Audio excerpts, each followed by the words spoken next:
All right. Good morning, everybody. Welcome to another amazing stream.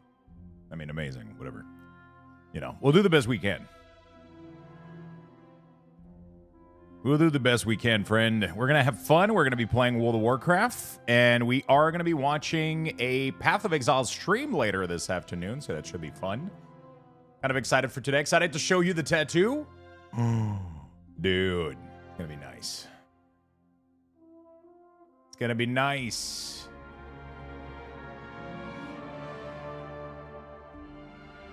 All right.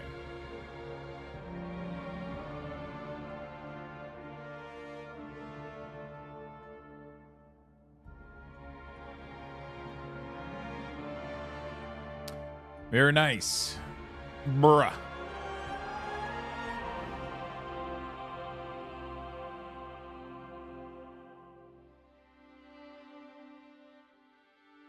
Good morning, everybody. Welcome. Had to make a makeshift fucking tank top, so we're gonna have to go with that. Hello, everyone. How you guys doing today? How you guys doing today? Whoa! All right. Morning, Lux. I got the Bazaar last night and I'm hooked too. You know, I was expecting green. No, dude. Look at this fucking bad boy.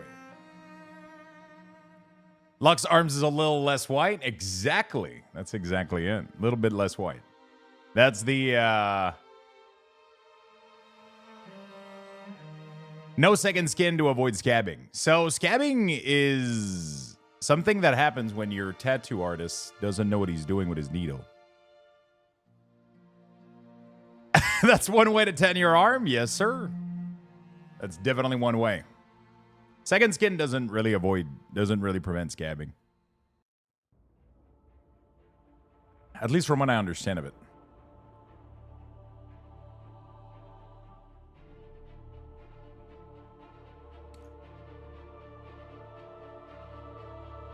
Unless, maybe like in joints. But yeah, he's not big on second skin. He uses it sometimes when people want it, but he's oh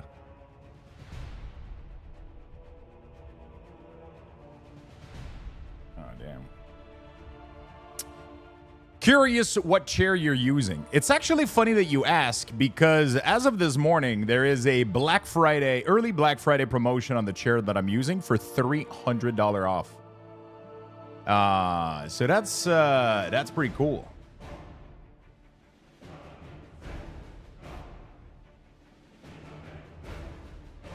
So that's pretty cool.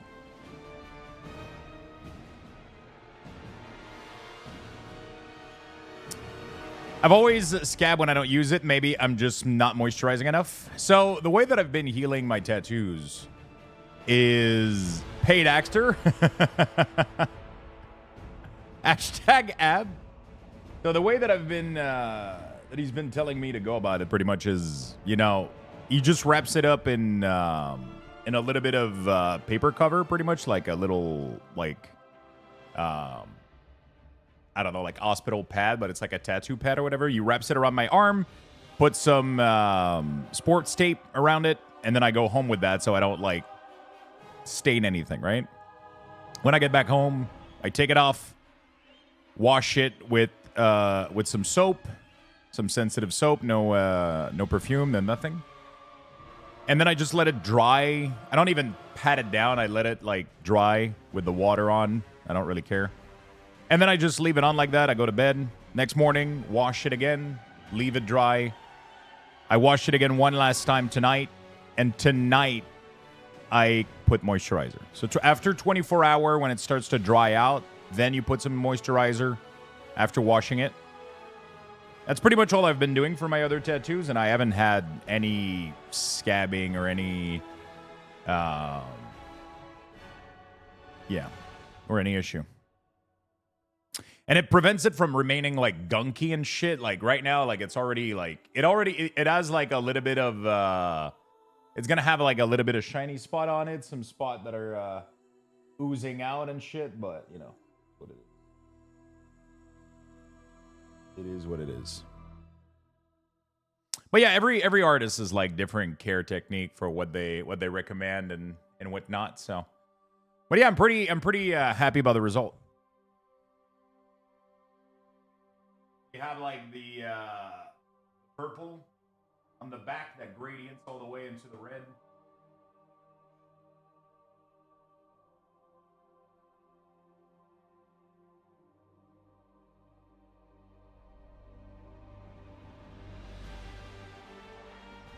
The goal is that he's gonna have a lantern, right? I mean, I've already explained this a little bit, but he's gonna have a lantern that's gonna go from the staff here, and it's gonna chain down like a little chain, and there's gonna have like a little light lantern, and that's why his face is glowing, because it's gonna have like fire in the lantern, and it's gonna radiate light into his face. So right now there's missing pieces, but we'll get to that at some point. The lantern is going to hurt so much. It's going to be down here, so it shouldn't be too bad. We're not going to go anywhere near the armpit. Really looks good. I'm not usually a huge fan of color, but definitely solid. Yeah, like, I don't know. Like, black and white tattoos are nice, but this guy is known for his colors. He has, like, probably one of the best color ever. So if you go see him, it's because, you know, like he likes to do color a lot. So I'll let him do his thing. I literally didn't even know what color anything was going to be. I didn't give a shit. I just went in. I was like, you know what, bro? Just have fun. Have a good time. And he's having a ton of fun. And I love the purple. Dude, look at the purple in there. Looks fucking amazing. And then we still need to do like the horns and shit. There's 2 horns. So I was supposed to only have one more session, but we're probably going to need 2 more. So the next one is December 11th, and then I'm going to have another one in January, like early January, because there's a lot of small detail left to do. So he needs to do like the middle section here, which apparently I'm going to fucking hate his face.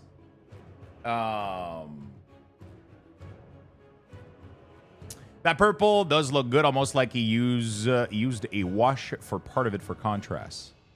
A wash? Oh, I like it a lot. Middle sucks? Yeah, it's a different ink. Oh. Is that a fresh tattoo, my friend? It is. It is. Fresh from yesterday. It's funny that the only part that's oozing out a little bit is his nose. You know? That's the funny part. It's looking really good. Well done to the artist. When are you finishing it? He's got the sniffle. Yeah.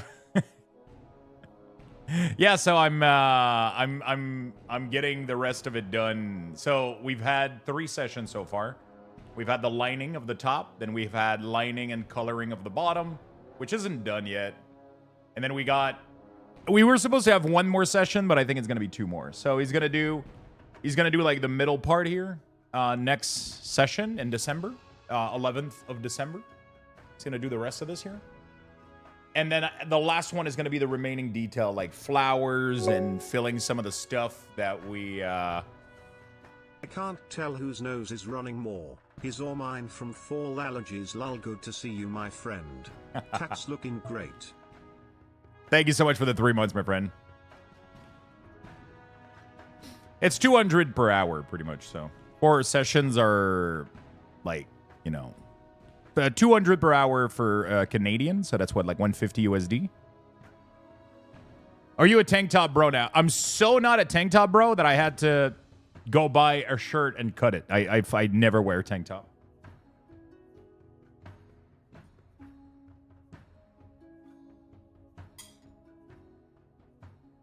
I went to Walmart yesterday. There was no like loose tank top.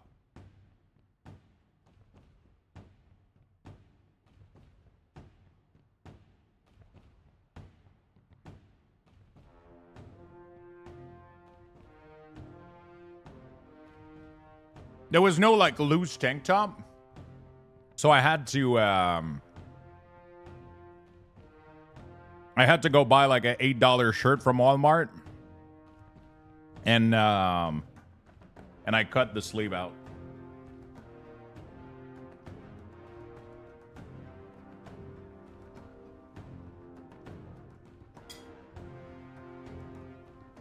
I should be able to take ibuprofen today, right?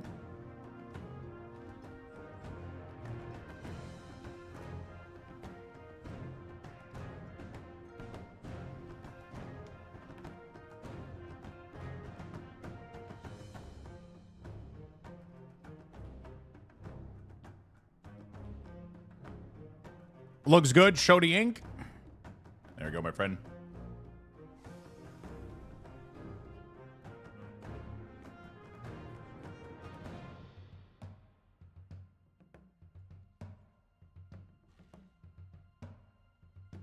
I'm excited to get Frigid Phoenix, by the way. Thank you so much for the 3 months. Appreciate it a lot. Oh, shit. I forgot to reset the my goal here. There we go. We're going to replay this so that we get the... Beautiful. Thank you so much for the reset, my friend. What's up, Spin? How you doing, buddy?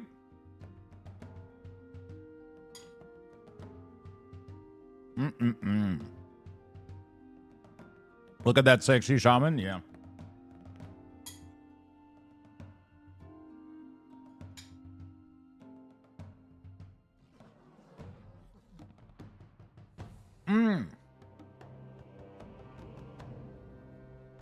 There we go.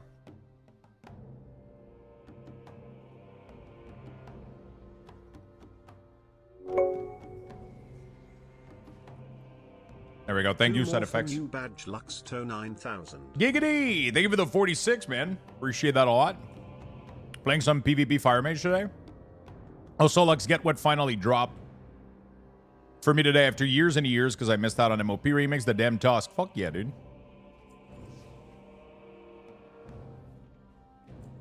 Fuck yeah, my dude. How was the session? Pretty good. Honestly, pretty good. Really, really, really, really good. It went really well. Had some good chat. That's what I love the most about getting tattoo. It's like I spend like 4 to 5 hours. I spend like 4 to 5 hours chatting.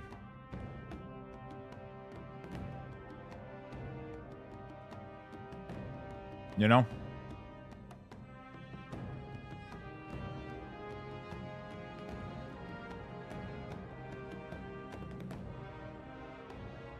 Hey, morning, Curious Nature. What's up, my friend?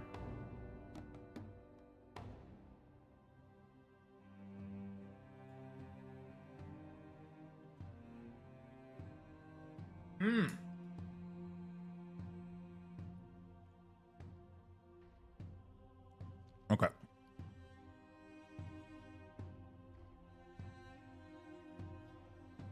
All right.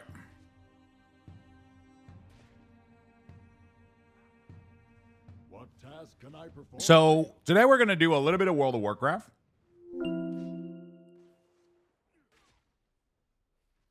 Hey, Feisty.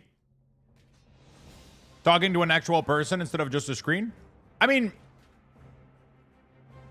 it's just cool having this one-on-one discussion with somebody, like just like talking about what they like what's, you know, like just taking the time to do that is really, really cool. And he's super interesting, so. Hey, good morning, Slinky. What's up, man? I had to step away to make breakfast. What's on the menu today, Lux? Today is some World of Warcraft. We're going to be playing some Shaman. And later at 3 p.m., we got the Path of Exile 2 co-stream. There's going to be drops for Path of Exile. We're going to be streaming it. We're going to have drop enable. It's going to be cool as hell. We're going to have a good time. We're going to have a good time. So World of Warcraft PoE stream as well. And yeah.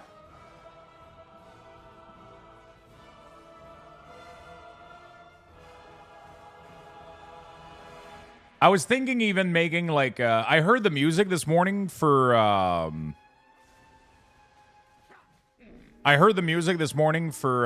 the Night Elf area in my playlist.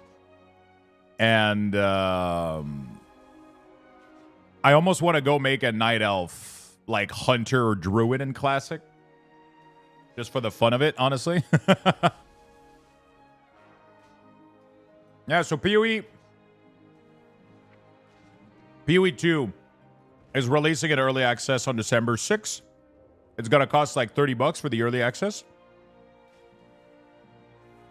But today they're showcasing a like the information stream, if you want, with all the info that's coming up, info about the game and all that stuff. We're going to co-stream it.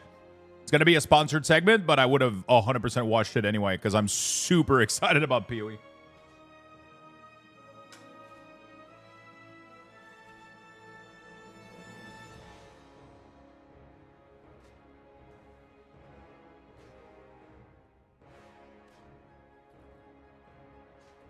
So, yeah.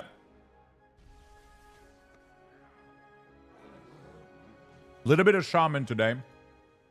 A little bit of PoE, and maybe some Classic. We'll see.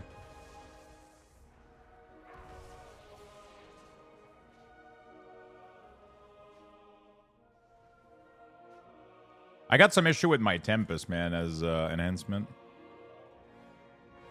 I'm gonna go check out if people made improvements to the code for this, because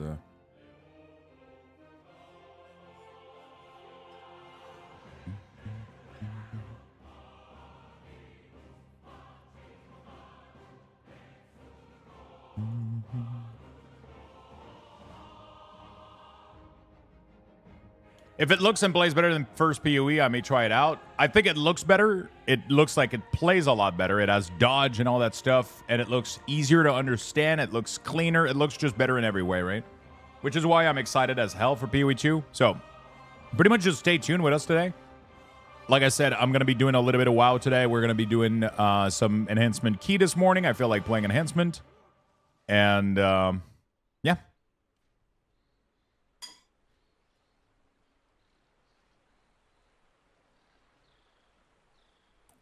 Yo, what's up, Gummy?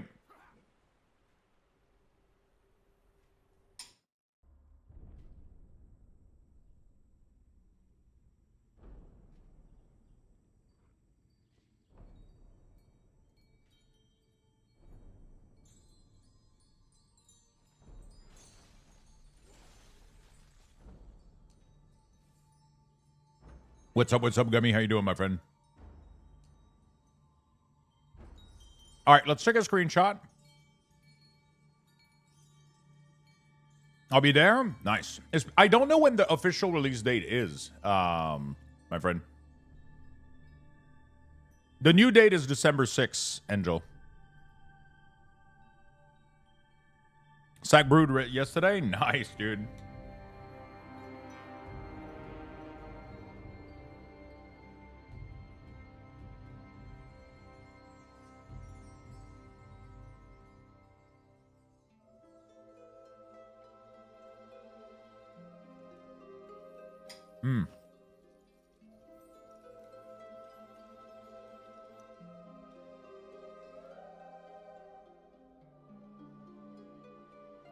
December 6th is the new date. Yo, what's up, Frank? How you doing, buddy?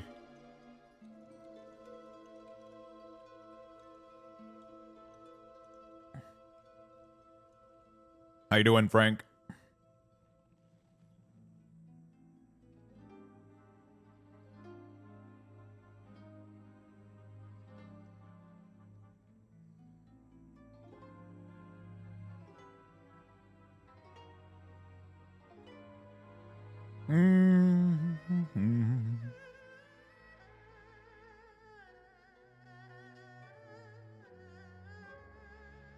All right. It's my birthday, so I'm old. Yo, can I get some happy birthday for Frank? Let's get some happy birthday in the chat.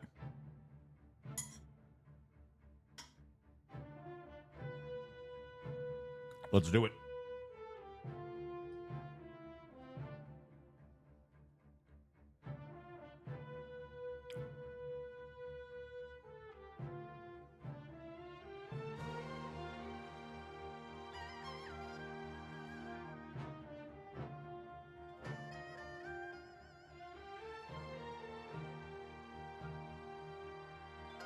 I'm trying to take a screenshot here.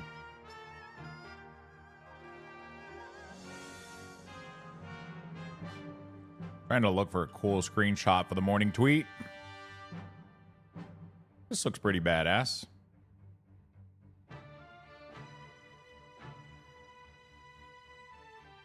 All right.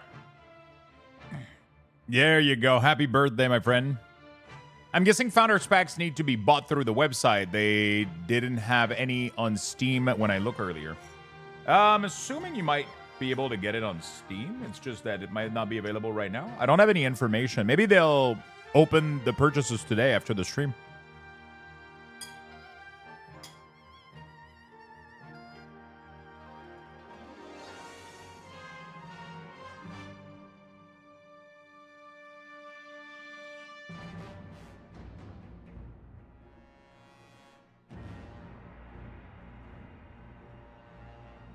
There we go. All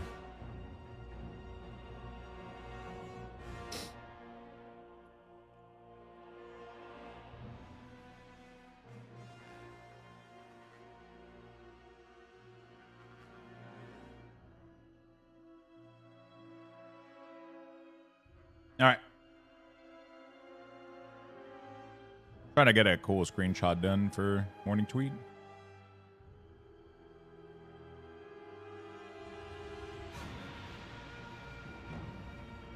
Can't see my shaman with this fucking mount.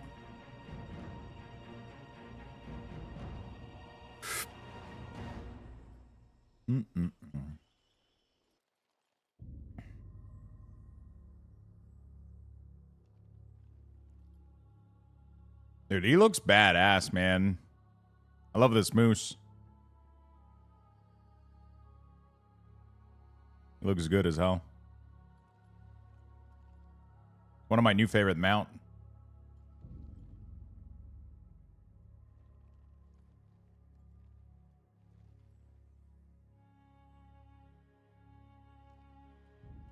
All right. How do we do it? Enjoying some enhancement shaman keystones.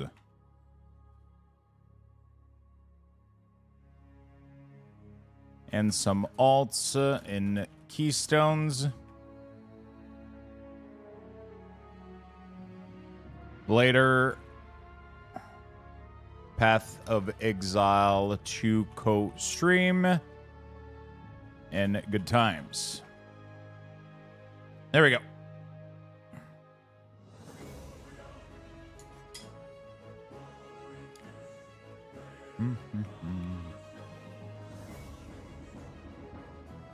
There we go, my friend.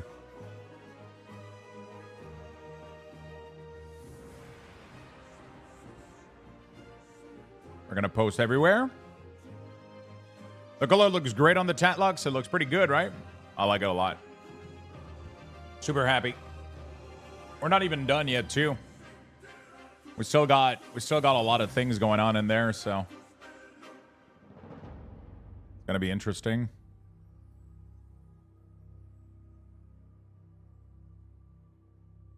It's going to be interesting. Yeah. There we go, chat. I'm going to give you guys the morning tweet. And how many more? I think 2. It was supposed to be 1, but it was supposed to be 1 more, but I think there's a little bit more details that are missing. If you guys would like to click the link, chat, and just, go give it a like, go give it a retweet, all that good stuff. Blue Sky and Twitter if you guys want. And we're going to get started here. We're going to blast... Gonna try to find a Grim Batol real quick, see if we can have fun.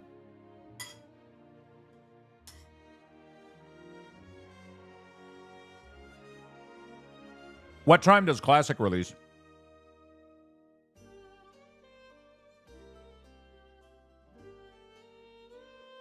Thank you, Aggie. How you doing, my friend? 5? Ah, shit.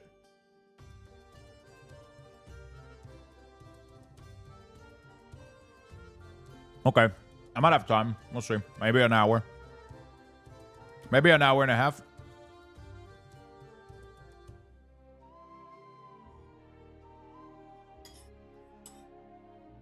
I don't even know if I'm playing, actually.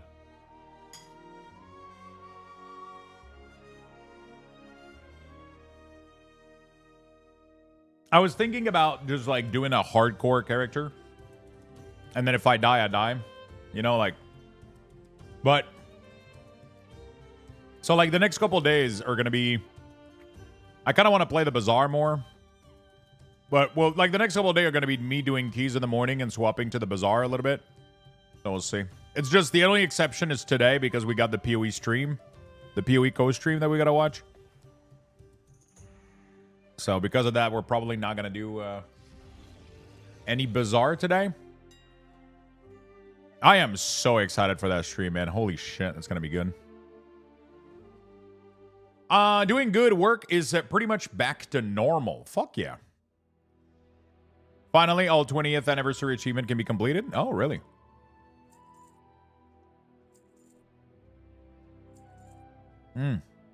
Does that mean you can do emotes again, Aggie? I mean, honestly, for me, like, I just want to go play again so I can play, like, a...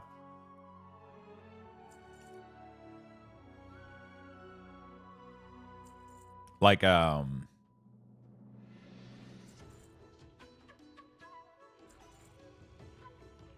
just want to make, like, a night elf, pump the music to the max or some shit. Throw some moonfire. Do the night elf quest. Maybe.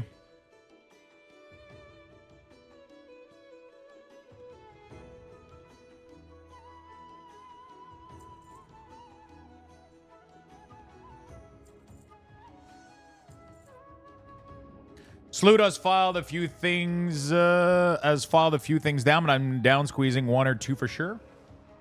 I'm always down to squeeze one or two for sure. All right, there we go. Let's put this here. All right, we're good.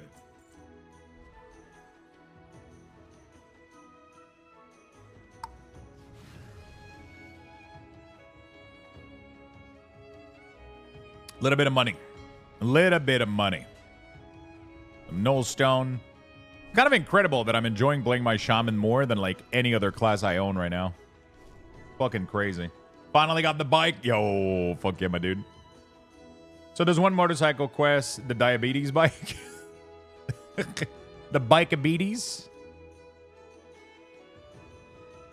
Oh, yo, talking about diabetes. Yesterday I found, yesterday I went to Walmart. After the tattoo session, I went to Walmart. And I found Dr. Pepper Zero. We will have justice. I can't fucking believe it. I've never been able to find Dr. Pepper Zero. Finally found some. So I bought a crate.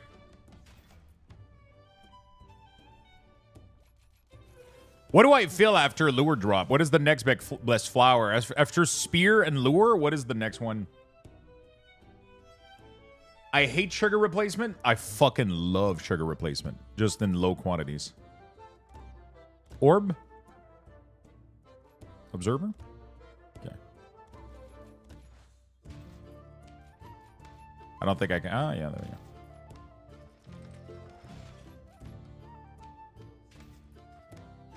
There we go. Okay, I gotta fix this. I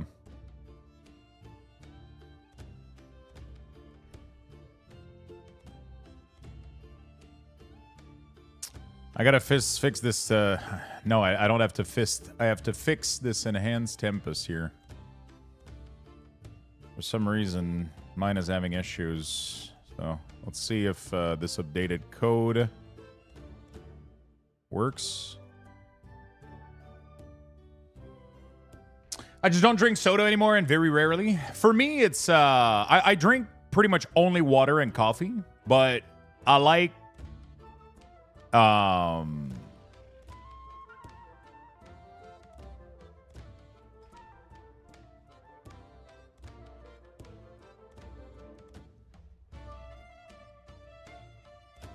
when I make drinks. I love when I make drinks. I love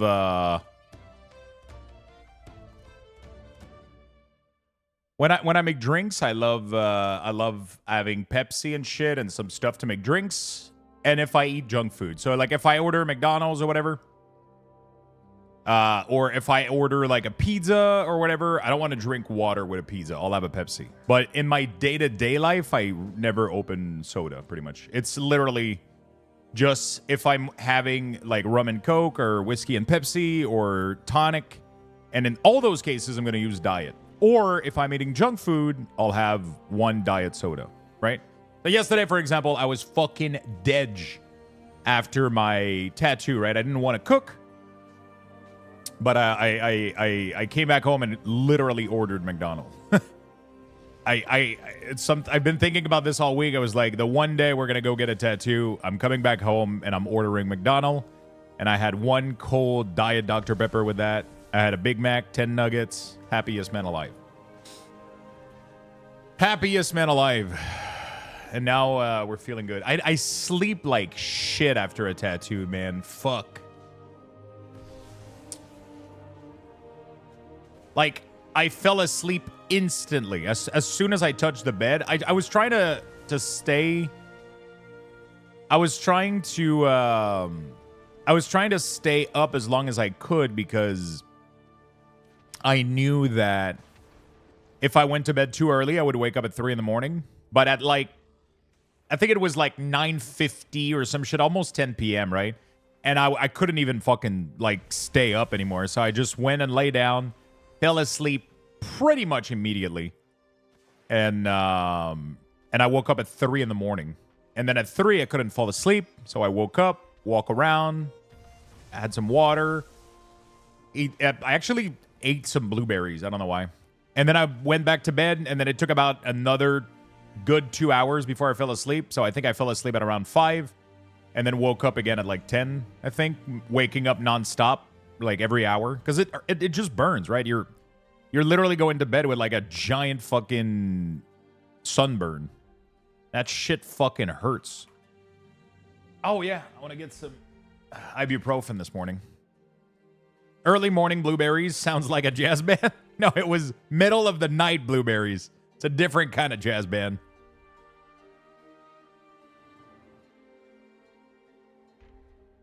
This one's a little bit more, midnight blueberries. Dude, that's actually midnight blueberries? That's the best fucking name ever. I gotta start a band right now.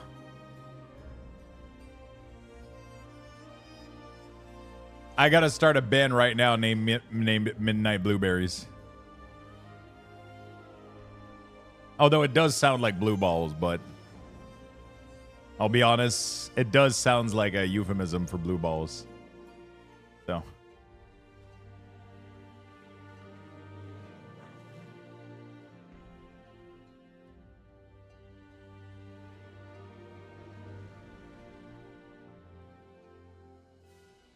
Rename the Lurker Guild Midnight Blueberries. He likes his blueberries and a dog treat? Bro, man. Where are the blueberries? Where's that clip? We need that clip again. We need that clip again. Ew, where are the blueberries? Probably one of my greatest clip of all time. Probably one of the greatest of all time.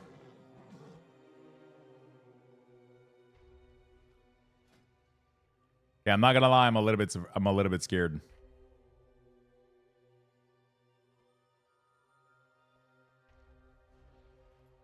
Oh, it's his friend? Okay. Yo, what's up, Demoose? Oh, there we go. Fuck this shit. Fuck this shit. You guys know what? You guys know what? We're fucking...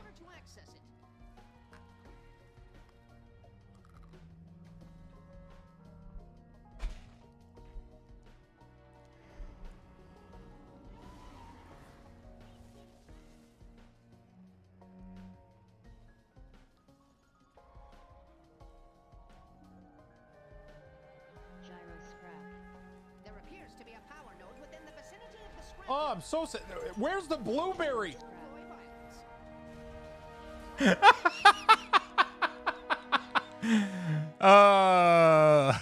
Dude, it tasted like fucking like dried up wet cardboard. That's literally what it tasted like. It tasted like somebody left an Amazon package outside in the rain, and there might have been a blueberry, like one blueberry on top of it, and then somebody then took that Amazon box and dried it out. I don't know why I just did that, and yeah.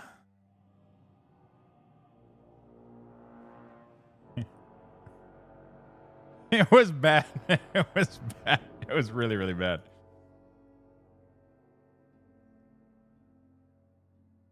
Oh, it was bad.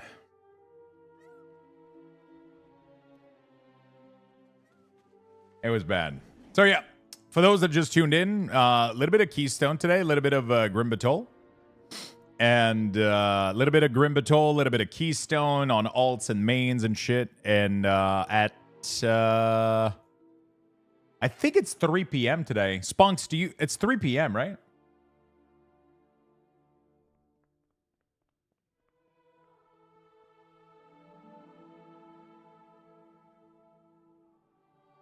I think at 3 p.m. today we're watching the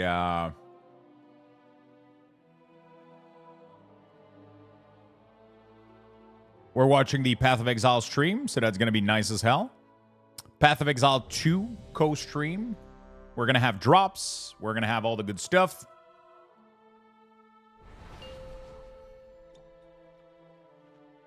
Should be fun. 5, 4, 3. Yo, what's up, Cataluni? How you doing, buddy? And now you learn. And by the way, chat, also, yeah, so World of Warcraft, Path of Exile. Maybe some classic after PoE stream. We'll see. Oh, that's an early lust.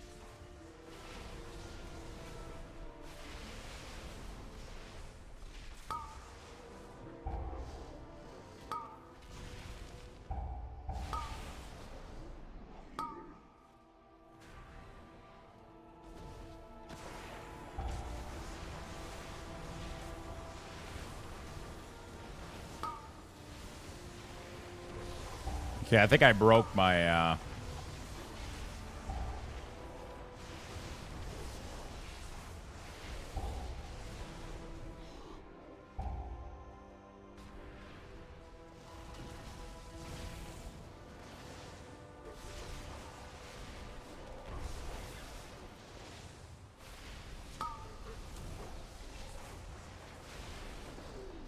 think I broke my my thing.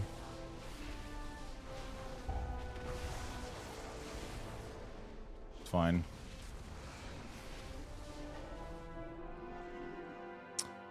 I broke my speaking of advanced bundle, they're doing a creator. Are you any part of that? Maybe, wink wink. Totally, I'm totally am. Yeah. And you guys are not ready because the design they came up with for the tub and the new shaker. A stone to call forth. I mean, I came up with it, but they put it together. It was my idea, and they delivered.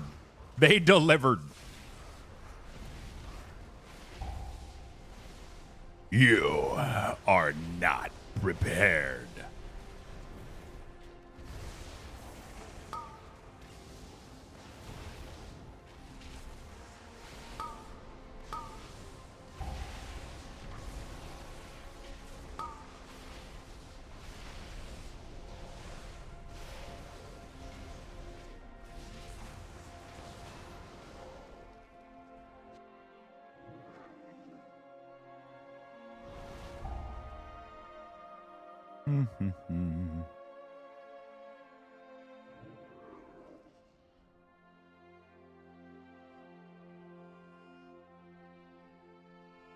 Yeah, we don't have any interrupts here.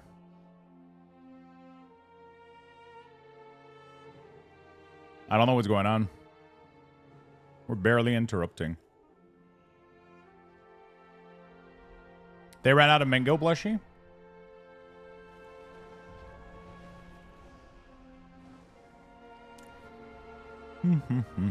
Someone please carry me. I'm 1 IO of 20. Wait, you're 28. You're 28.99. You're stuck there. You'll get it, man. You'll get it. It's gonna taste that much better when you get it without being carried for it.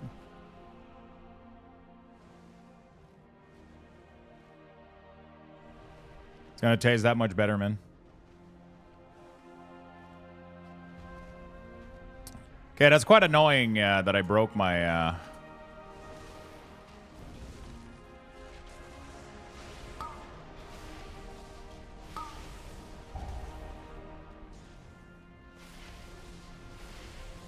my counter right before going into a key, but we'll be fine. It's stuck at 40. I think it's because I forgot to update the where the tracker is in the...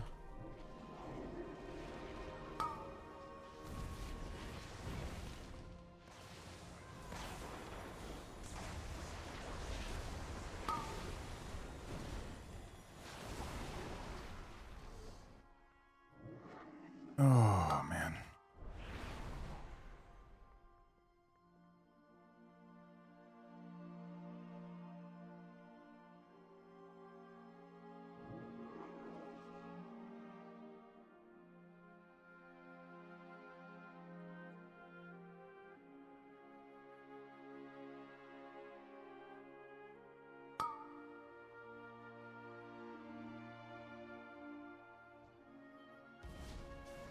Oh, boy.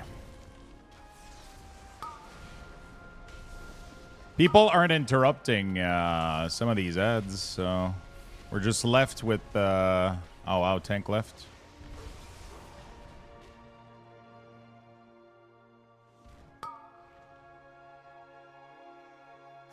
All right. I kind of want to check something real quick.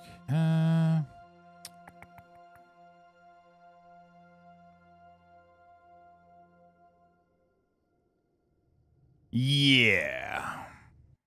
That tank was complaining about lack of interrupt, and he only had one interrupt for the whole key. I don't get it.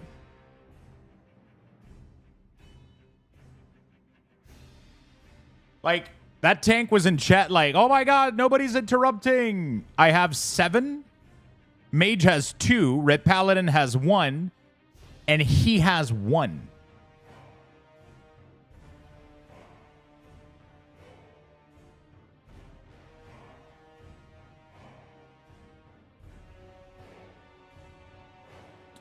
And I share this to him. I probably shouldn't, but I will.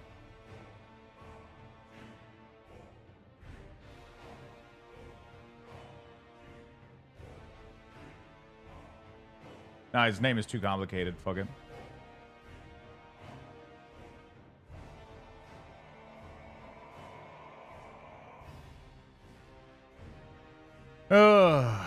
This guy was literally complaining the entire key that nobody's interrupting, and yet he's doing fucking polls. He's doing stupid-ass polls, and he's not interrupting, like, anything. Like, it's literally... I don't know what's going on, dude. Doesn't matter. I need to fix my weak ores anyway.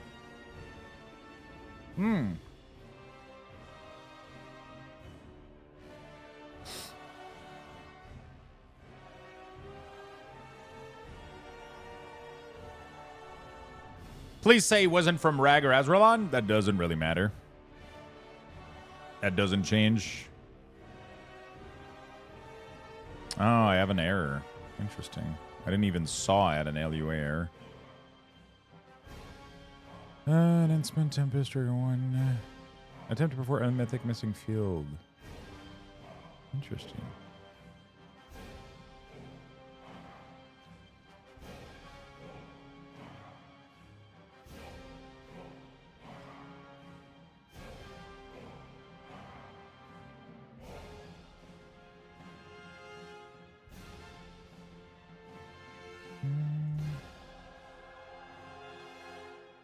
Am I missing some stuff?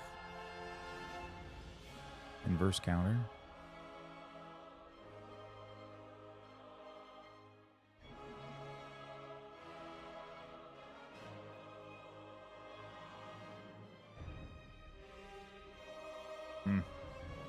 Config inverse has to be do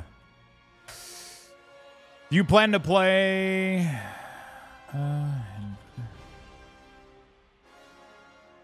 So I gotta do resources every time that I find this.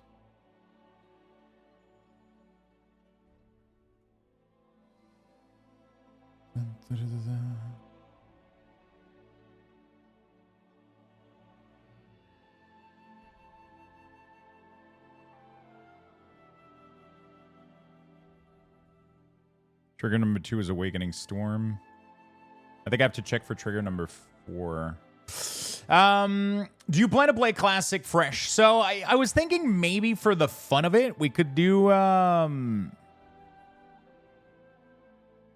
was thinking maybe for the fun of it, make...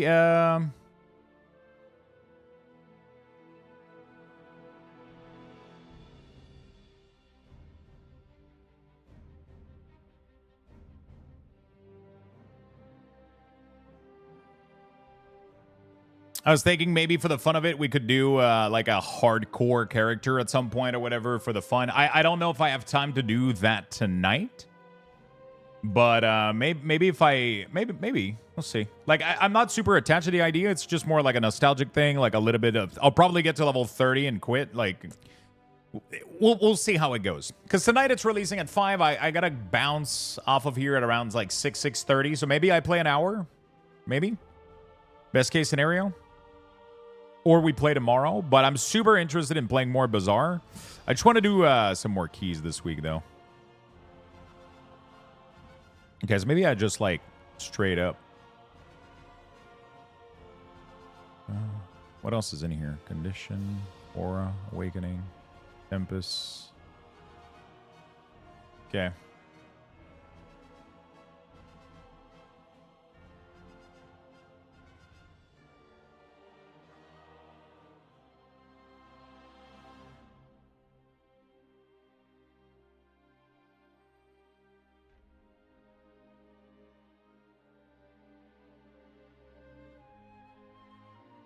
Yeah. So, yeah, how many of you are going to play Classic tonight?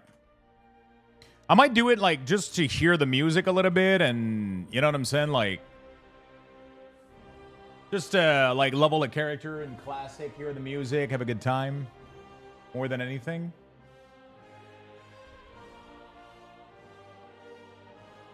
Pretty much. If that makes any sense.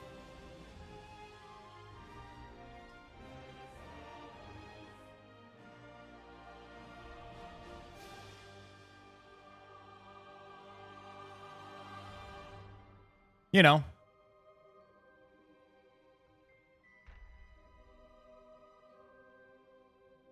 Getting classic vibe? Yeah. How's the tattoo? Pretty good, man. Pretty good.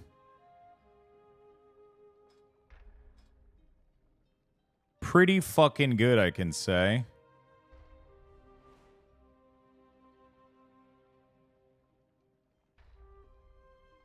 Pretty fucking good.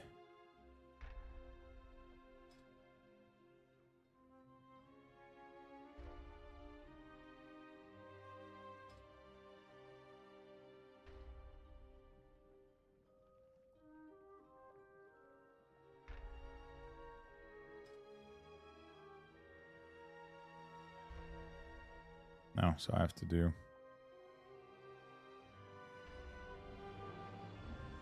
Or a found. Beautiful. Let's reload. I'll probably mess with a hunter, interested to see how to make a server go. Yeah, I'm actually, we'll see here. Can you show it?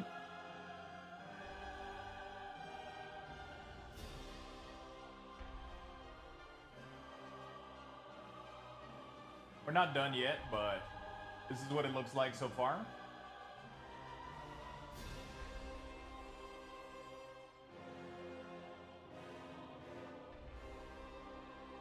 Looking fucking sick, dude.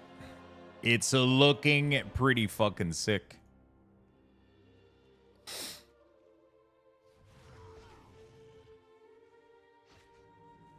Be back later. Gonna take a walk. Nice ink. Thank you, my friend.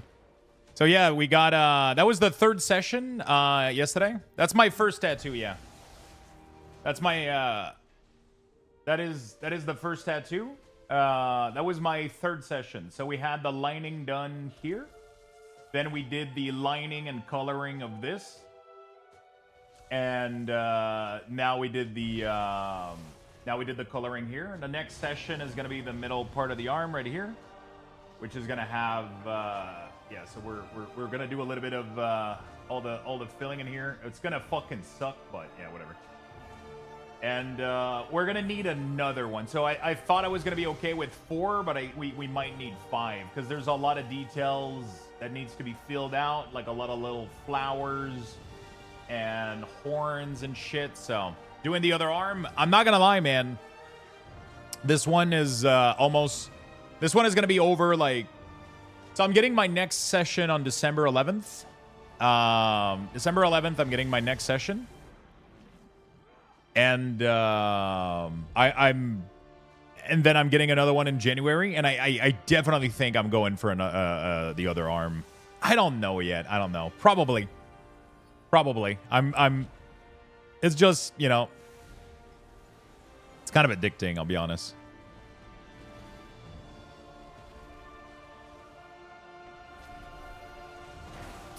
It is kind of addicting, I'll be honest.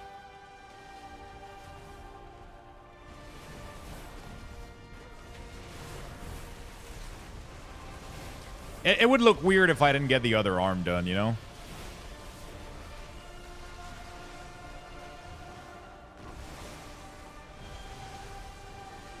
I feel like it would look weird if I didn't get the other arm.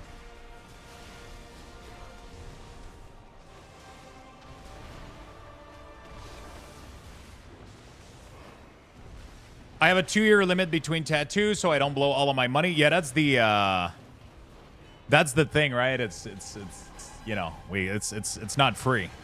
It's a lot of money. So I clearly have. Oh fuck! Achille told me there was a bunch of IDs, a bunch of different IDs that could show up, right?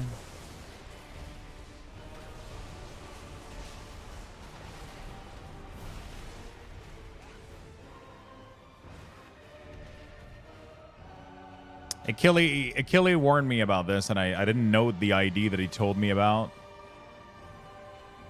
Can we see somebody's chat log, Demus? Can we not do like /user Achille? I think we can do that, right? Oh, we can. Fuck yeah, dude. Twitch is awesome. There it is. On Twitch, I think as a moderator, you can do you can do like /user somebody, and then you get access to their little user panel as if you click their name. It's really cool. It's really, really cool. So you can access like their chat log. I was asking you as I was trying it out. I was like, maybe he knows.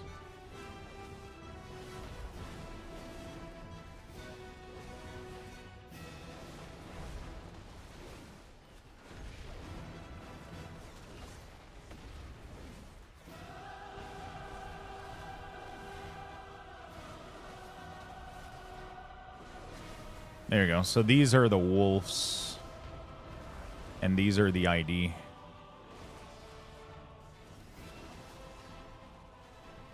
Oh, wow. There's a bunch of new ones here.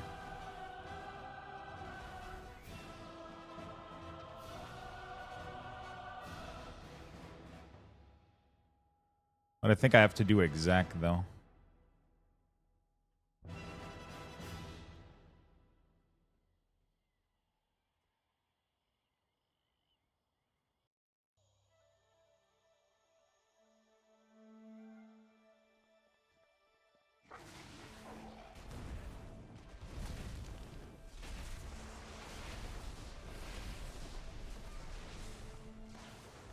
I've never had an issue with the wolf, like the wolf count, you know? But some people have had issue. So we'll see if that fixes it. How you doing, Swiftar?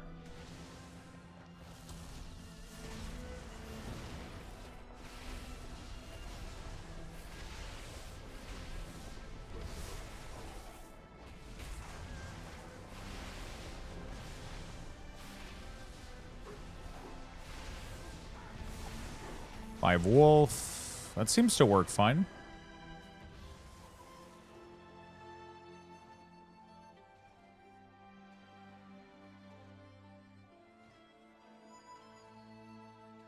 Good, good. Ready to hit HC? Nice.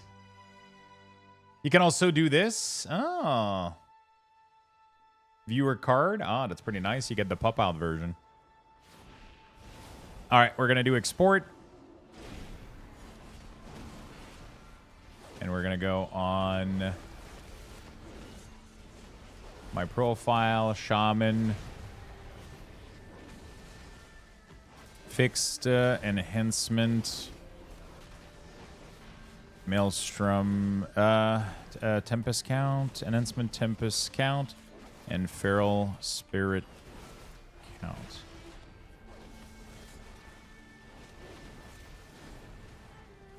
Okay. Cool. Beautiful. We're gonna go back to this build, and we're gonna do another Grim Battle. Hopefully, it doesn't. I'll be honest though, like the group that I found in Grim Battle. Just looking at the IO of people, I knew it was going to be a shit show. Sometimes you can tell. It's like when like half the group hasn't done a 10 yet, you know. It was the only one available. So, but to be fair, that tank was not really that great.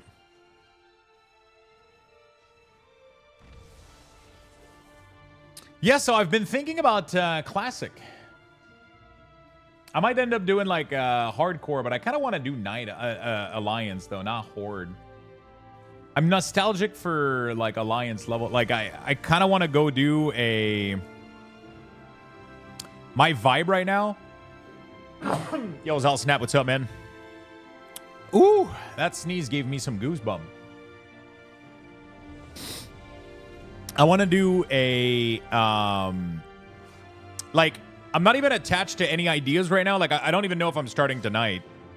What I want to do is maybe tonight. Okay, so right now we play WoW retail until 3 p.m. At 3 p.m., we watch the PoE 2 co-stream for their announcement for PoE 2. We have drops and everything for you guys for that. That is going to be cool. That's probably going to last an hour or two. I don't know how long. If we have time afterward and Classic starts, I might do an hour of that. Then I got to bounce. But then tomorrow I might end up continue or something. Or I want to play the Bazaar as well. I got a lot of things on my plate that I want to do and play. So, but yeah, we got to watch the PoE stuff this afternoon, which I'm actually quite excited for. It's looking really, really good, man. PoE 2 is looking fantastic. PoE 2 is looking fucking fantastic. Oh.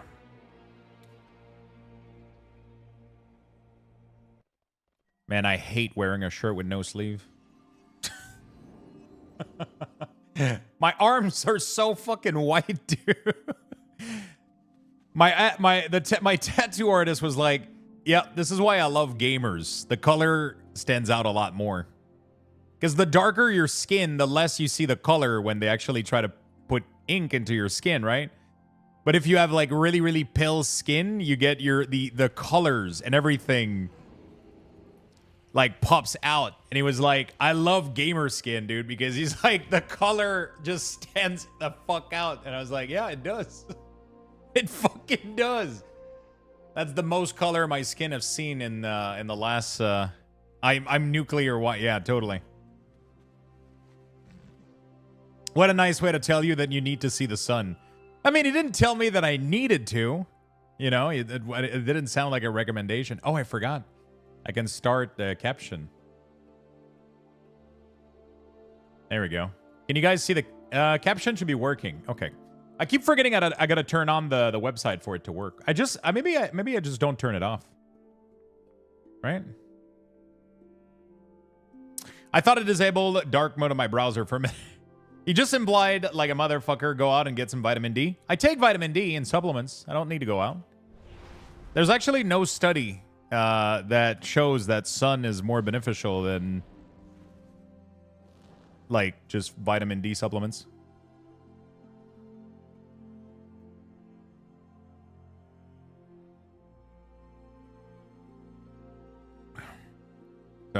I'm fine. Vampire skin, best skin? It is. I love watching my caption. Just try to write down everything I say. It's so funny. It's funny like talking and having it like transcript everything you're saying. It's the weirdest fucking shit. There's dyslexia fun. I'm so happy. Oh shit. Yeah, that's a really good really good plugin.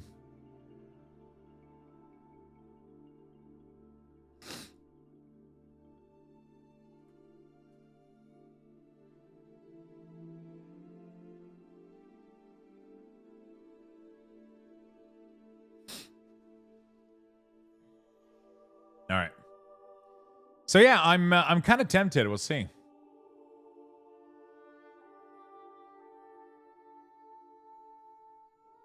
I'm kind of tempted to try out a little bit of classic. We'll see. We'll see how I feel. Right. I definitely want to play more.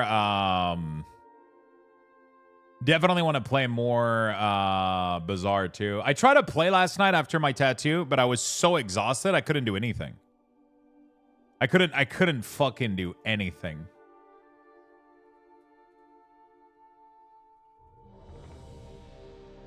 I was fucking dead, dude.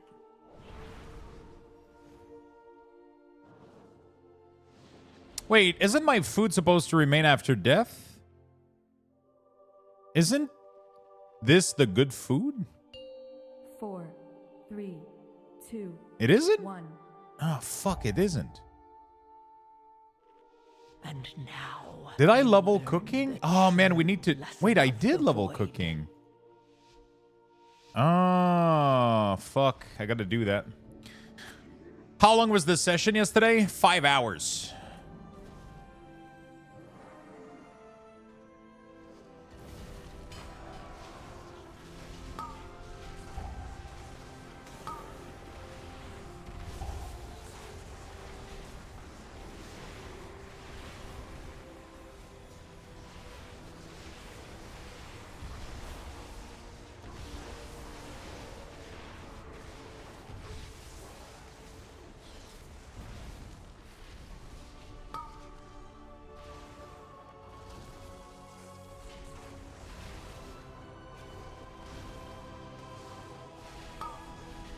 Five hours, my friend.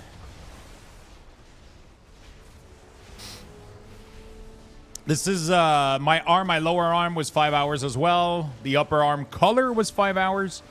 I think we definitely have another 5 hours session. I think we definitely have another 5 hour session coming up.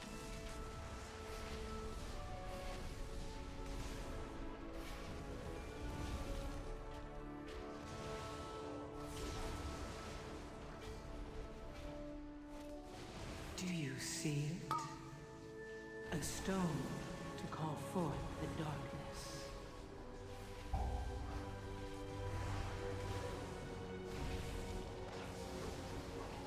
Okay.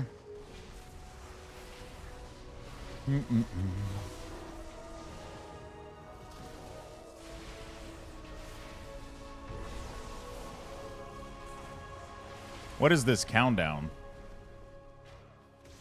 Okay, I think I messed up something.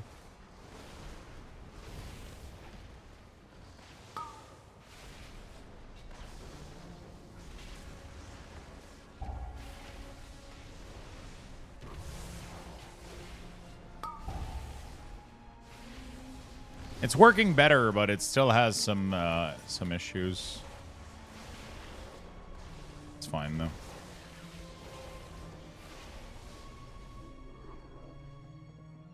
What is Q? Is it a macro? It's a macro for a modifier. You can actually do exclamation mark modifier. It will explain like what is it.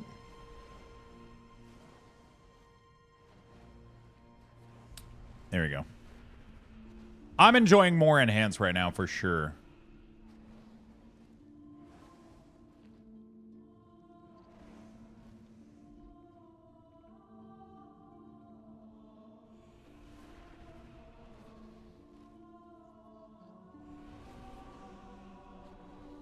I was supposed to fuck up the pool, my bad. Wait, what?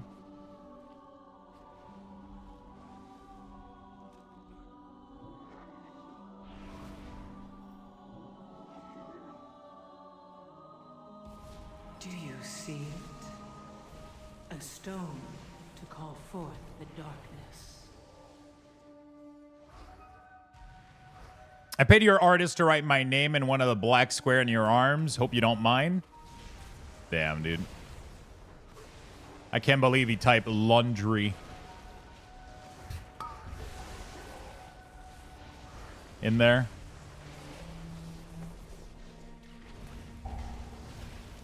I've always wanted to have one of my least favorite chore on my arm.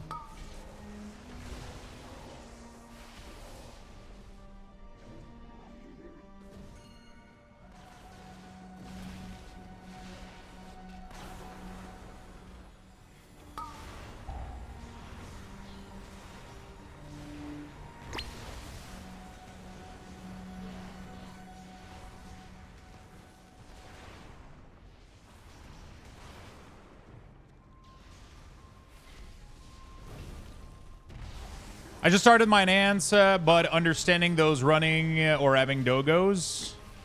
I do Flowing Spirit. It's way more fun.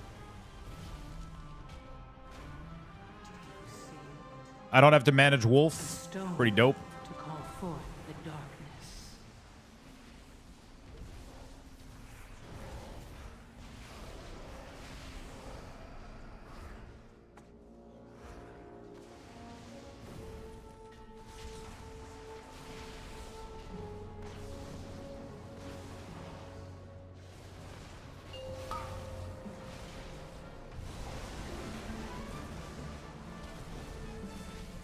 I'll interrupt because I feel like nobody's going to be doing it.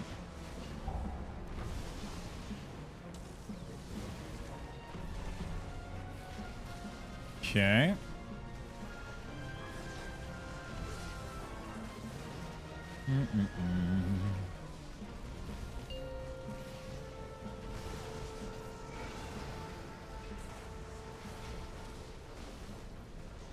Does that answer your question, Saint Holy?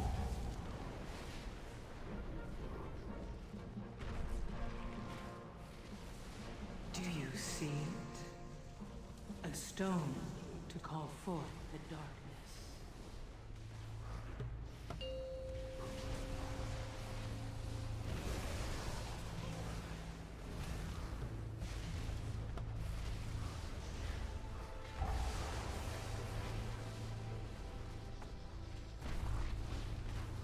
Okay.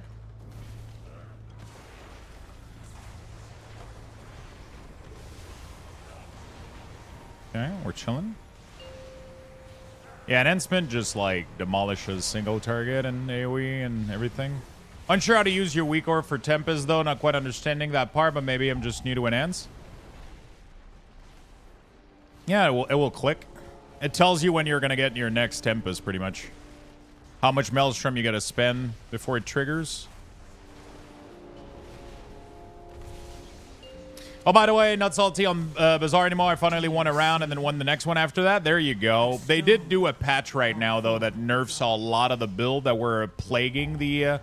People have to understand also that it is a beta, so a lot of shit are going to be OP. So if you don't run the OP build, you're going to be struggling. But last patch, they disabled Armadillo. They disabled a lot of the really OP broken build that people were abusing a lot in the leaderboard. So it's going to be a little bit easier. It's going to be a little bit easier, I think, in general to...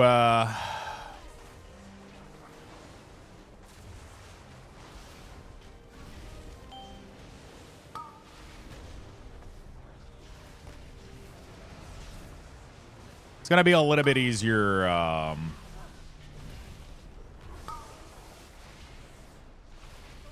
So, like, win rounds and do well.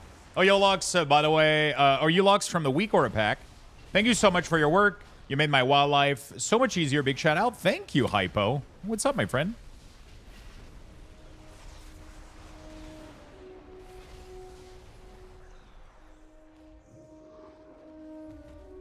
What class do you play?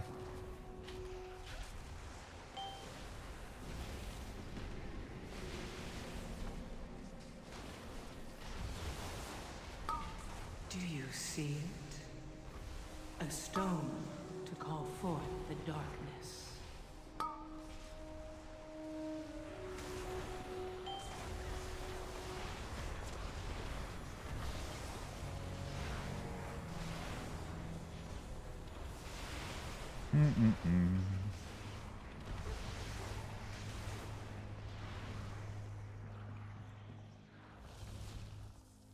There we go.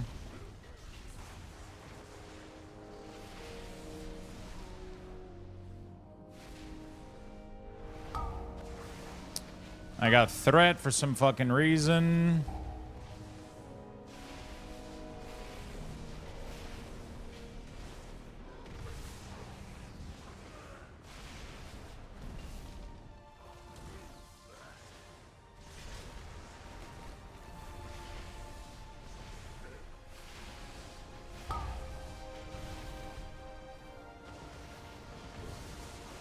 Okay, I know what the issue is.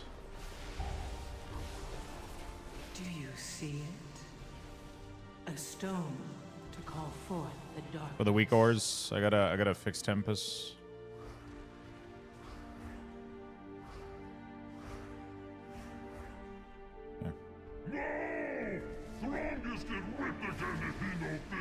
We're gonna be able to bloodlust in 30 seconds here. I'm just gonna hold my CD for that.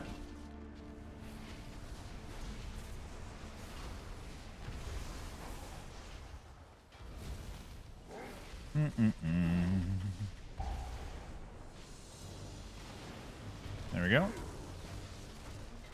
Will you be playing fresh? If so, hardcore? I think I might try it out. I'm not like super committed to it, but I definitely think I'll give it a shot, if that makes sense. I've played Classic when it came out. I'm more of a retail person. Like, for me, Classic has been there, done that. I've played it, like, back in the day, and it was fun. I've been playing the game since literally day one. Been playing the game since literally day one in 2020, in 2004, November 23rd. And, you know, I've done it all, right? So I'm kind of over Classic a little bit, but I'm getting a little bit nostalgic right now. I might end up playing a little bit of you know, like just a starting area on hardcore. See how far I can get. We'll see. We'll see. We have some plans this afternoon, though. First, we gotta watch the PoE stuff, and then I gotta watch the PoE stuff. And if we have time today, we'll maybe do like a little hour of PoE.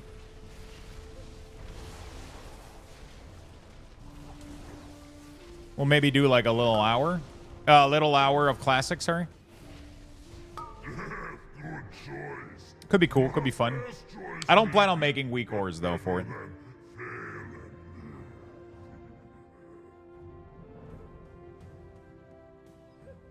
So you mean have a level, pretty much. Yeah, in an hour you can get level 4, 5, 6. Right? Actually, probably not, because the servers are going to be so crowded, right?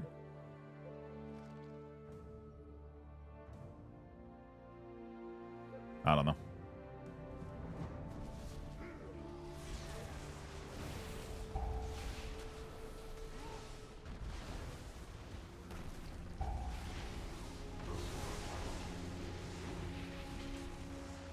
Servers are going to be so fucking crowded that,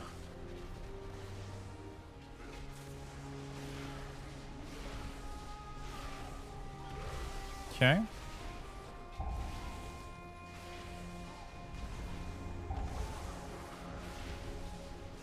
Do you see it? Do you see it? A stone to call forth the darkness.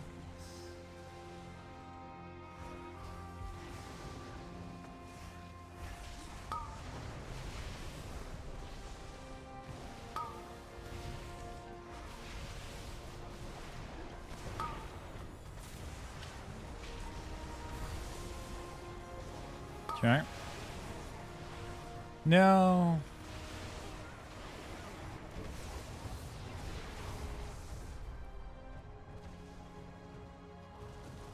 That was pretty bad cooldown usage, but it is what it is. Shit is just dying too fast with like a red pally and everything.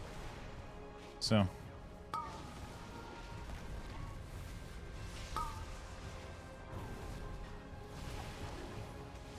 Okay.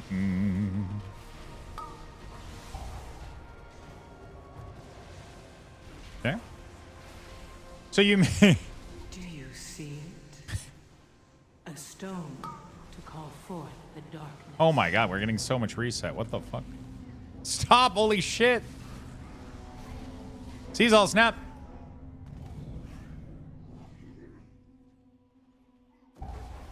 Now you understand how I feel.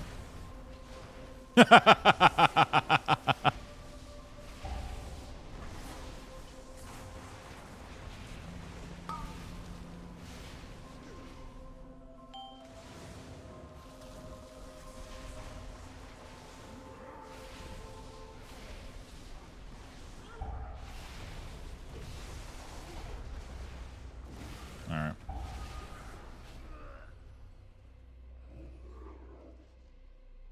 Okay.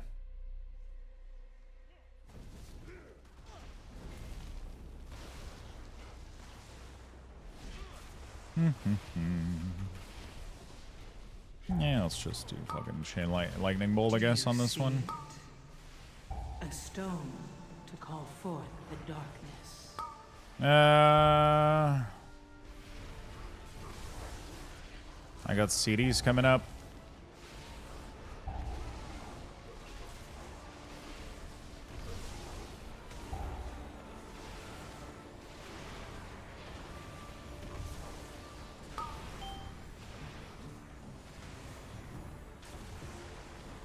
Man. Terrible cooldown. My cooldowns are coming up when we're doing like really, really simple pulls. I feel like I'm wasting my ascendance a lot, but it is what it is.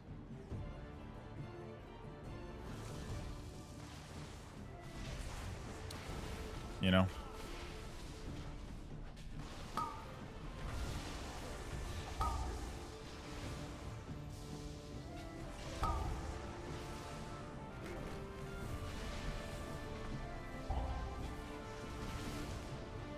There we go.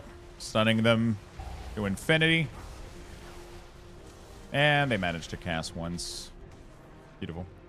Oh, burn? What happened?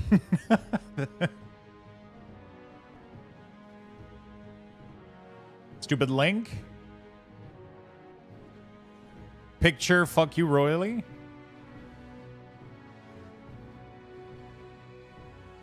Are we killing these or going for... okay, yeah.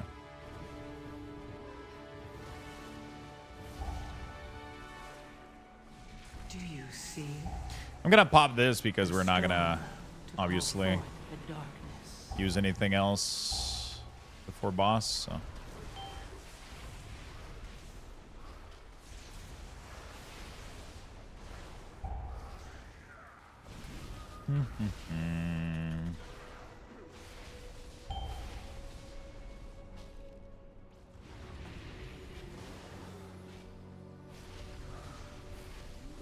Good night, Lux. Have fun with PoE 2. Thank you. We're not going to be playing. We're just going to be watching a video, but the game doesn't come out until like December 6th, so...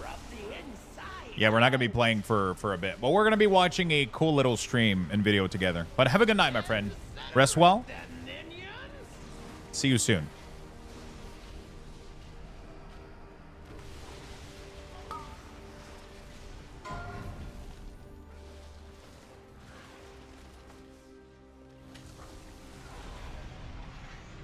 Okay, this should be interesting. This is my boss. This is my big boss for sure. All right. If they do not kill you, I'll do it myself. Do you see it? A stone to call forth the darkness. Incinerate them, minions!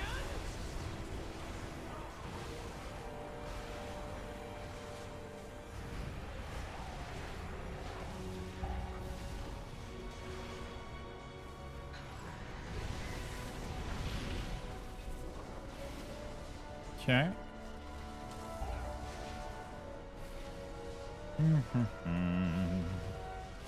Beautiful.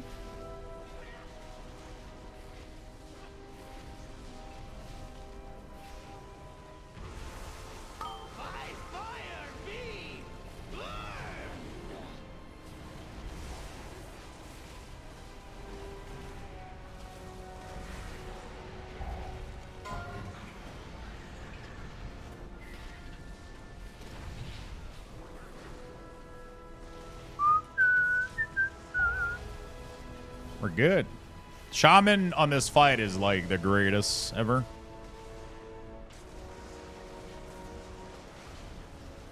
There we go. Beautiful.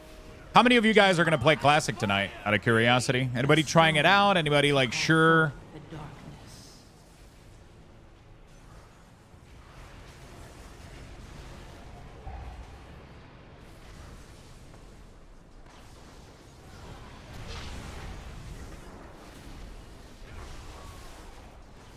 No? Nope. Hell yeah. Might try it out tomorrow, possibly. Dun, dun, dun, dun, dun. Dun, dun, dun, dun, dun, dun.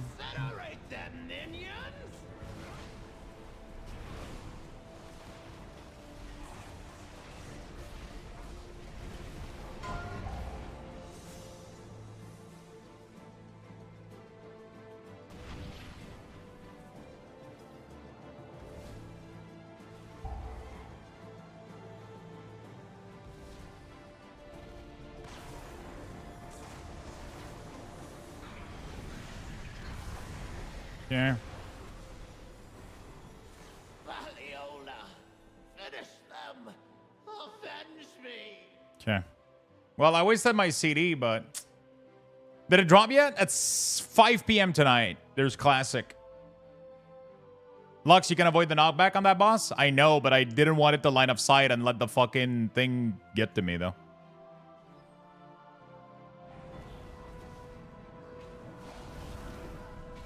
Because I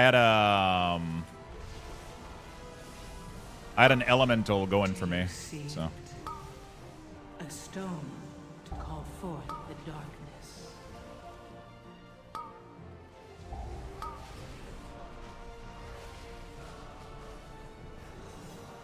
I had an elemental running for me. I'll usually, the problem is it happens right as we need to kill the elemental, like fast, so. Depending on how I'm setting up, you know. If classic version had the same quality, same lock of quality of life.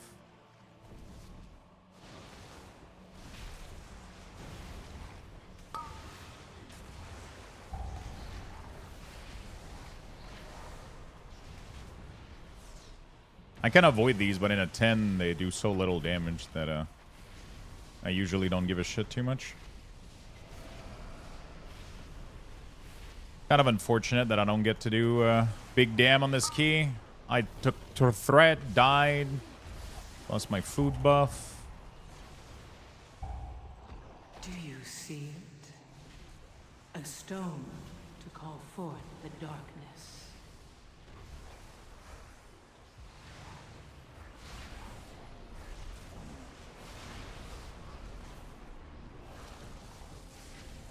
Oh, this motherfucker is going in, dude.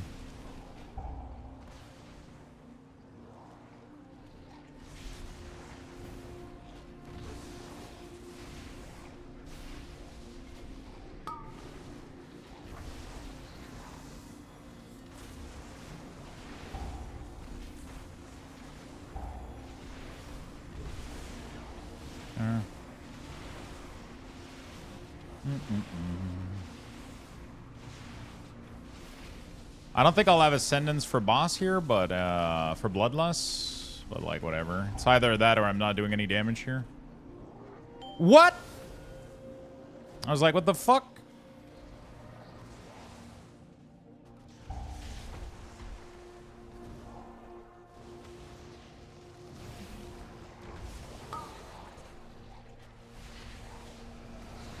Yeah. Yeah. Wasn't a good key damage-wise. I fucked up a lot of my opener and rotation. A stone to call forth the darkness. Fucked up. I could have done way more damage this ski, but it's the first of the day. Caffeine didn't kick in yet. I'm still sleepy as fuck.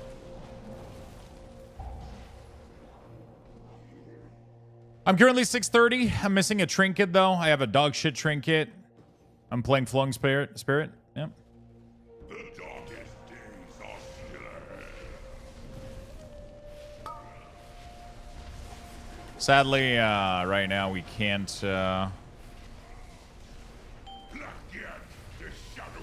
hunger cannot be sated. Okay.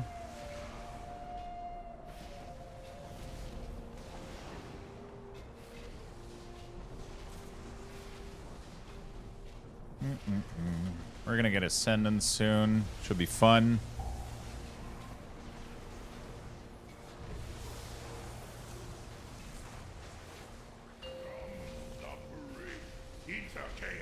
Okay, let's build up a Tempest here. That will end up spreading.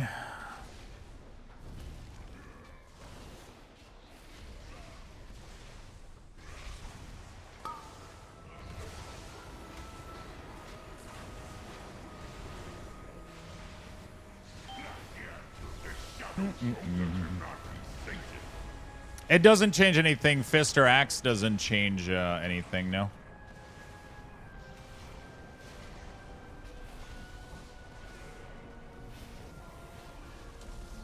Fist or Axe doesn't change anything.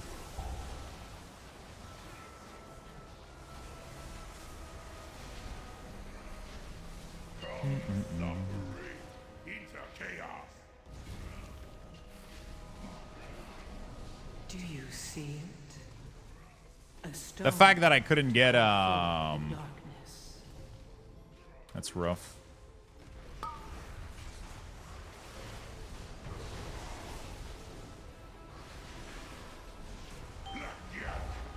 Fuck me, dude. Fuck me. Can we clear those out or move? Or not? Gonna. Come on, Pally. Bubble and dinner first.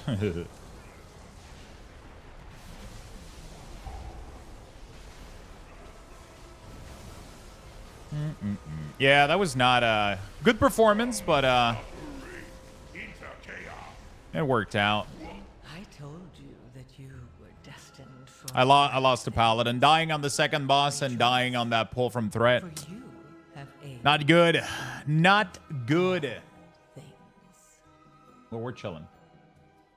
We are chilling. Any difference between the crafted fixer? So yeah, there's no difference. I'm playing Flowing Springs Sundering. Yeah, I don't like Ice Strike and shit. I don't like that. So I prefer this build. This is my favorite build. When I don't pull thread and die, I'm doing pretty good. GG's. GG's.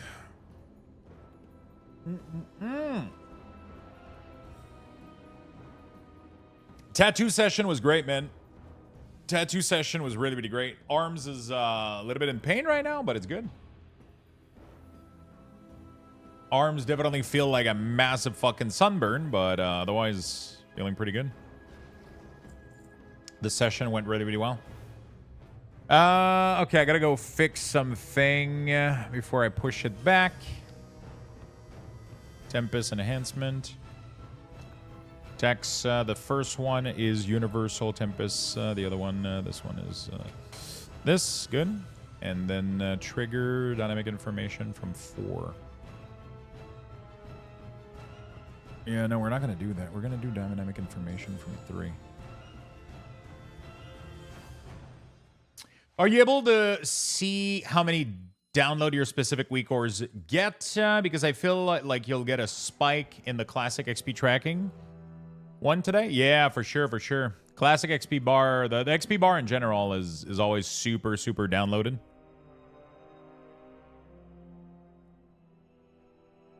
That one's been great.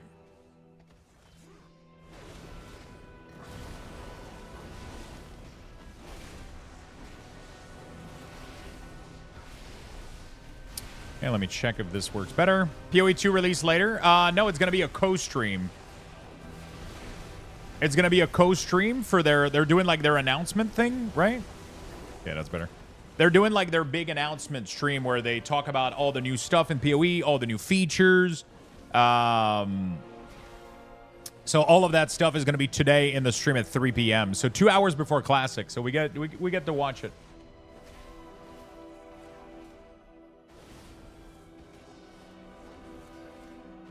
We get to watch it.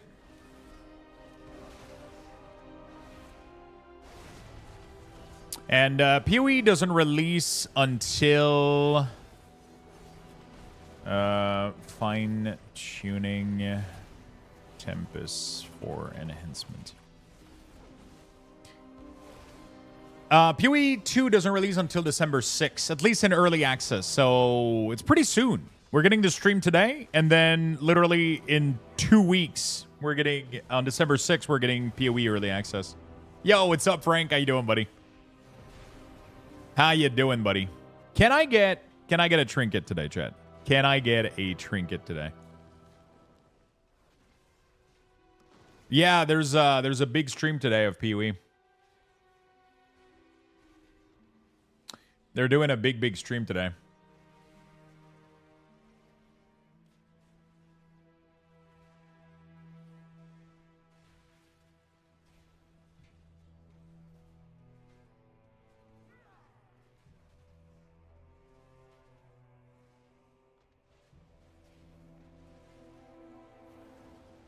So they're doing a big announcement stream. Should be fun.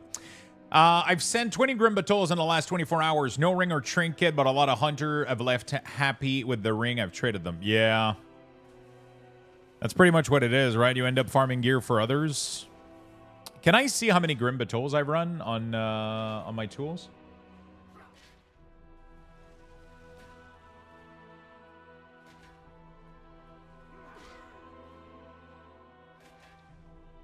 I have no idea how many I've done on this puppy, but quite a bit. What are things looking like right now? So this week, wait. I've only done, oh, interesting. So I got to do 10s then. I thought I've done more keys than that. I guess I didn't. I guess I didn't. Do I need any other loot? I don't think so.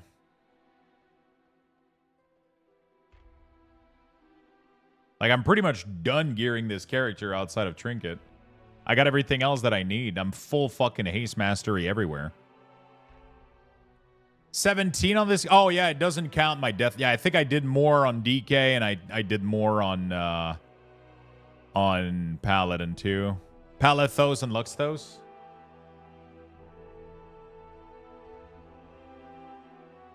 Luxthos and Luxthos definitely...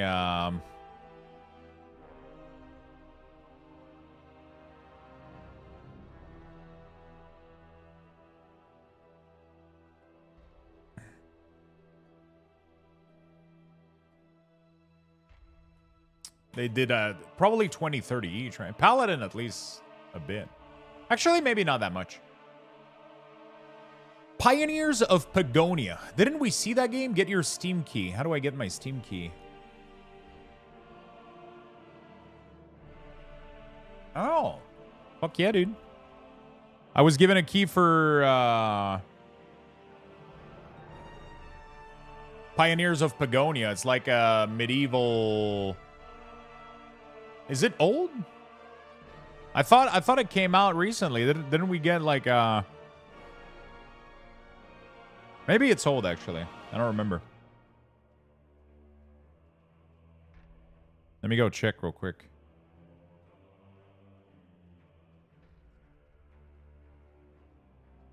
Yeah, it might have been a demo, right? Add a activated product on Steam. Confirm. Product already owned. Oh. Wait, what? Oh. Oh, I already have it.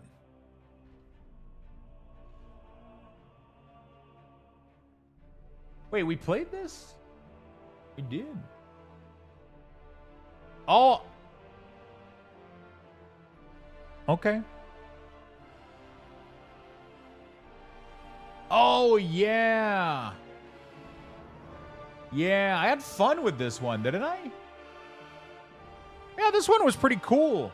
But I think it was like an early access, right? I mean, I'm assuming it's still in early access, though. I'm assuming, I don't know, maybe they...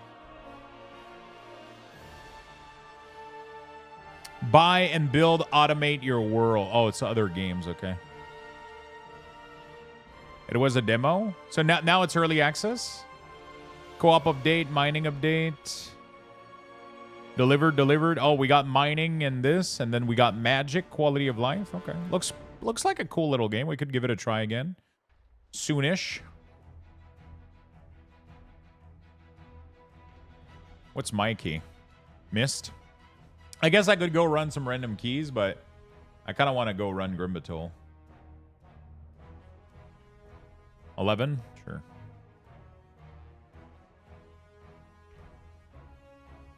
$18 million shaman. Let's go. Let's make a full shaman group. It's still in early access, yeah. But I think I might have played the demo, though, instead of the early access, right? It was the demo back then?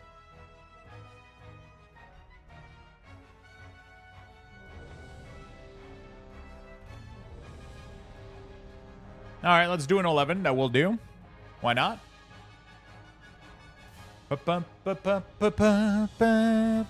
Let me go. Before we go, I always got to bring down my Tempest to the lowest amount possible. I keep forgetting to do that shit, but it's so valuable for that first pull, man. It's annoying to do, but whatever. Like, you want to bring it down to, like, you only need to do one Chain Lightning, right? There we go. 4 is perfect. So now I just do one Chain Lightning and I'll get beautiful. Beautiful. How many of you in chat have picked up the Bazaar? I'm curious.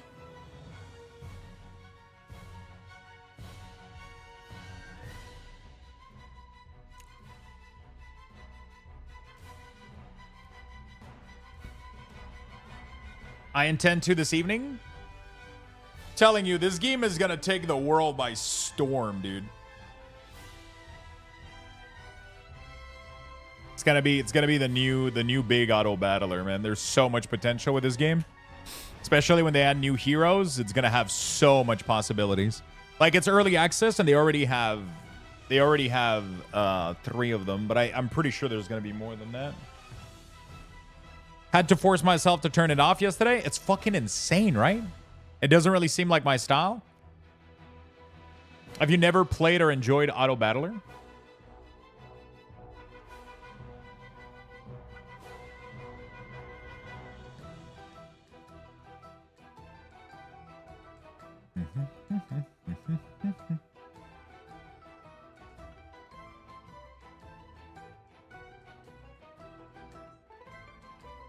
All right. Played, yes. Enjoyed. I'm so addicted to this game. It's crazy. Like, I have to force myself to put it down. Otherwise, I don't go to bed. Like, I did these 3 days, except last night. Because last night, so these 3 days, I went to bed at 3 in the morning. No, Sunday, Monday... Saturday, Sunday, Monday, I went to bed at like 3 in the morning because I couldn't stop. It's called the Bazaar. It's a game by Reynad. You guys know Reynad? He used to be like a big Hearthstone player. And then he was making a card game with Rekful. And they changed the direction a bit. And now it's a auto battler game. And it is the best fucking game I've ever played. I have to fucking stop myself from playing because I play too much. It is so addicting. It's crazy. It is. It's like it's now a crippling addiction. Like, I can officially quantify it or qualify it as a crippling addiction. Like, I haven't been going to bed at normal times in like 3 to 4 days because I'm fucking addicted to this thing. If I'm not playing it, I'm literally watching Crip or other like content creator, like just Crip pretty much. I've been watching Crip play it every fucking minute that I'm not playing. It's ridiculous. It is so fucking good. It's in early access right now. So you have to pay to be able to get in there, but it's like $30, I think.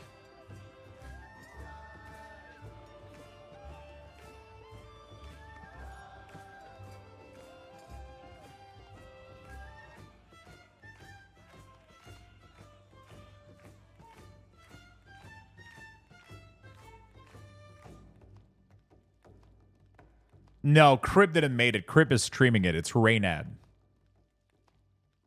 Reynad is the founder, I guess you can say. I mean, he didn't make it. He probably hired a dev team because he's stacked.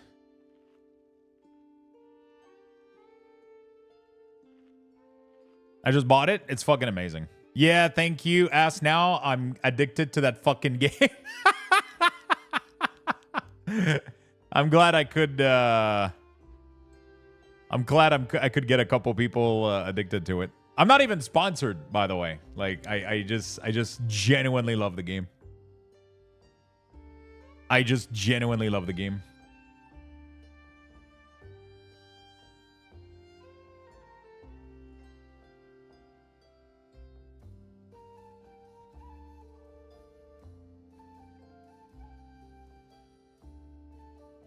What is more fun, enhanced PvP or LA? In PvP, I think I would play LA. I really struggle to do well in PvP as an ENS. I really struggle. In PvP, I enjoy LA more. I might end up doing a little bit today. There's the tattoo, man.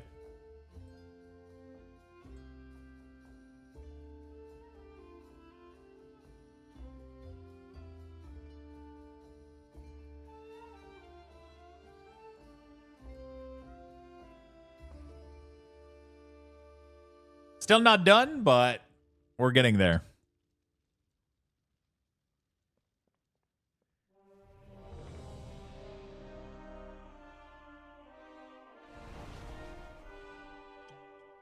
Actually, I might want to go for some Ace today because of the Haste Mastery buff. That was a 5-hour session for the coloring. So we did, this is the third session. So the first session was the lining ear. Then we did a second session for my lining and coloring of all of this. And this, the coloring of this upper part was 5 hours. Just the shading and coloring and everything. My main thought for the game right now is there should be some minimalistic reward for free play at 3 and 7 wins. I haven't played Hearthstone in forever, but I recall there being at least some reward, even if the run wasn't usually successful. The problem is if they do that, then they never make money, Rathy. Right? Learn the true lesson Yeah, of the they have to monetize it somehow. It's not a game that's going to sell because of their customization. You know, you understand? People are not going to spend money to get a skin for a little mini game like this, you know?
Do you see it? Okay. A All stone right. to call forth the darkness.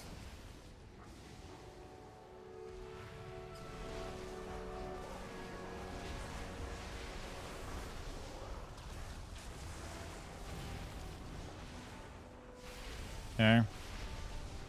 We're good. Do you feel any pain this time? Yeah, there was pain with the paper towel, but on the arm it's not as bad as on the lower arm because I don't have as much hair. I think one of the big reason I'm feeling pain when he cleans it off with the paper towel is that my lower arm is very, very hairy. So because of that, when he wipes off the blood and the ink with the paper towel, it like gets caught in every like freshly shaved little hair, and that makes my skin super irritated after it's been freshly tattooed. So like the lower arm was really, really bad for that, but The top arm was really not that bad when he did the paper towel. It was really not that bad. The only time that it was bad was like close to the armpit here. That little point was fucking painful. Everything else was pretty mild, I would say. The top part of the shoulder, like right on the bone of the arm, was kind of annoying. Like it was really resonating into like the entire arm and bone structure. It was weird, but outside of that, pretty mild. Honestly, the worst part is not getting tattooed. It's healing, but I'm pretty good today. I'm actually feeling pretty good. Fair needs to see what full monetization model look like. They have a battle pass as well, so you're gonna get more chests for winning. I'm assuming the battle pass is gonna include some free key in there and you know all of that good stuff.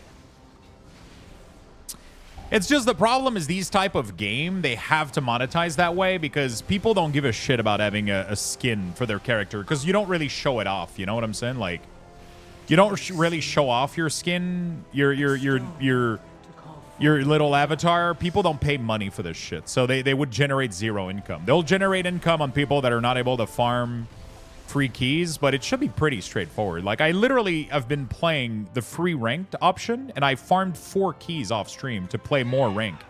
And then all I got to do with those 4 keys is not suck ass, and you pretty much earn yourself a lot of currency by playing rank, right? As long as you get at least 7 win on a rank, you're guaranteed to get a free your ticket back in currency. I personally don't use my currency to buy ticket. I farm pretty much free to play. I farm free to play, and then that gives me access to free token, which I then use to play rank, which I use to farm currency so that I can buy the. Your dinner awaits. God fucking damn it, dude.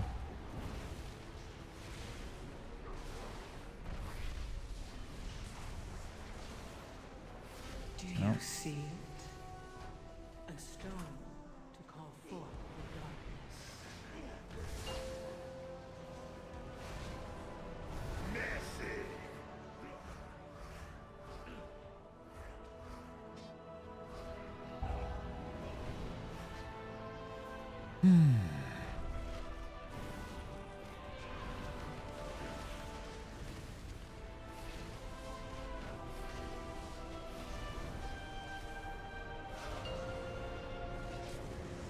I literally pulled threat in the first 2 seconds of the boss.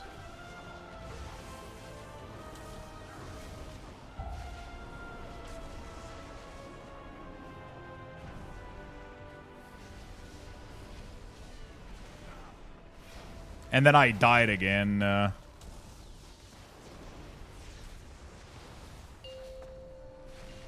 damn it, dude. The healer is struggling to keep us topped off. Like, I'm not going to have a defensive for the next one. A stone to call forth the darkness. Like, next one, I don't have a defensive here. I have to be topped off.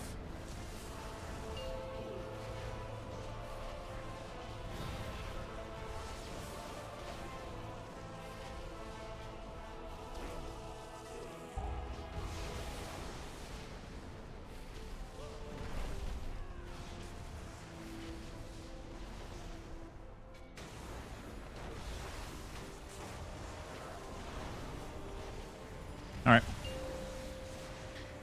Earthele?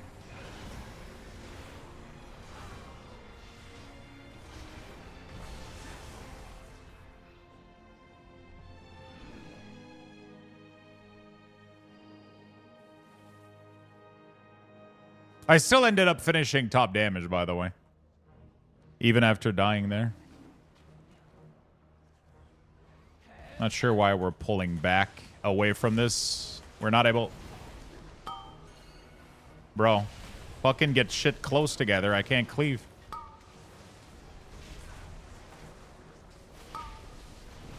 Do you see it? A stone to call forth the darkness.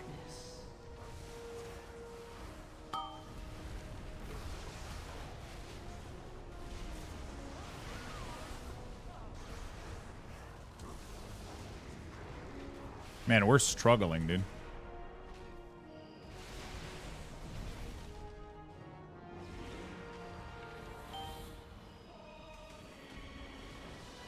We are struggling, dude.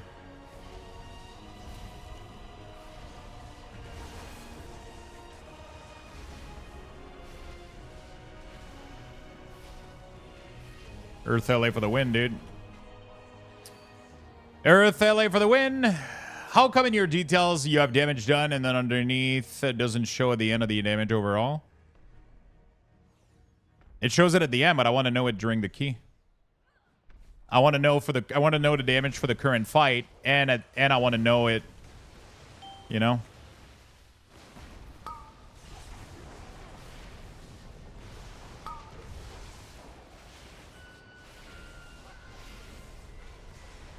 Do you see it?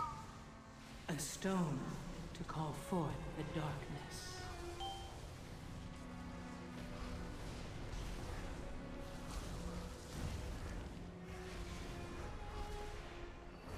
All right. Is Pally getting Rip Thread? Is that what keeps killing the warrior? Do you have a weak aura pack somewhere? No, I never did classic weak auras. Blizzard never puts up PTR for Blizzard never puts up PTR for classic, which means I can't do weak auras for them because I don't have access to max level classes. They put PTR up for like Kata and shit like that, but they never do for holy shit. Is healer like just giga struggling right now? Like I'm not sure what's going on.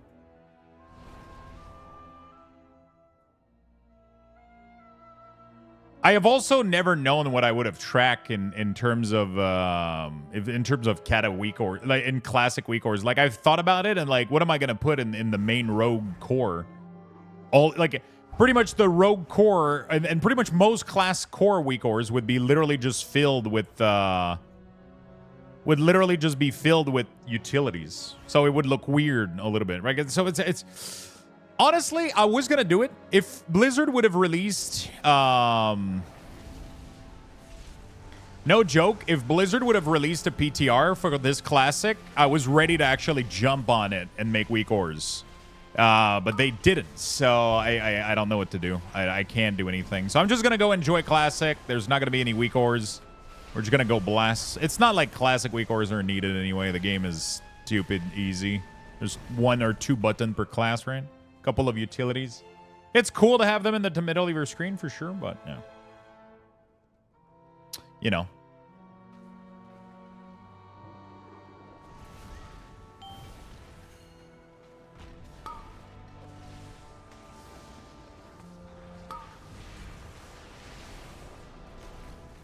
Do you see it? A stone to call forth the darkness.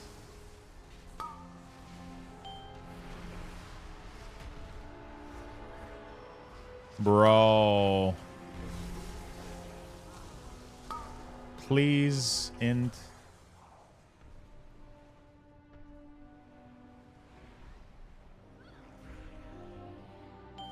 Nobody interrupted that. Nobody pushed. Nobody did anything. I'm not sure what's going on, man. This is like the... I have no idea what's going on.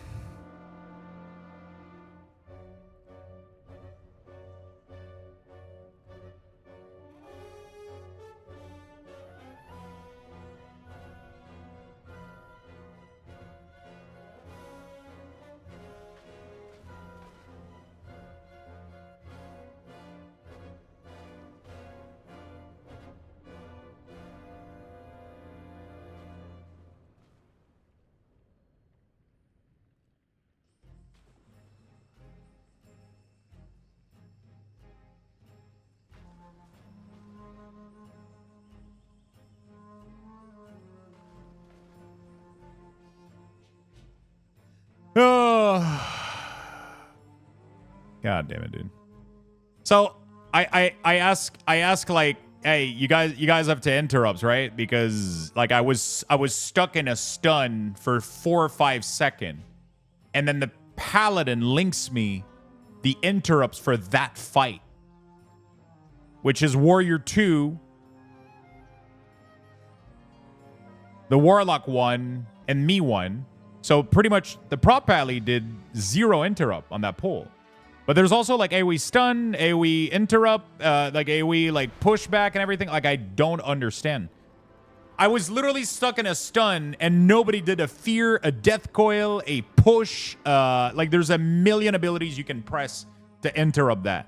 Because I'm the one that has the most interrupt in the group. If I'm stuck in a 5-second stun and I can't sunder, I can't thunders. I mean I could have thunderstorm, but I couldn't because it was on CD, right? So it's just this group was not ready for 11s. 100% not ready for 11s there.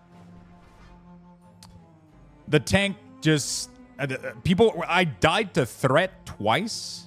I think the warrior like once or twice too. That was a rough key, man. Holy fuck! I literally like ripped threat like immediately on boss. I was like, what the fuck? Bad key day? It happens, man. I'm not too upset by it. It is what it is. We'll get bad keys. We'll get good keys. Sometimes we'll just have a, you know, like it is what it is. Oh, I know I'm not in the wrong, Krakazor. I 100% know I'm not in the wrong. All right, let's go. This is looking like a good one. Like I'm doing really good damage. I'm interrupting and CCing. I'm doing everything I can, but I can't help people not wanting to help themselves now. Gotta get some. I think we were lacking a little bit of healing. Tank was dying a lot to tank busters. I don't know what's going on. I don't know what's going on. I do 11-12s with Pally Tank regularly. They're threat. I mean, I've never had any issue with Pika. Like I've been doing a lot of. I did some keys on Enhance with Pika, and I don't think I pulled threat once. Paladin is like the highest damage of any tank too. They should. I definitely shouldn't. In AOE, it's possible that you pull threat, right? Because you're attacking. You might be attacking a different target or whatever. In single target, I don't really understand how I can pull threat, especially without Bloodlust too. Like I always wait too. I waited. I didn't even have Bloodlust. I just popped my normal CD and I ripped threat. You know, like I died. And then I ended up, yeah. And then I wasn't topped off. And then, to be fair, that was my bad. I should have used a defensive there, 100%. That second death on that first boss, I could have prevented it. But, yeah.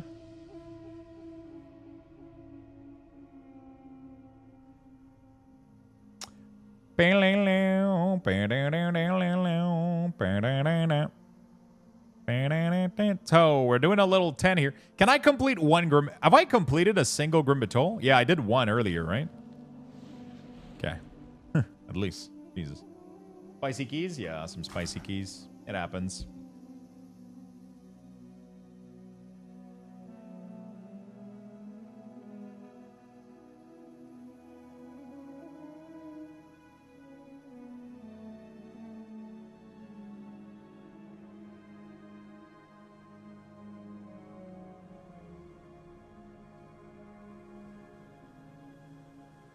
Gotta wait for 5 Sunders, bro? Fucking Sunders. This ain't Classic yet. Classic is in 4 hours, dude.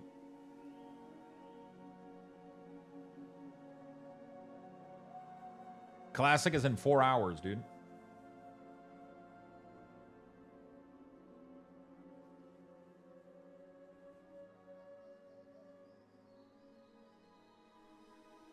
All right. Here we go again. Run 50. I'm tired. Vibe. Yeah. Are you farming Gil?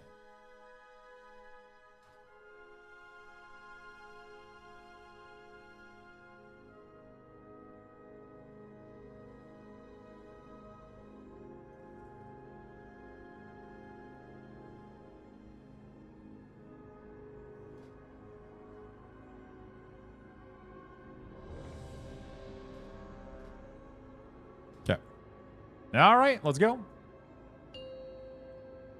5, 4, 3, 2, 1. Spicy key indeed, man. Spicy key indeed. So yeah, a little bit of kind of excited for that PoE stream later, man. There we go. Beautiful. If I did the mage tower for my tank skin and legion, you can do it. Yeah, but the difference, Zal Snap, is one is a skill issue.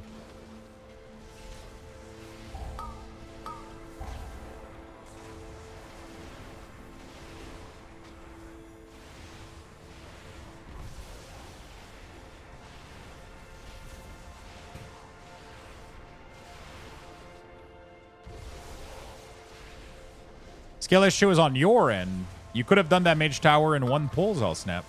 Why did it take you 800?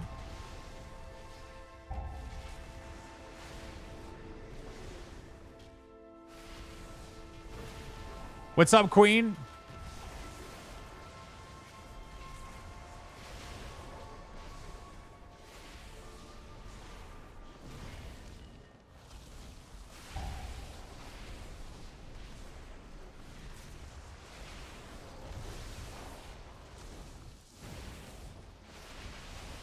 Rip all my melees. Do you see it? A stone. So see, because I have the sound alert that does the ping, you know,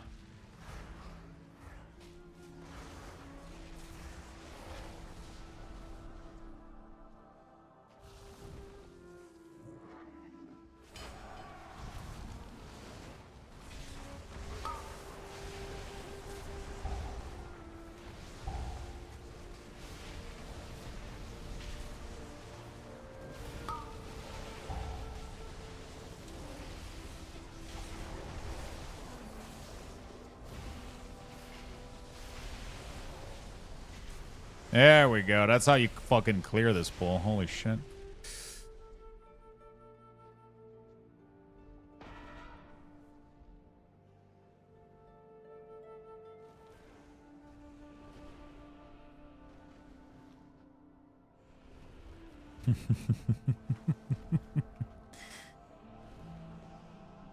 You know this is your own doing, Zelsnap, right?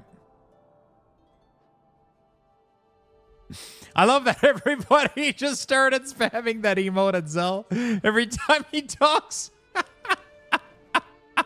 I'm not even doing anything? Wait, you mean you haven't done anything in the past 7 years?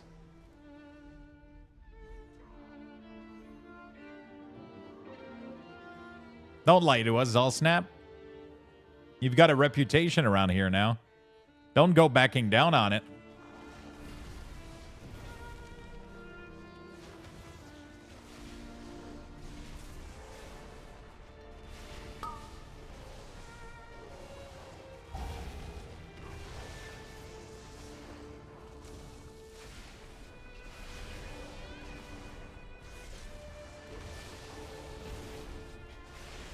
I want to keep my CD for boss, I think. Do you see it? Do you see it? A stone to call forth the darkness.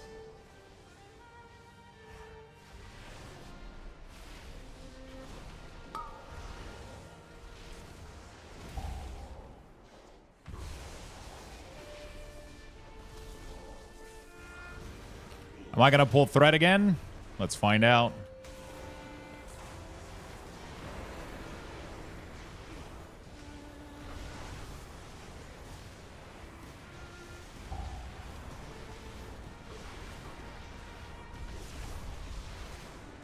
No, see? Even with PI and Mastery, and I didn't pull threat from this Paladin. So definitely a skill issue.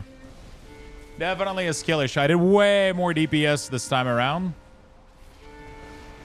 I did way more damage this one, and I didn't pull threat. So, yeah. You know.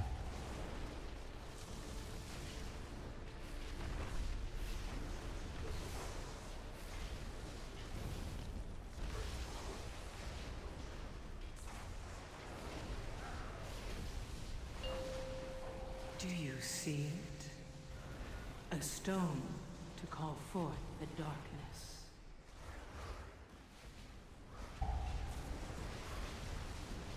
Okay.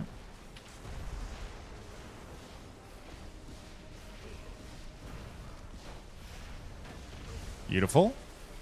We love you, Zell. We do.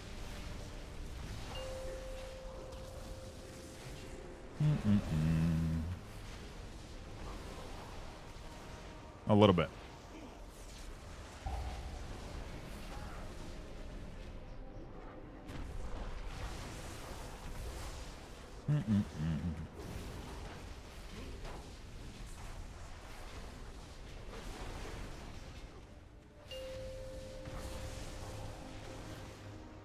Cool.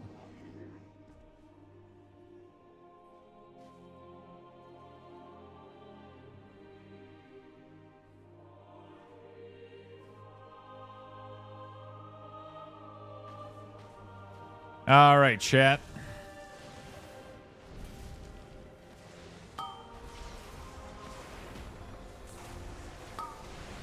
Do you see it? Do you see A it? stone to call forth the darkness.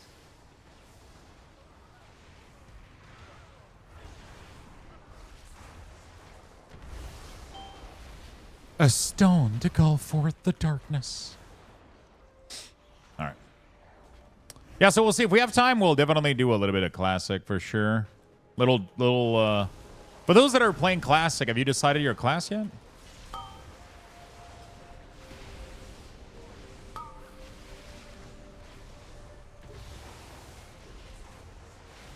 I kind of want to go maybe a little hardcore alliance character for fun. Get to level 30 and then quit, but just for the fun of it, we'll see. Holy Priest, like always? Oh, God. Are you doing hardcore or fresh? Normal classic? I don't think I'll do normal classic. I don't really intend on playing. I just want to have a little bit of nostalgic moment, right? I don't really intend on, like, you know...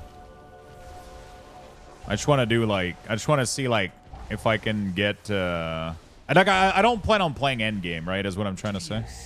I'll just level. Yeah, I mean, I'll hit, like, fucking level 20 or 30, and then, you know... we'll see. I don't know. I don't know how I'll feel, I guess. I have no fucking clue. But you're most likely right, for sure. I don't intend on going back and doing fucking Molten Core, you know what I'm saying? Like... I have no intentions to farm gold again in Classic. Nope. But I have a little bit of a nostalgic moment about leveling. Because I miss the early, like, you know, like leveling took like forever and then you got a little skill and then, you know, I kind of miss that a little bit. Thank God I got a call. Lurk on. Have a good lurk, man.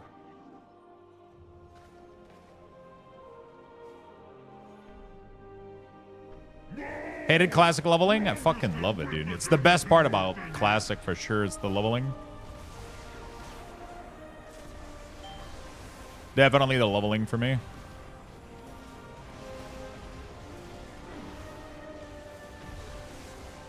It's not necessarily the leveling itself, but it's the journey and the experience, right? It's like, it feels like an MMO. It feels like difficult and tedious and like it makes you work for it, you know? And then when you get a level, you're happy to put that talent point in, you know? I'm either doing, I don't know.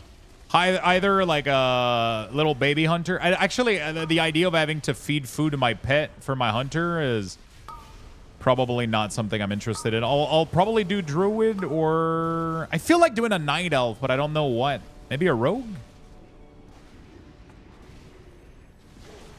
Do a night elf rogue, undead rogue maybe, maybe a horde. I hate the undead starting area though. It's the worst.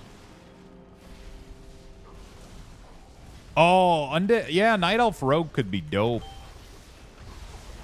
I could roll an end shaman too. If I don't intend on doing endgame, it doesn't matter when I'm rolling.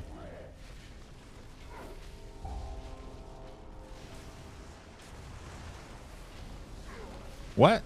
What do you mean, what?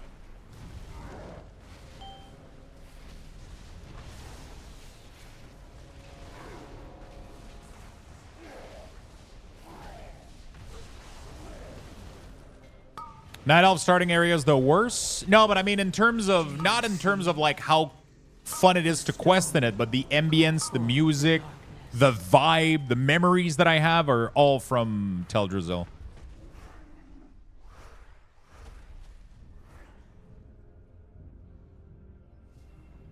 Because the first time that I saw footage for World of Warcraft was a Night Elf Druid leveling through the first area. And that stuck with me for so long. Like the music, like him doing some moonfires and just like the music in that first area is so insane.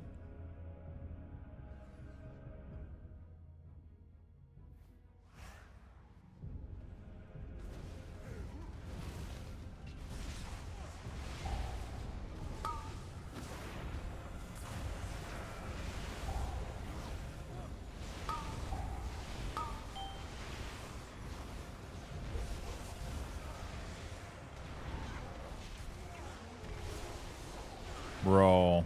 Hello?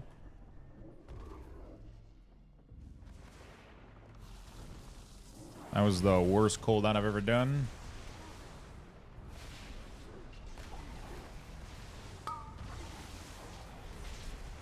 I have to get most of the interrupts, otherwise,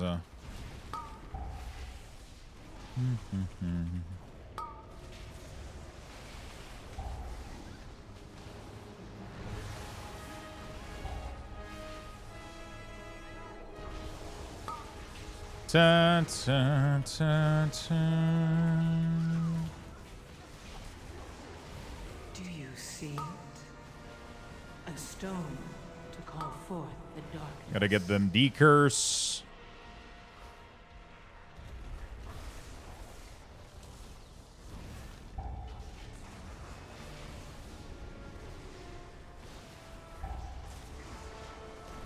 Okay, we're chilling.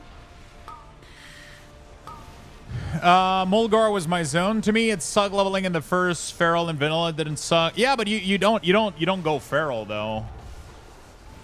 Feral is a little bit later is good, but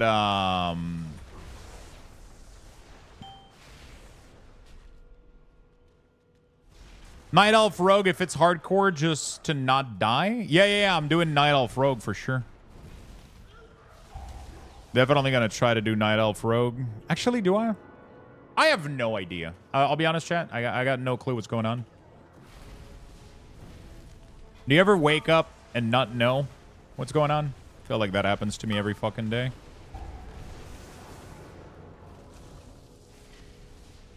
Today I woke up and I have no idea. At least we got a base of a plan.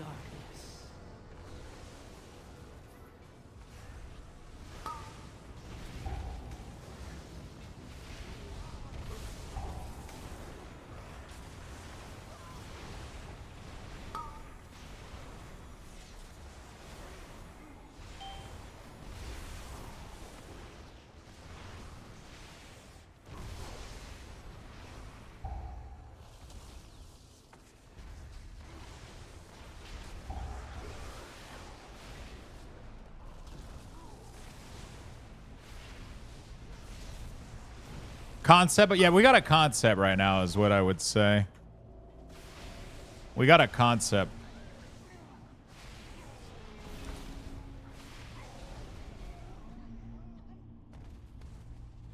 We should make a channel group of Horde and go kill RFC and call ourselves champ.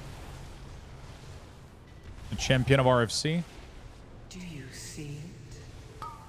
A stone to call forth the darkness.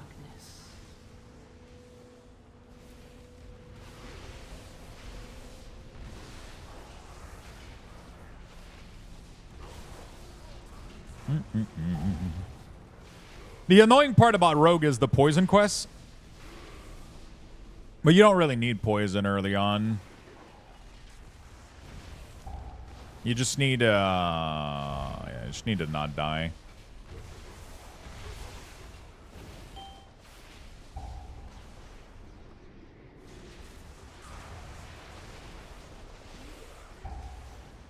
I'm not going to use Ascendance for another minute for sure, so.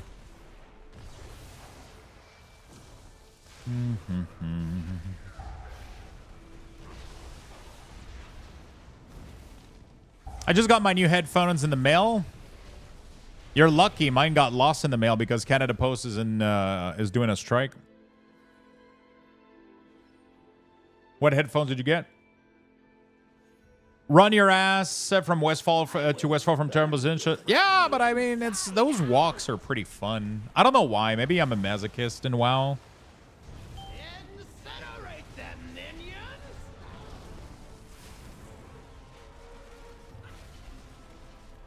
It's an Iser? Nice. Do you see Pretty sure I used to own a pair. a stone to call forth the darkness? Incinerate them, minions!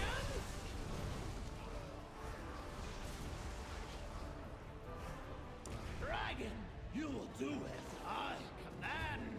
Catch me! If they do not kill you, I will do it myself! I forgot to bloodlust, I'll be honest.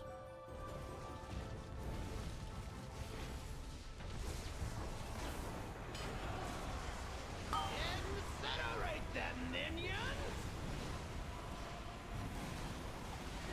Ah, fuck. I fucked up.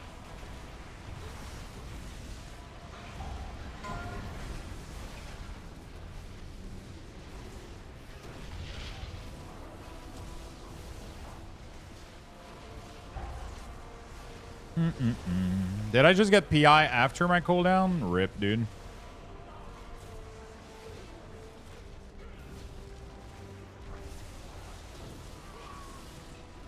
Incinerate them, minions!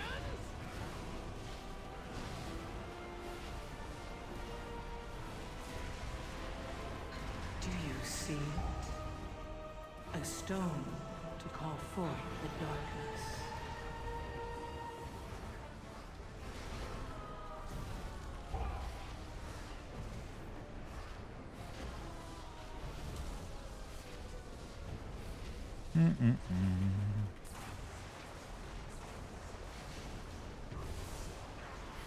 By fire be burned! Okay.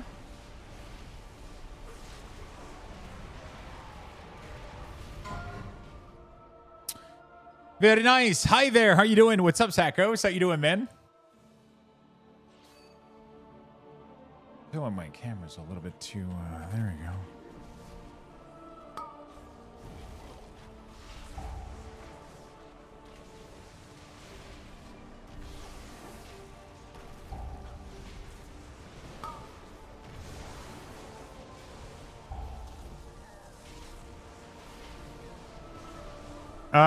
Sorry to bother. I had a question on this boss. I saw Druid tank run out to avoid frontal, then back in while dodging tornado. Is it possible to run in other QB on the right so you don't have to dodge tornado twice?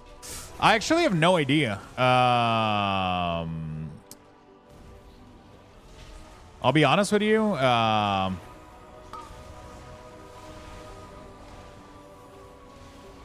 don't tank this fight. I have no idea what the fuck tanks are doing in there.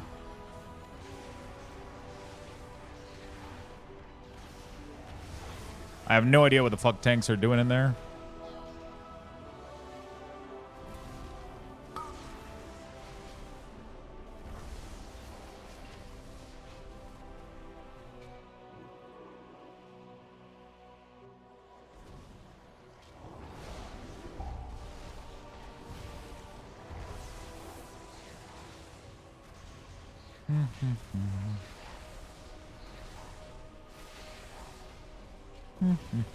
Beautiful.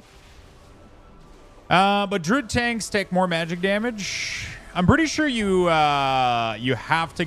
I don't. Pally doesn't have to go out, but I think other tanks might have to, right? For the frontal.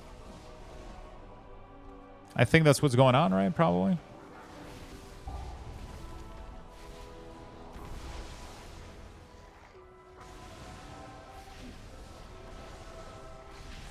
Do you see it? A stone to call forth the darkness. Lux is about the full frontal. Am I?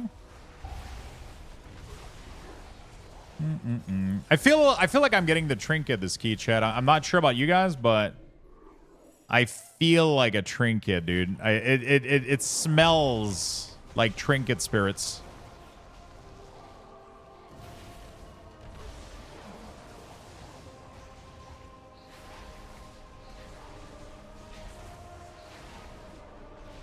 You'll get it, Warbound? You know that if that happens, you're getting banned, Swift, alright?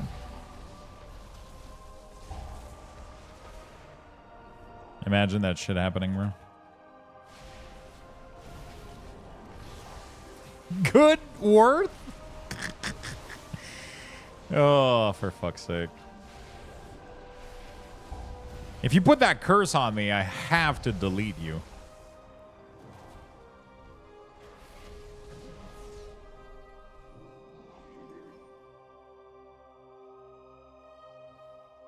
The darkest days are still ahead.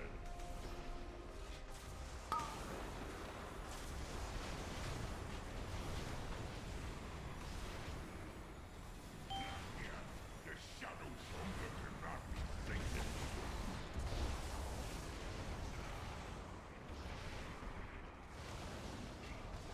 Okay. Dude, Survival Hunter destroys, man. What the fuck? Do you see it? A stone to call forth the darkness. Come suffering into chaos.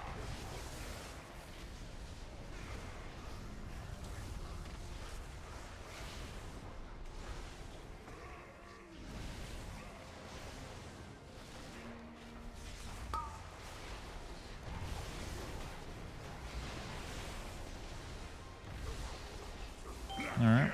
The shadow's hunger cannot be sated. Dude, Survival is actually keeping up with me.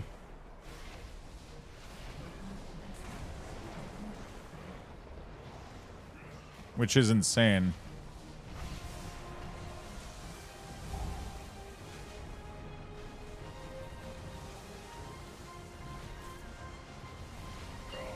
Suffering into chaos. The trinket dropping in your run yesterday? Really? Are you saying that to troll?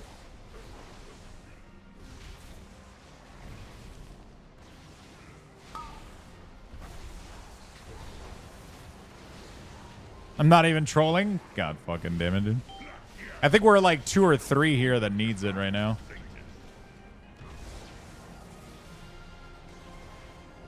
I told you that you were destined for great things. Rejoice, for you have aided the end of all Yeah. things.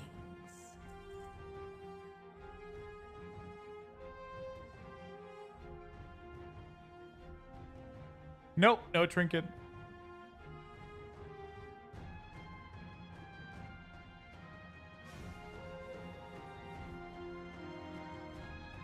Statistics says that 1 out of 3 people in a relationship are unfaithful. I just need to work out if that's my wife or my girlfriend.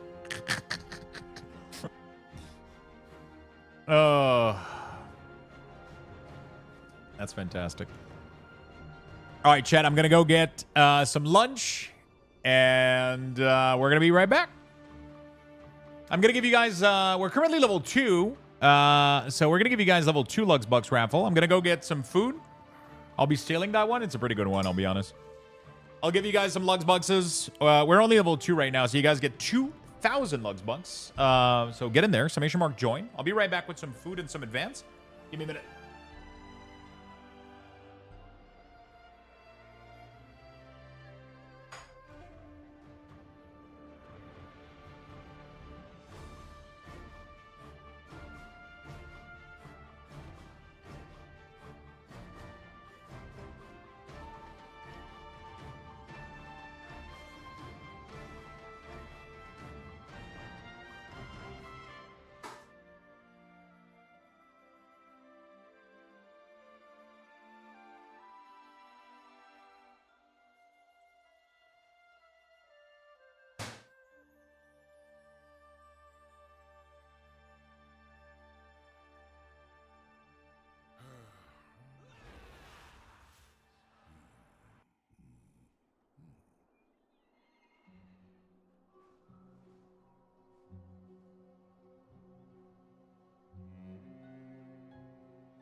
Beautiful. Sorry about that, chat. We're back.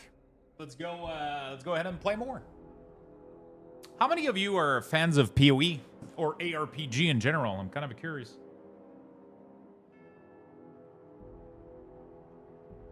Dude, I got some bolognese gnocchi. They look pretty fucking good. Yeah, so now that's not possible to do that, my good friend.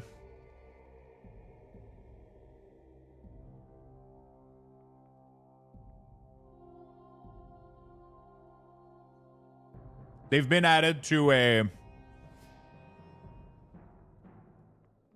It is now a custom option that targets everything, so gnocchi are sure good.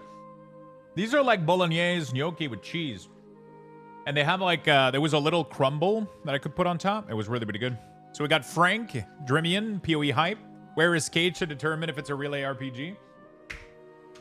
I have an it's okay relationship with PoE. I'm really curious because I know it's very divided, right?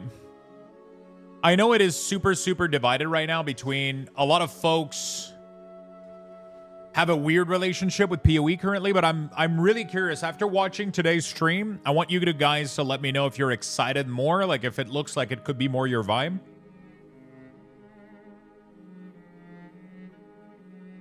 You know what I'm saying? I want to know if people's opinion change a little bit after today's stream. I enjoy playing it, but I get bored within 1 or 2 weeks. I mean, that's pretty fair, though. You know? What was that meme? It gets boring after a few hundred hours?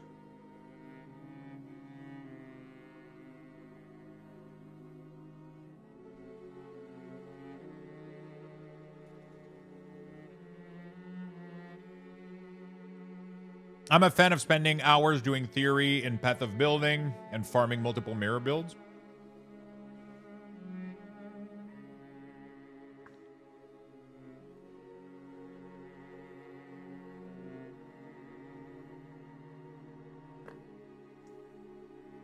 I didn't care much for PoE. No hype for PoE 2 at the moment, but you know how that could change? Yeah, for sure.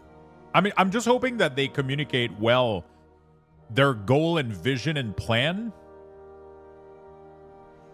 for PoE, so that people can get excited about a new, fresh start with a new vibe and like a simpler...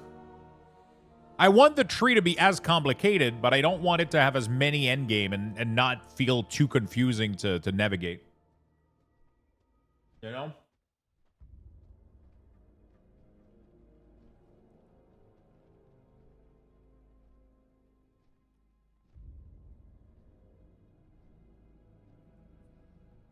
You know what I'm saying?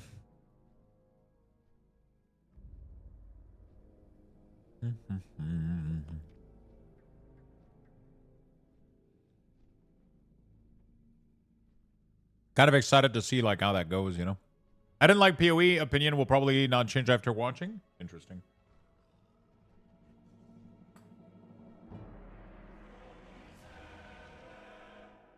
What did you not like about it?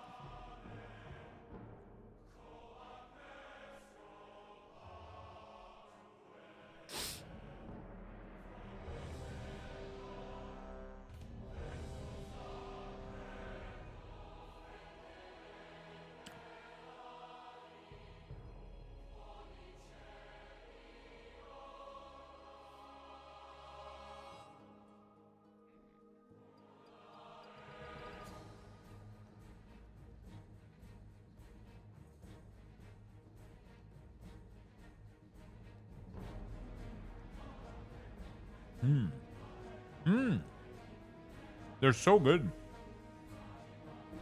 They're super, super, super soft and cloudy.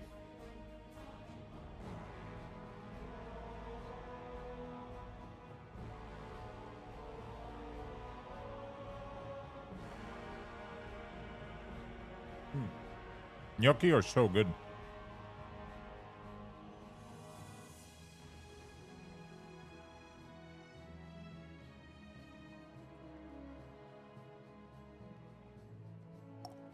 Okay.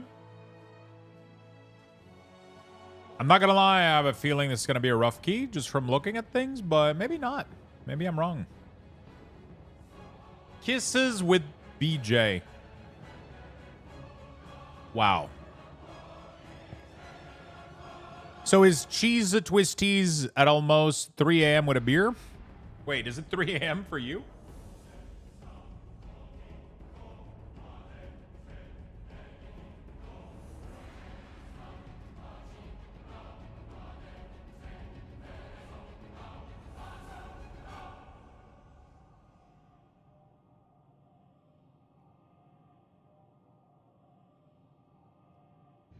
So what the fuck is Cheese Twisties? I really like the early couple of years of PoE, but over time, with adding new stuff, it got a little bit much of everything for me. That's why I'm hoping that... That's why I'm hoping that PoE 2 is like a little bit more simpler in terms of endgame and system. One thing that is really, really cool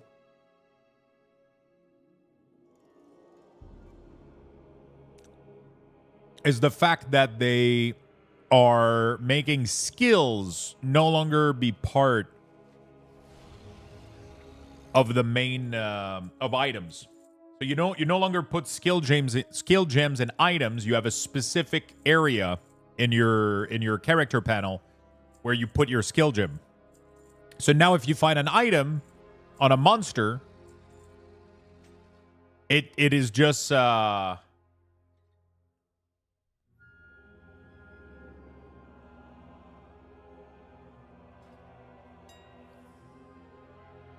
shit. Yo, Jack.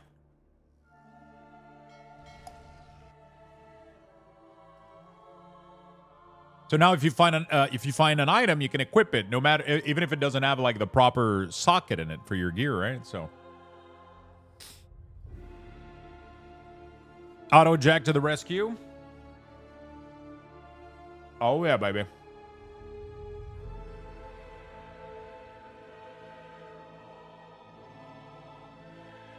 Tasty potato crisp thing is all I got for you right now with cheesy flavoring.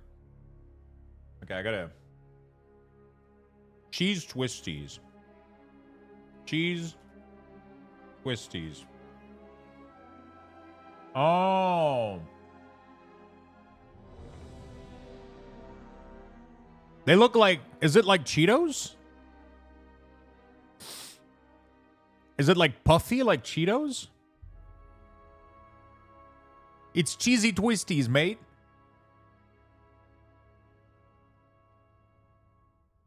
Interesting.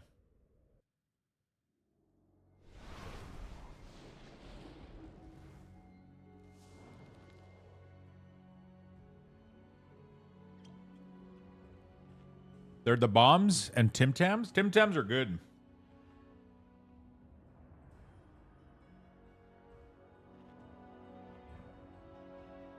But it's crazy how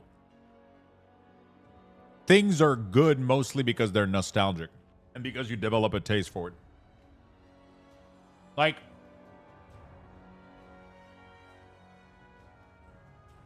Tim Tams are good, but they're not like the greatest fucking thing on earth. But every time you hear an Aussie talk about them, but I understand that what's so good about it is the nostalgia of it, right? 5. It probably reminds, in most cases, them being a kid and eating those as a kid and like developing the taste for it. They're really, really delicious. They're literally like chocolatey wafer thingy. They can be bad, True lesson of the void. but it tastes a little bit like a cheap little cookie you get in a, you know. They taste like pretty much any good old regular chocolate wafer, you know, like they don't have anything crazy going on, you know.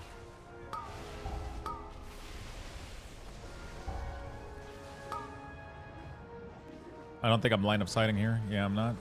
Okay.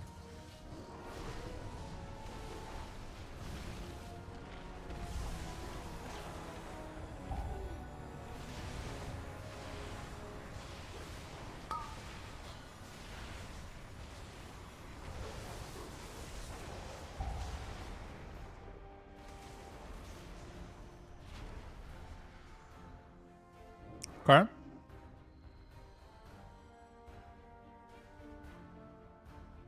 Wait, Lux is live? Wait, are you joking?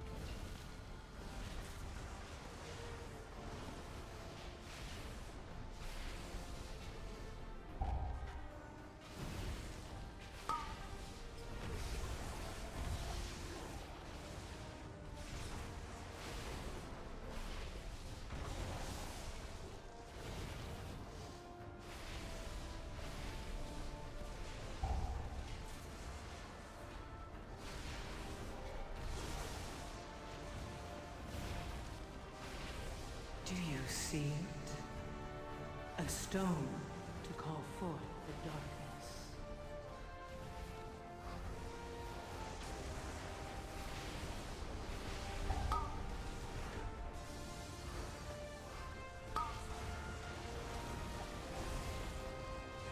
Okay.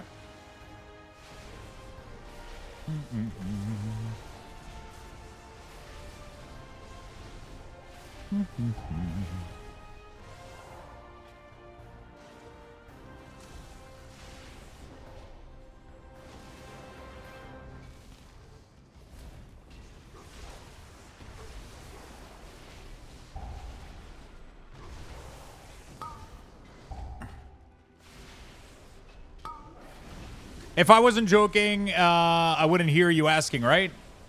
Yeah, I mean, let's say that you did really think that I was not live, and then you just refresh, and then you said, "Wait, Lux is live," then you would then now hear me, right? All right.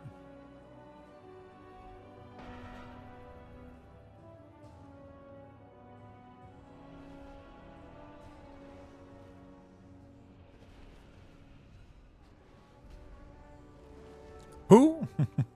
I'm so confused.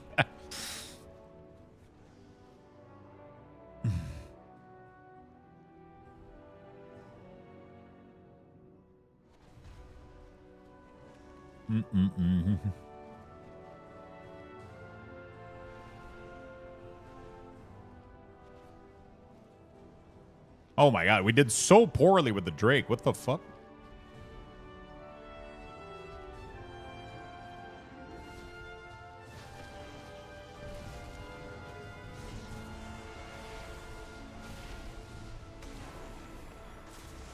Do you see it? A stone to call forth the darkness.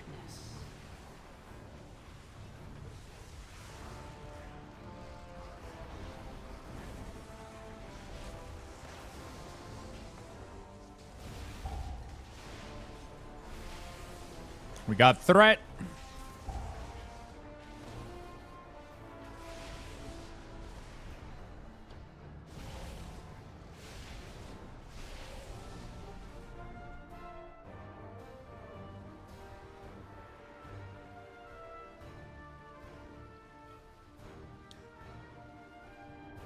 All right, let's go. Let's go. I feel like we get it here. Feel like we get the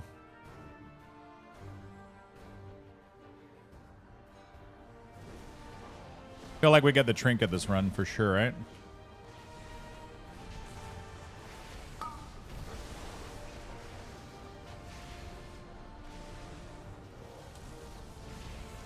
You say this every run? I mean, one time I'll be right, right? Or maybe not. Actually, maybe I'll never get it. Who knows?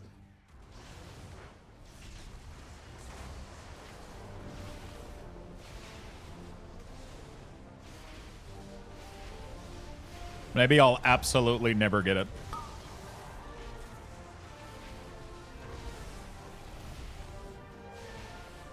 Do you see it? Maybe I'll never get it. Those things are addicting? What are the... which one? The fudge-covered Oreo? Oh, what the fuck? I don't buy shit like this. I literally cannot because I can't control myself.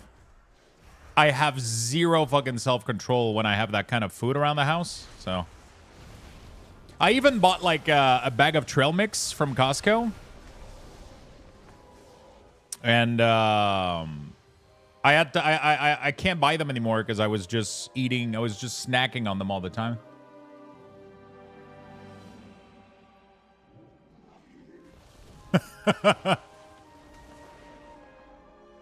Well, Tank is definitely struggling here. I'm trolling Jesus. That's on me.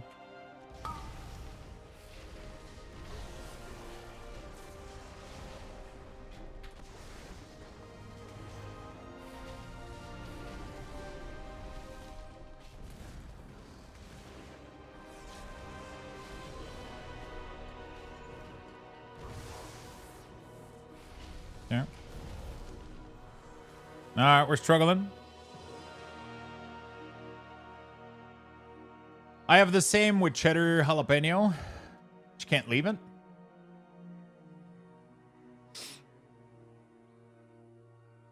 My favorite thing to buy are the Queen's and chocolate covered cherry. Wait, can I get a picture of those? What does that look like?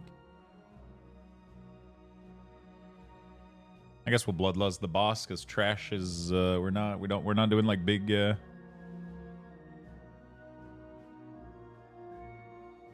get some big threat on this guy.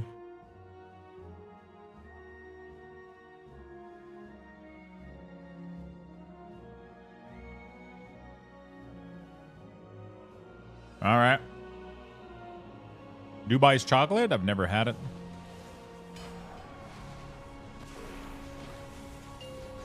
Do you see it? A stone to call forth the darkness.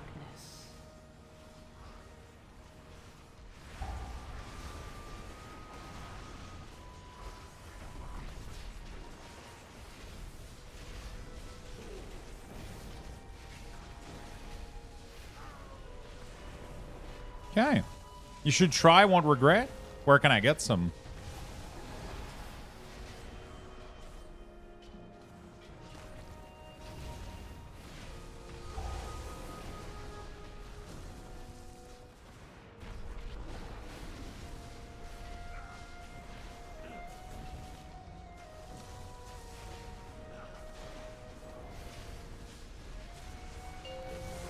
Are you talking about like the pistachio thing, like the green chocolate or whatever?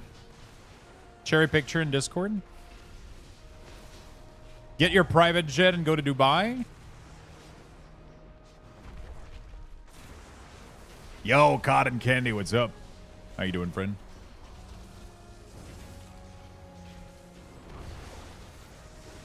Do you see it? A stone to call forth the darkness. You gotta move the boss so we can pick the orb.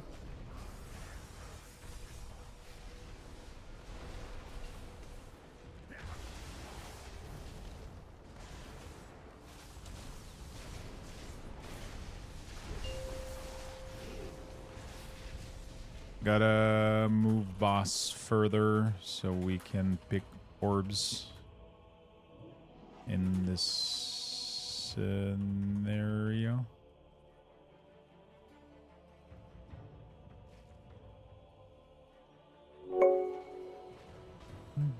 Queen, thank you so much for the resub, Cotton friend. 14 Horde, Cotton 14 Horde, Cotton 14 Horde, Cotton 14 Horde. Cotton 14 Horde.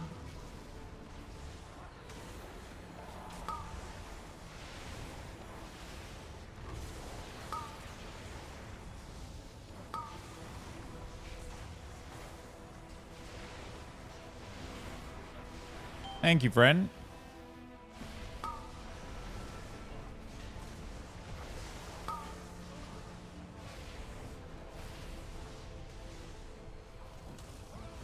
Thank you, friend. Thank you for the 23 months. Welcome back to the club. Hope you're having a good day. What have you been up to? I think the lights are broken. Are they? Let me see. The app might be... Oh, there we go. Yeah, I rebooted my PC yesterday. Should be... Oh, no, I'm logged out? Oh, what the fuck?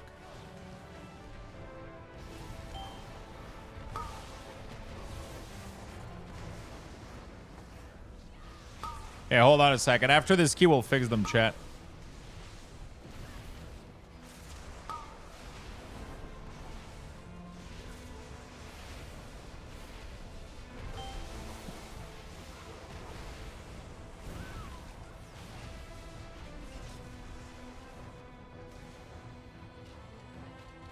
After this key, we'll fix this. I gotta log in onto my software.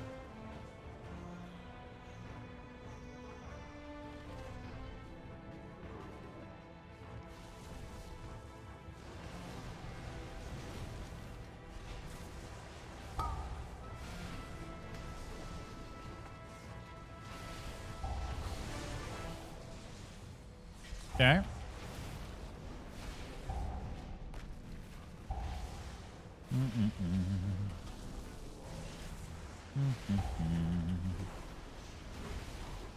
Them grips. Do you see it? A stone to call forth the darkness. Beautiful.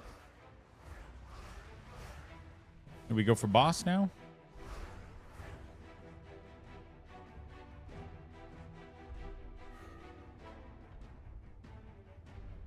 We gotta pull, bro. We're letting that buff run out.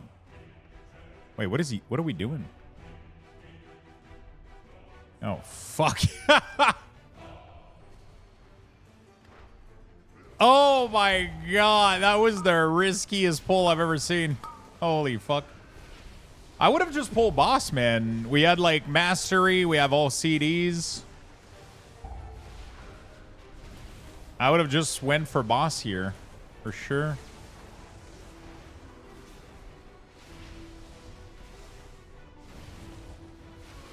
For sure. Smooth as gravel. I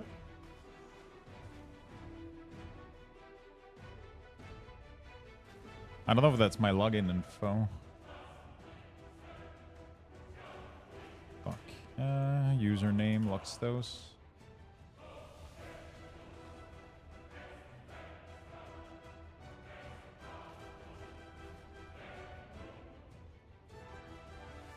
Okay, there we go. Can you try, dude, we're wasting so much time here.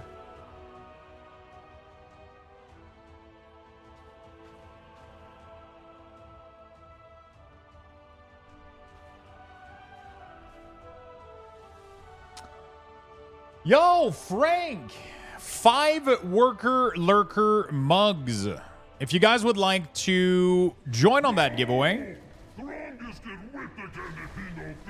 if you guys would like to join on that giveaway, type join in the chat. No exclamation mark, just the word join. 5 lurker worker mug. Thank you so much, Frank, man. That's really, really nice of you. Thank you for the big giveaway, brother. Thank you for the big giveaway, brother. Do you see Appreciate it. a stone to call forth the darkness? I appreciate it, man. Type join in the chat. No exclamation mark, just the word join. And you'll be entered in the giveaway. Simple as that. They're paid for. Shipping is paid for. Everything is ready to go. If you win, you just have to claim them, and they'll be shipped to you for free. And you're good to go. Thank you, Frank. Very nice of you.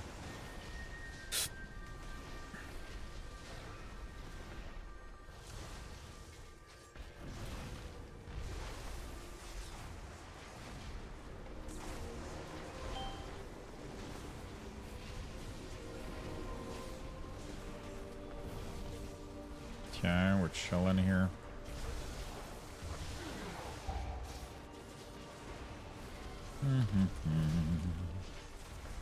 We'll be able to use cooldown again soon. A stone to call forth the darkness.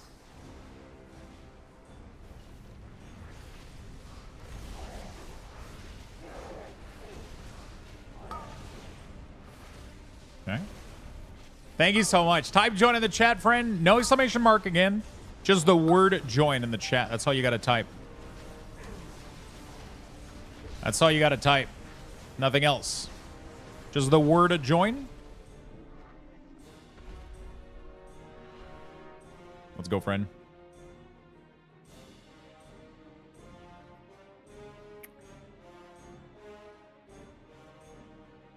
Timeout Mentos since he already has it.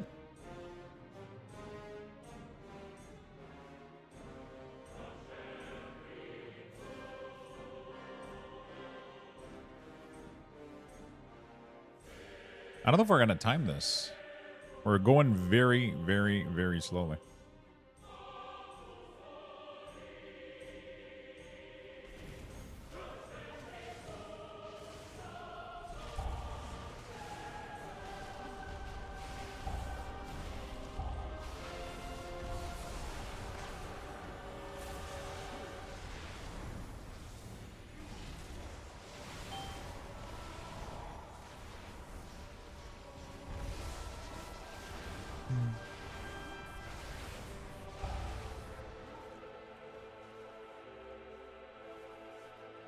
Oh, boy.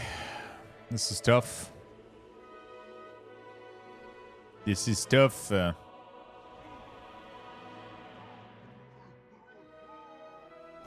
his gear broken?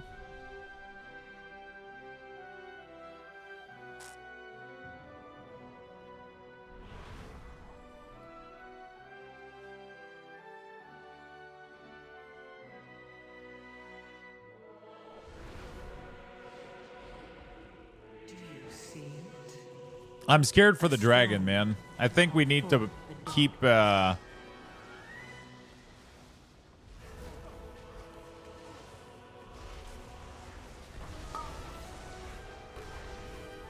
think we'll need to keep Bloodlust for her.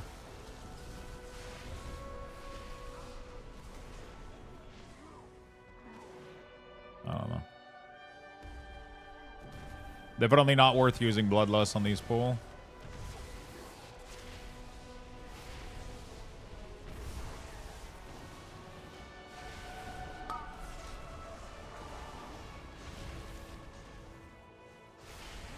Okay.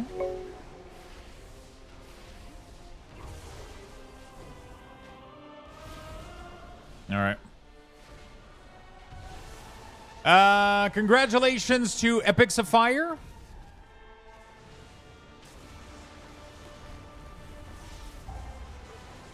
Hey, Dree, Snuggy Man, Jevzor. Congrats, friend.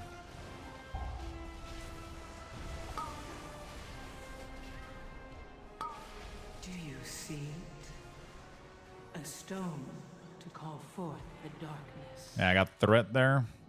That's rough. Damn, we're really struggling, man.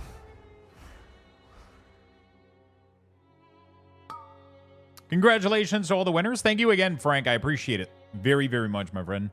Make sure you click the link. I think it's redeem. Make sure you click this link and Luxthos inbound. Salt? Why would I be salty? I'm not salty. Make sure you click the link in chat and get in there.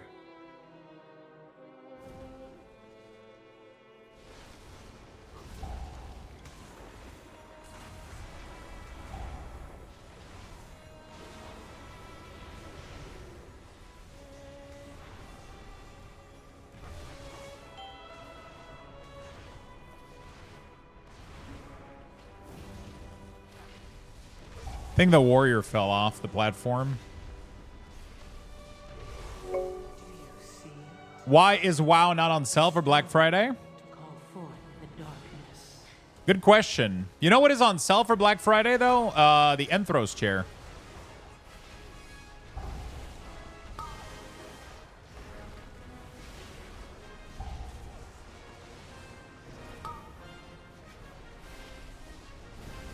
$300 off the Enthros chair for Black Friday. You guys want to use the code exclamation mark chair or Enthros has it?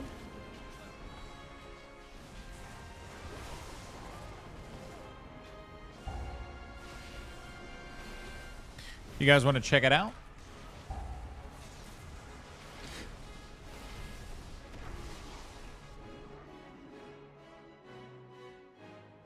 I'm up for the night. Hey, have a good one, Bear. Thank you so much for hanging out, dude.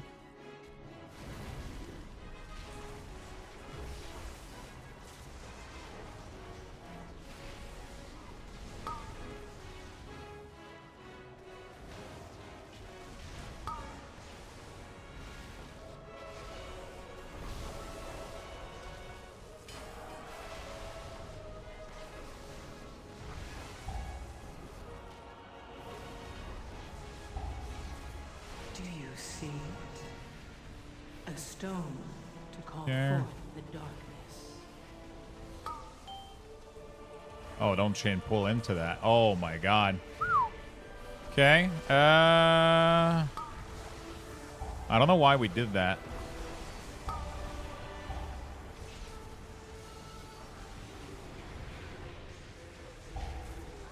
Okay. That was tough. Okay.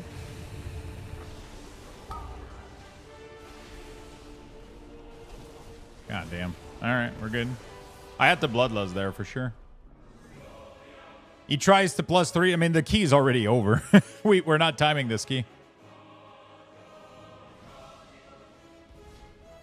We're not fighting this key. We're not.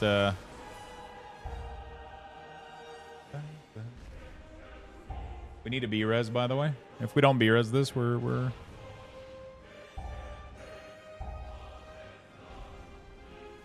B-res.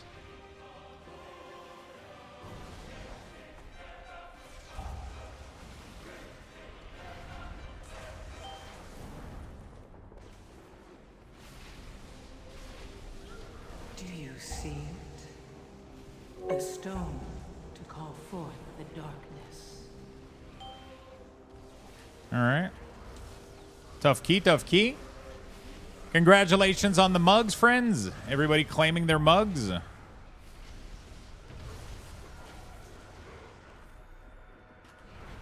Man, imagine how difficult this key would be if we didn't have Jack in here. We're struggling with Jack, imagine. Oh, bro. What a key.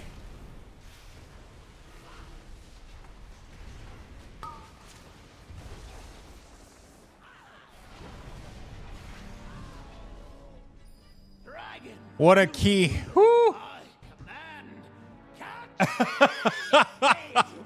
Shit happens, man. Like I said, I'm just here for the loot. So at the end of the day, nothing really matters. I'm afraid to use Tempest here. Oh, that's the wrong... Yeah,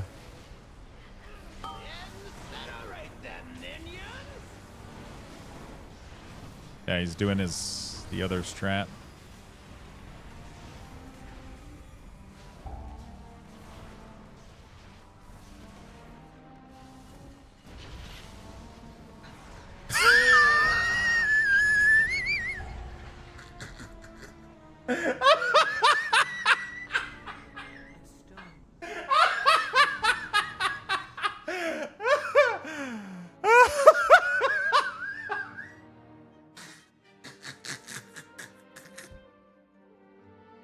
I can't take it.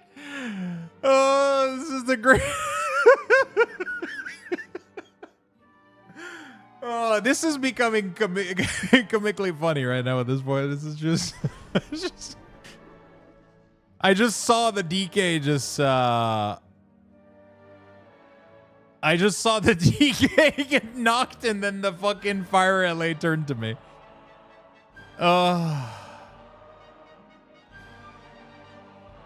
You don't need to. We can do it the normal way. Just can't run in melee on those. Or get knocked. I believe I can fly. I believe I can touch the sky. How you doing, Jess? What's going on in here? I got no idea.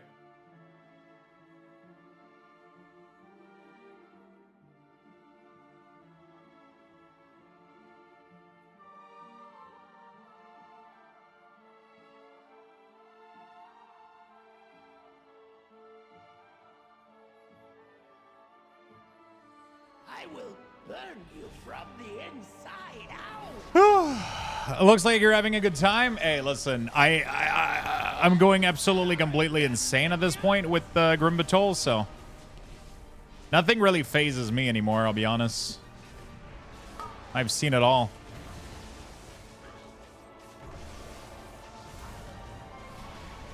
I've seen it all. Incinerate them, minions! I've seen it all, my friend. Dragon! Maybe not. I don't know. As I command, catch me! If they do not kill you, I will do it myself! Yeah.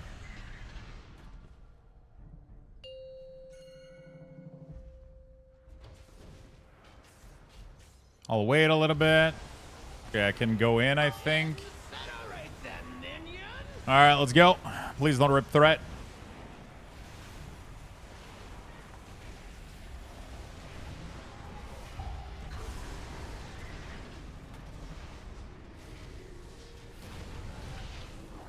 Do you see it? Do you see it? Stone to call forth The stone to call forth the darkness.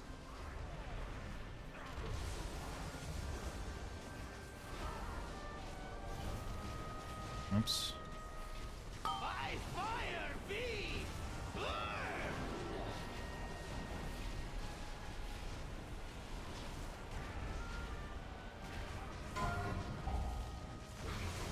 Okay, we're chilling.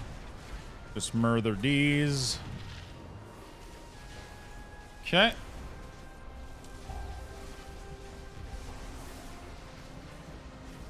We're doing it, chat. Look, Mom. So, yeah, an Enhancement Shaman can literally obliterate those two Elemental, which is crazy. But you gotta keep CD for it, though.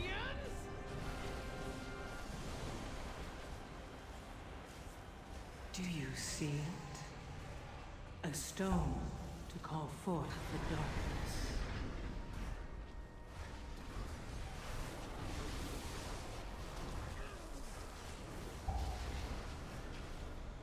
Yeah, we're good. Surely you'll get the. I think my karma as if I don't get trinket on this run, I don't think karma exists. I don't think it does. At what point do you get PTSD? Next season? I don't know.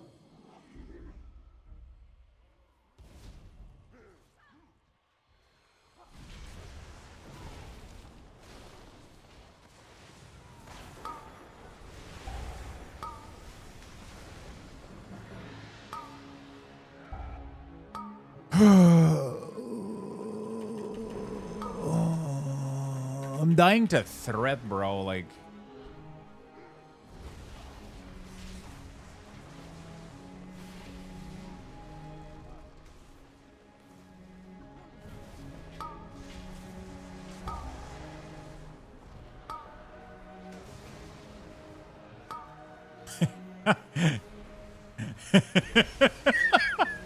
We ain't out of the woods yet.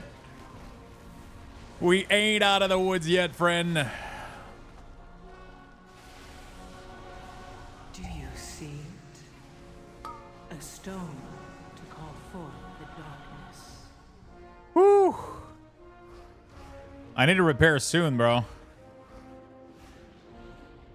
I need to repair soon.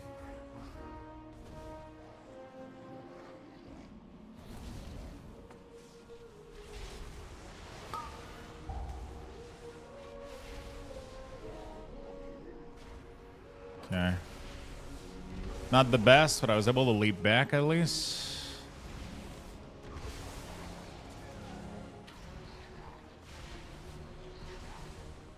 Okay. Da, da, da, da, da. I'm just gonna CD here.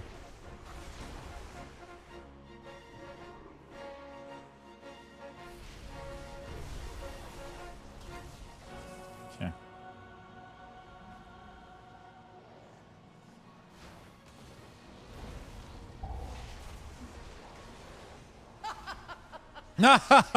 Too late.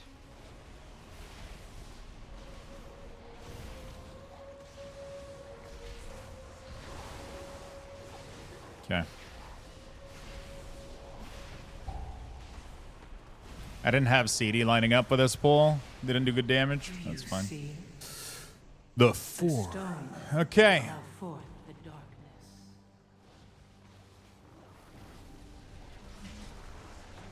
I'm afraid to use my cooldown, I'll be honest. Like, I'm really scared.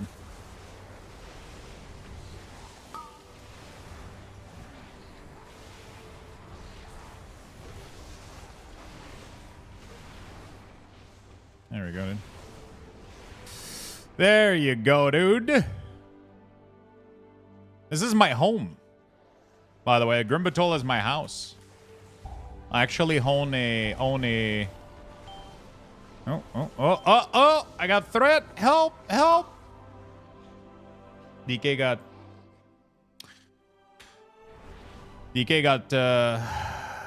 CC'd, whatever, mind controlled.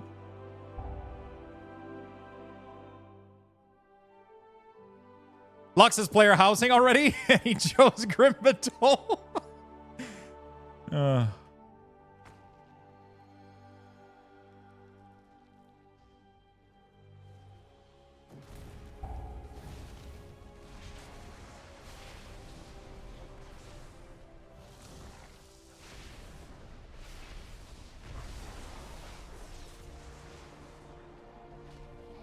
Okay.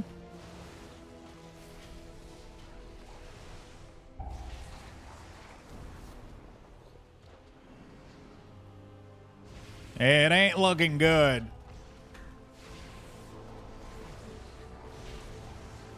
It ain't looking good, chat. I'll be honest. Well, we'll do the best we can.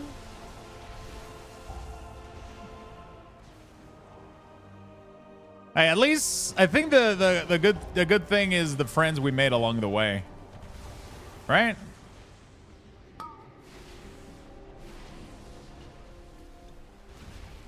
I think the friends we made along the way are what matters truly.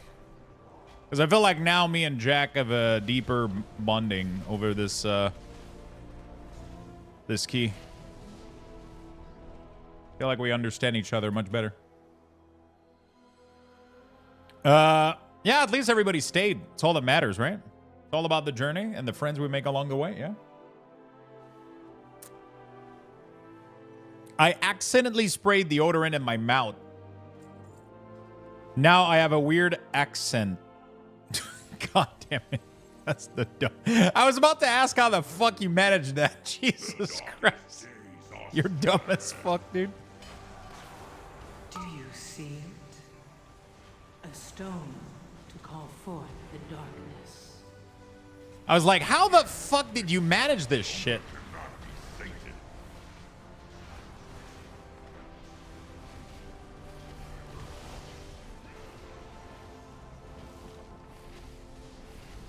Did you like that one? It was pretty good.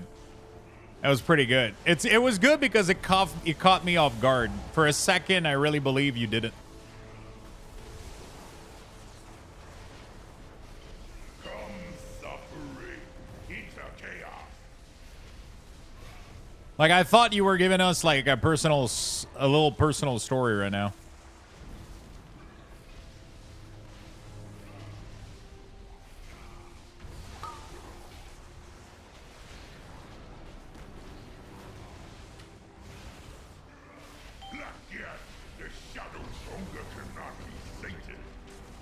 I really thought.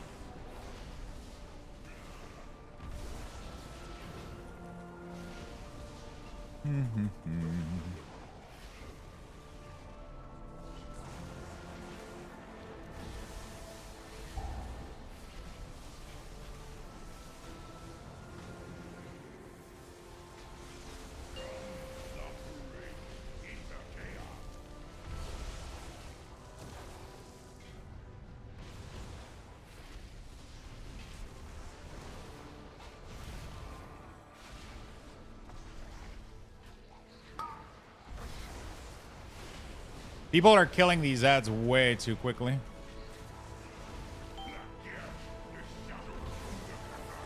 It's fine though. It's all good, chat. I think I can spell the trinket, right? Right, chat? It's trinket time.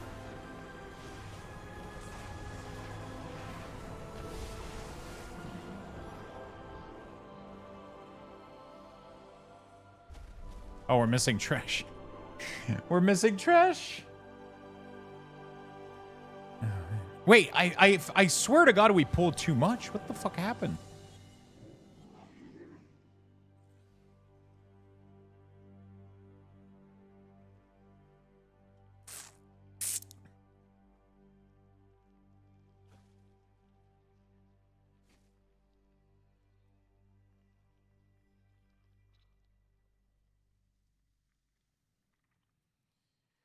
We chilling.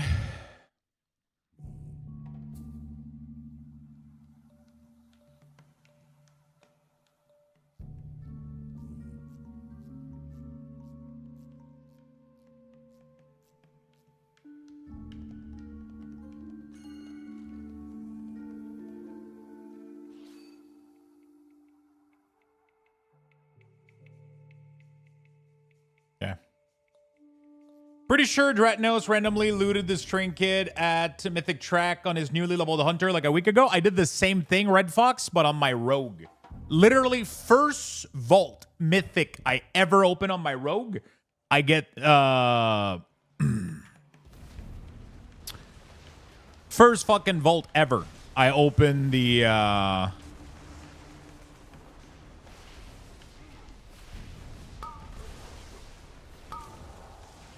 Do you see it? A stone to call forth the darkness.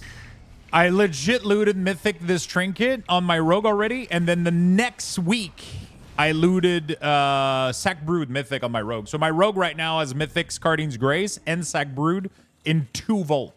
It's fucking ridiculous. I don't even know why I'm playing my shaman right now. Oh my god, that's some pog gameplay, my Jack. I can't do it, I think, with Spirit Walk. That would be dope, though. Let me sprint there, though.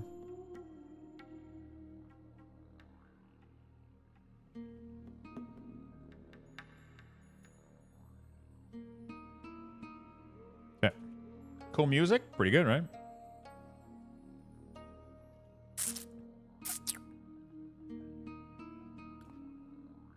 Path of Exile just got a 4.3 gig update. Oh, shit. Oh, he just jumped over the... All right.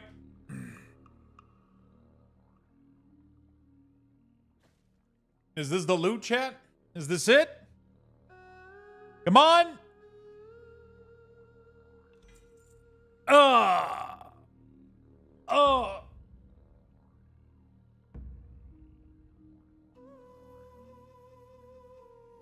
Oh, shit.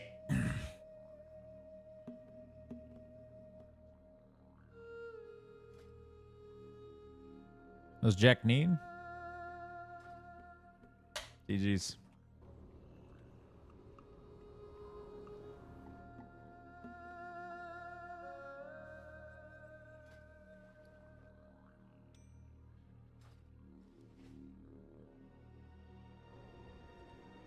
All right, hey, you got a loot? No, the tank got a loot. I didn't get shit. I didn't get shit.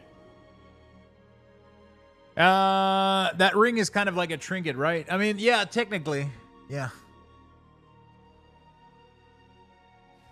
My fondest memory are being ganked by a rogue in STV. It's actually what I used to gank people on my rogue back in... Yeah. That used to be my favorite thing in the world. I would just gank people randomly on my rogue. That was really, really fun. My first character that I made in World of Warcraft ever was a rogue. Undead rogue. I got it to level 51 and then I quit and I made a shaman. And then I got the shaman to 60 and then I played shaman for 3 expansion.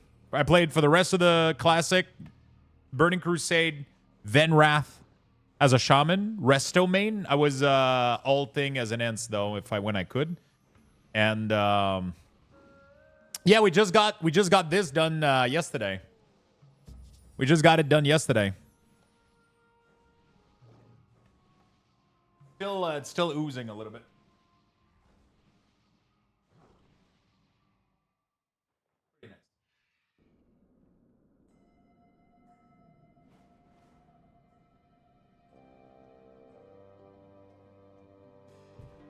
We're still missing some parts of it, but it's getting there.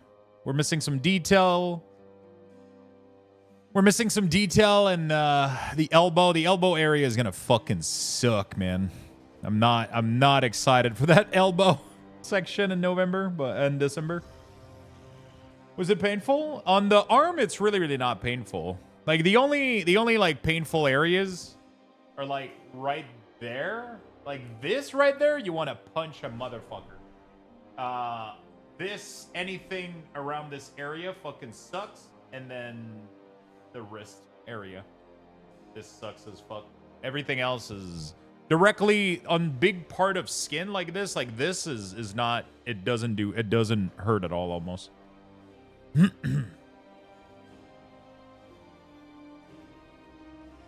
It doesn't hurt at all.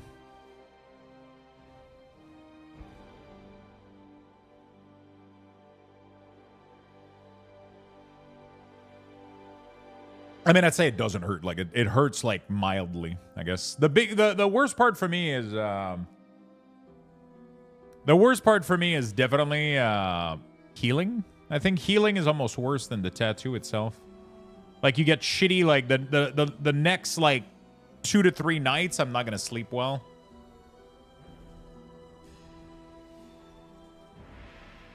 You know? Need a Grim Batolki? I always wait, we got Path of Exile stream in 30 minutes. I don't have time for a key. Path of Exile. Is that their Twitch? Yeah, 30 minutes. There we go. So we're going to be watching this. We got 30 minutes until it starts. So we're going to be watching this. This is going to start in like 30 minutes, so let me check something real quick.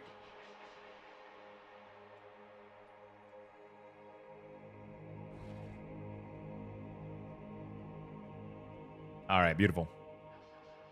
I have a full Star Wars sleeve. I concur with the parts near the armpit and the under the arm. Hurts like a bitch. Elbow wasn't too bad. The elbow for me is not bad. It's the little like wherever your skin needs to fold, it's usually thinner, right? So the way that I actually like the way that my artist talks about it. He's like, it's like your body's like an armor suit, right? Imagine if you're wearing like a full metal armor suit. The parts that are the weakest on your armor are always going to be the parts that need to fold, right? Which is going to be all the hinges that he called them, right? So it's going to be the hinges. So this is really, really bad because it needs to fold. So it's very, very skinny. The skin is very, very thin. So you feel it a lot more. And, but like big armor plate on your arms, your legs, they're not going to be as bad, right? Like big piece of skin and muscle, they're not going to be as bad. Like this, the horn actually goes like all the way up here. So there's like a big horn going here.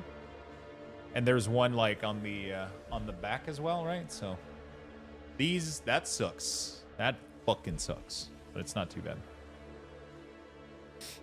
Collarbone sucks as well. Like anything that's close to here, like it really, really sucks. It's not, but it's at the end of the day, it's like whatever. Honestly, what sucks is just like the last couple of minutes. It's just like the last couple of minutes that you. The last couple of minutes that you. The last hour. You know, like after like a 4-hour session and you got 1 more hour to go for 5 or whatever, that last hour. Ooh, it sucks. It really, really sucks. Yeah, so we're gonna be watching the PoE stream coming up really, really soon, chat.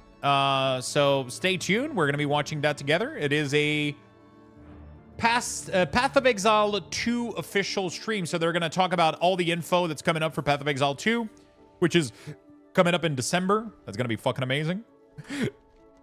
After that, either we do some classic or we do a little bit of retail. I'm not sure. I kind of want to do some keys on the Rogue as well. I kind of want to do some keys on the Rogue. My Rogue got like some insane gear, so I feel like I gotta take advantage of it, right? I gotta farm some currency on Rogue though. I have a lot of currency to farm because I need to upgrade my gear. I don't have enough. I wish it was simpler a little bit to get to upgrade stuff. Like, in order for me to farm this, I would need to cap this first. But that's an insane amount of fucking keystone. Or I do lower keys, but I don't really want to do 7s, you know? But look at these trinkets, man. Mythic Scardine's Grace. and mythic Arakarasak brood, which is absolutely insane. And then everything else is crafted gear, and like even my chest is dog shit. I'm probably gonna end up crafting myself like a haste mastery chest. I have 4 sparks, so, but I need to get like 90 of these before I do, so.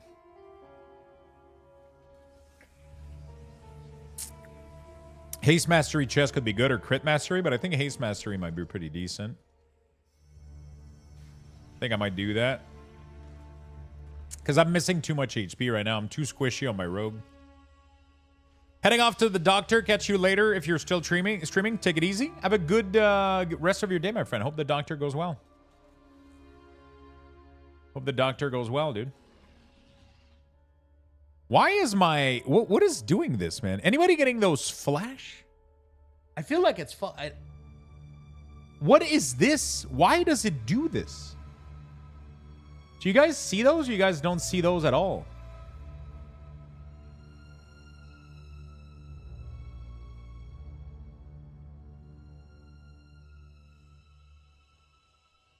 I don't even know what's happening anymore sometimes, man. I get like weird...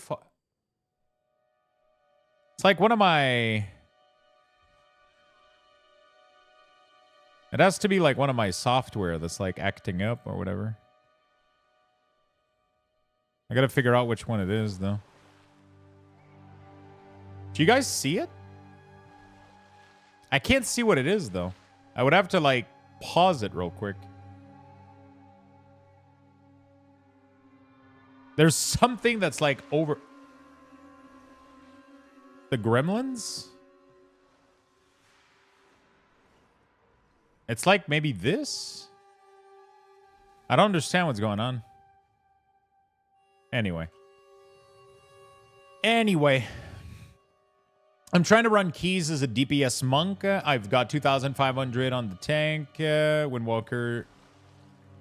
Just Windwalker left? Nice. Yeah, I gotta upgrade all this gear, but for that I need like 1 million. I need to do like 1 million keystone. This world is vast and wondrous.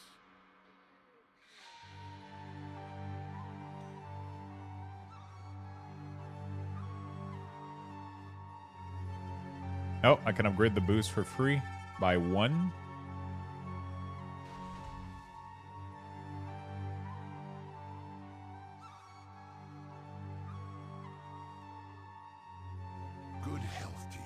Okay. Rogue is doing pretty good. Rogue has been pretty fun too, so I might end up playing a little bit more of it. The only thing that's annoying with Rogue is re-stealth. When tanks don't like let you re-stealth and shit, that can be a little bit annoying. Outside of that, not too bad. Oh, I got stuff on the auction house. Don't feed them after midnight? No, you're gonna be in bad shape. You're gonna be in bad shape.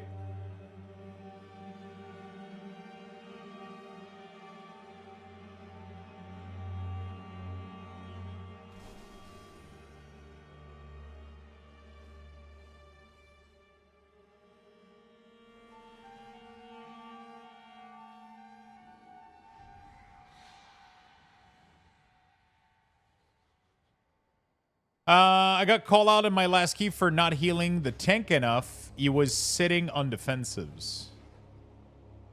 What level of key was it?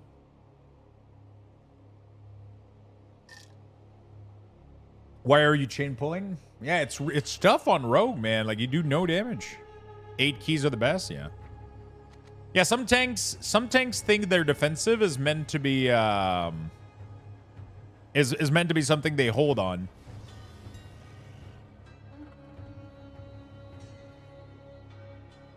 Some tank truly think that, like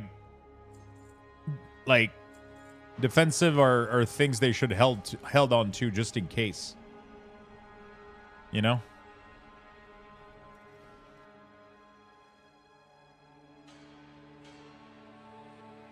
I kind of want to do some PvP on Shaman, but I think I would have to do LA. I would have to see if I enjoy it or not, though. Or I can just do PvE and say fuck PvP, I guess. I don't know.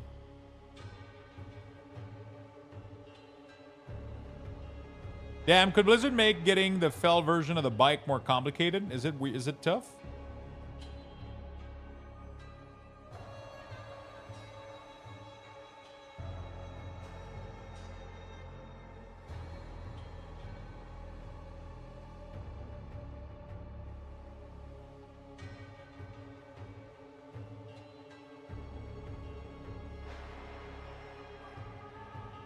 I love people blaming healer.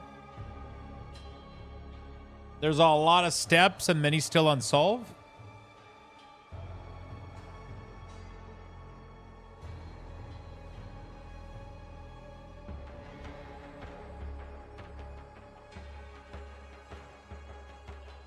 Boom, boom.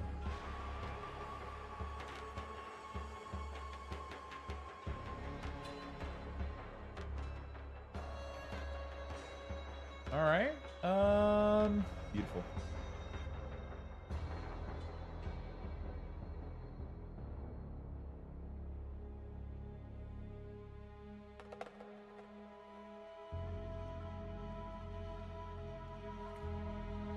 If you ever plan to do it, I would do it up to where it is and then just catch up as they solve more.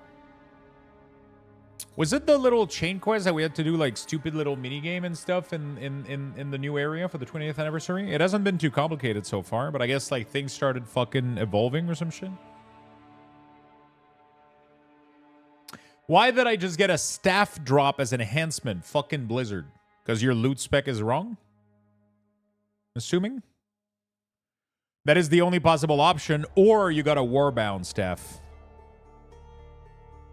No, it's right. Is it a warbound staff?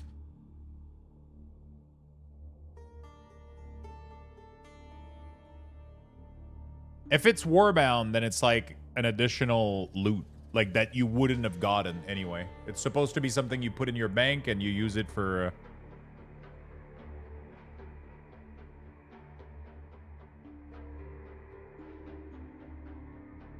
It's just fucked. Nope, and from a chest to boot. I don't understand what you're saying. What item level is that loot? Are you talking about like a random outdoor world chest that doesn't matter? Or you're talking about like a mythic... I'm a pendo?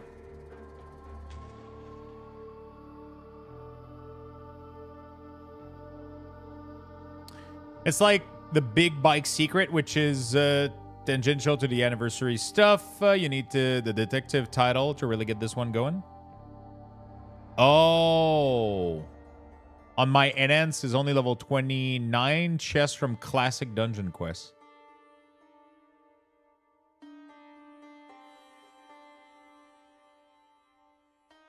Oh, from the quest from the 5? Interesting.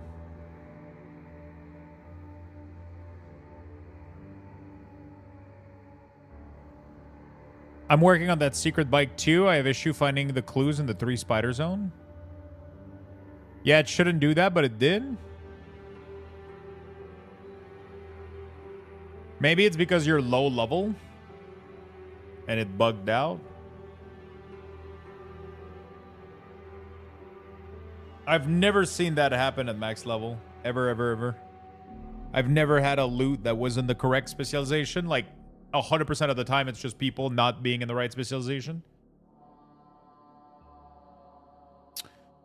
I'm trying to see what I want to do afterward. If I want to do a little bit of LA PvP, or if I want to do some rogue PvP. Let's see. I'm just waiting for it to be all on Wowhead and one post.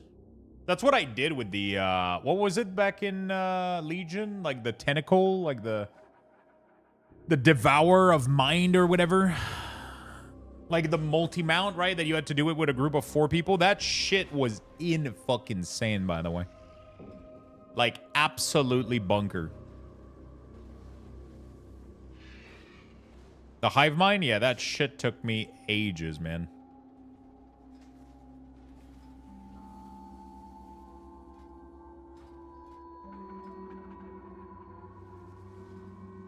It will take you a long time to do it from scratch.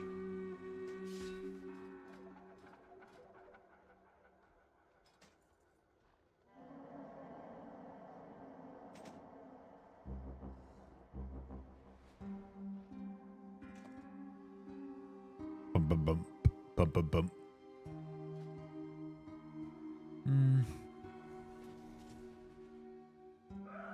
Oh, fuck.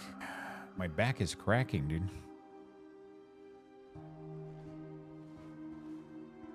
Getting 10 million crit with lightning bolt felt amazing. With an ends. Elemental PvP. Anybody know an add-on that allows you to reorder these? It's so annoying that I can't change their order.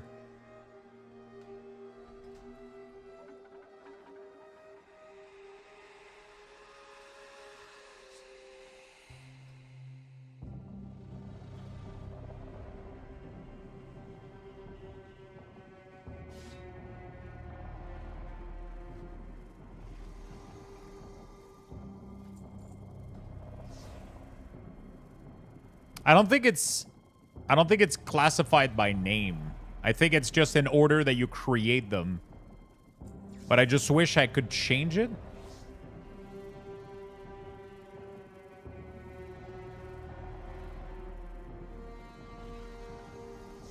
Like, you can't drag and drop or anything.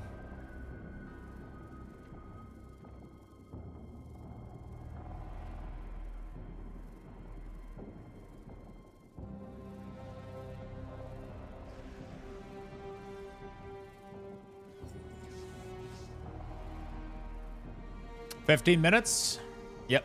I think we're going to go do that, and then we're going to come back to World of Warcraft a little bit afterward.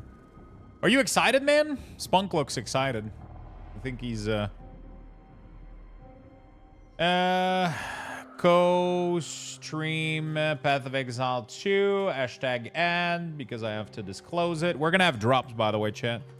I'm going to be back to World of Warcraft afterward. We're going to check if we do, like, either classic or...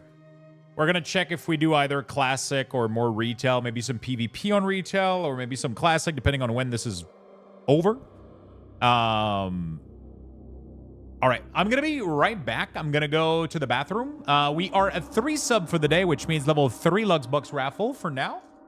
So 3,000 Luxbucks, my good friend. There we go. We're going to be right back. Quick bathroom break.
minutes. 45 seconds left, my friend.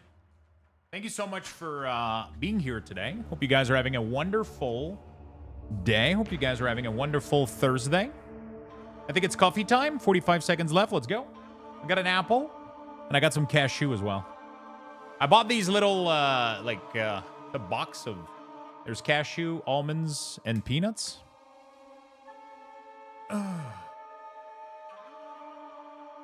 In a big Costco box.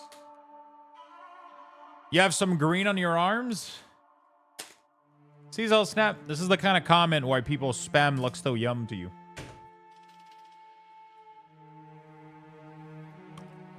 Oh, there's a Path of Exile 2 category? Oh.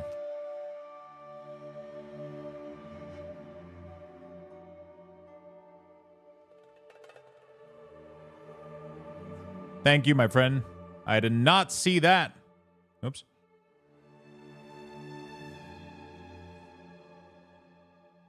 There we go. Path of Exile 2.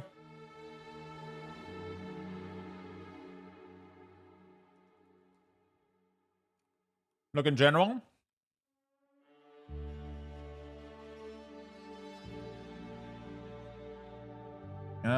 What's going on in there?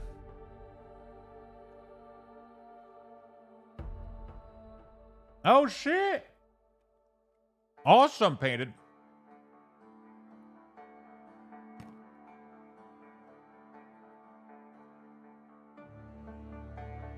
Oh, Queen's Anne. Oh, they look like cherry blossom.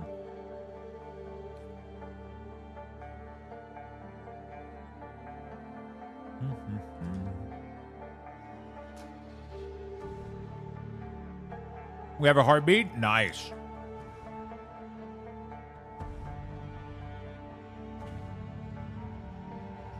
Do you know who the mom is?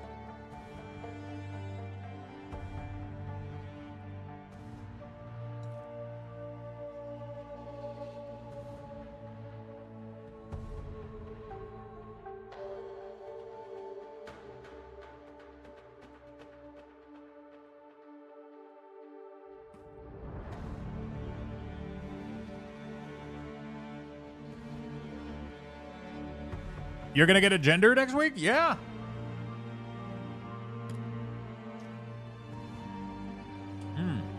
Mm. 9 minutes left, chat. Let's go.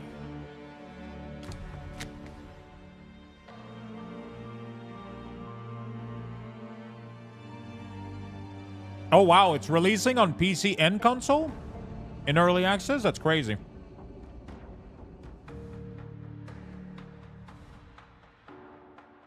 I'm excited for this, man. I am so excited for this. Let me know, by the way, like if the stream needs to volume go up or whatever. Just let me know as we watch. If you guys need volume increase or...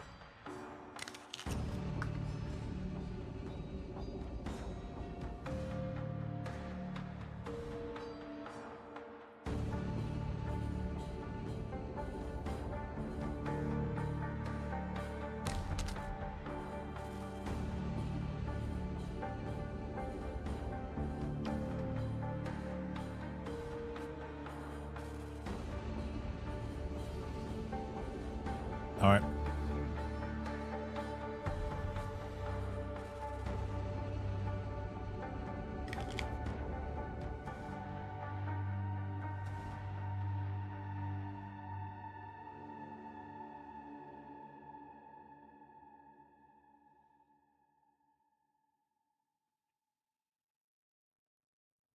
That is awesome. PoE2. Here it is, my friend. Here it is.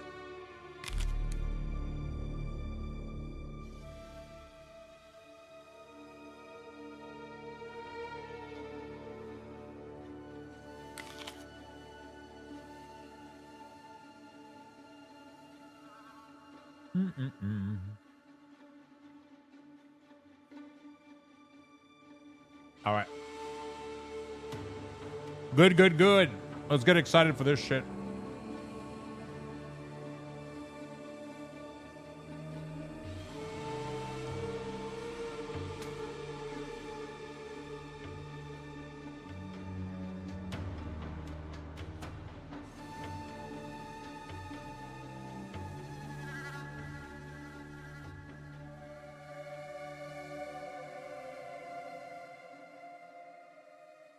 How many of you are excited about PoE 2 in chat?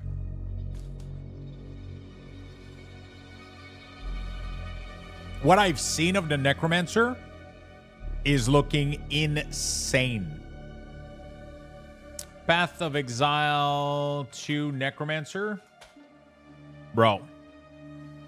That little video right there.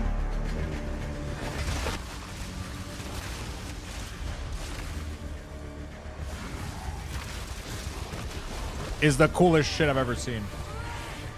I'm certainly not supposed to be here. How exciting.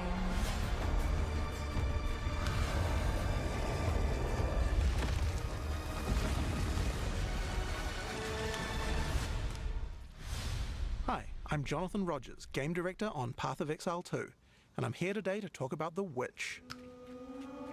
Most classes I'm have so access to excited some for kind this, of man. minion, but if you want to control an army, the Witch is probably the class you want to pick.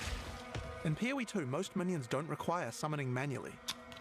This scepter gives me a couple of free warriors, but it's also going to give me another resource called Spirit, which you can spend on whatever minions you want. You can see the Spirit bar above the mana here. On the skill screen, you can pick the composition of your army. This is a level 2 area, so I can only afford one other minion. I'll pick a sniper for now. You can stay in the back with me. This is When looking minions cool die, as they'll fuck. be revived automatically so long as no other minion has died recently. So before your next battle, all your minions will come back to life.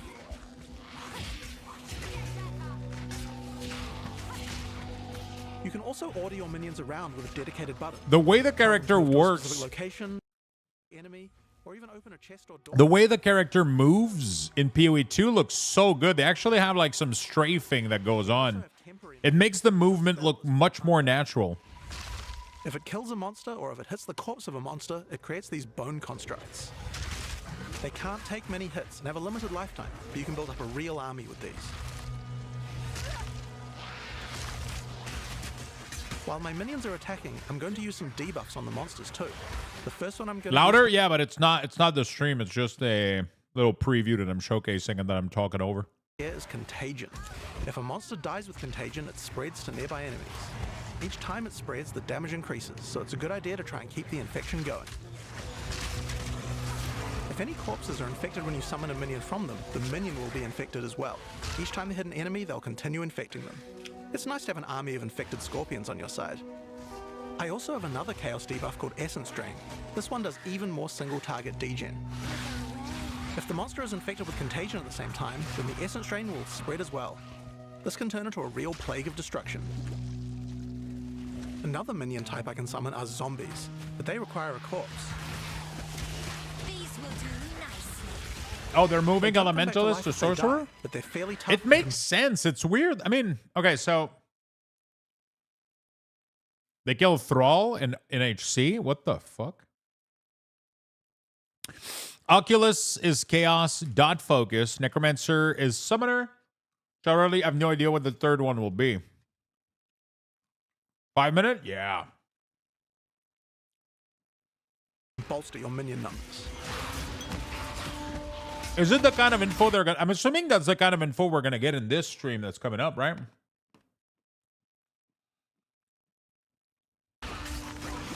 Many minions also have command skills. I can order my sniper to deploy a gas arrow on the battlefield to get some damage over time. That's so fucking cool.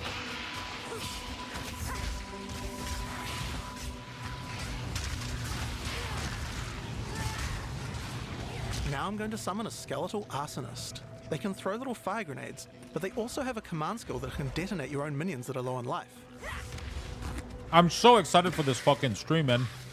Like, normally they do these streams and like it's just for new season, but like an entire new fucking game coming out with like redone classes, path. Everything has been redone here, man. It's insane. I'm so fucking excited. This is like next level of excitement from me right now. I think this is the most excited I've ever been about PoE. Ever since they announced PoE 2, it's been tough for me to go back and play PoE 1. But now I'm so excited for this. Oh, the sound sounded weird a little bit. Let me Let me give it a refresh. Okay. We should have Twitch drop in here, by the way, chat. Let me know. I think you're gonna love it. Yeah, I already love it. I watched the whole Necromancer video.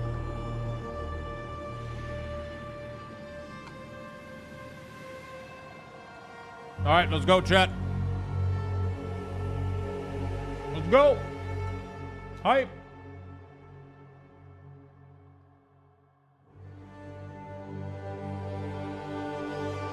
Yeah, buddy.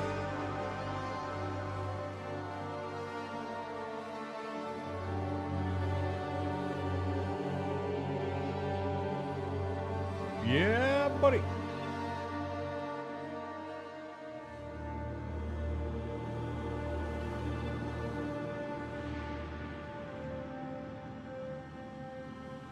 All right. Let's fucking go, boys and girls. I haven't been this excited over a game release in a bit. 1 minute. Let's go.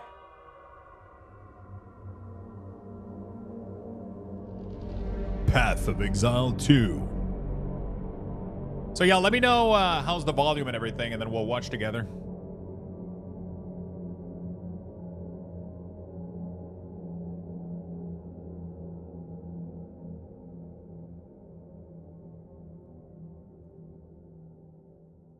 Happy new PoE! 20, 19, 18, 17, 15. Yo, what's up, Rob? How you doing, buddy? 10, 9, 8, 7, 6, 5, 4, 3, 2, 1. Sir, just what are we facing here? A relic of the old world. Ready your men, Captain. We will only get one chance. And remember, when you hear the whispers, call for help. Do not attack. Oh, shit. You hear the whispers?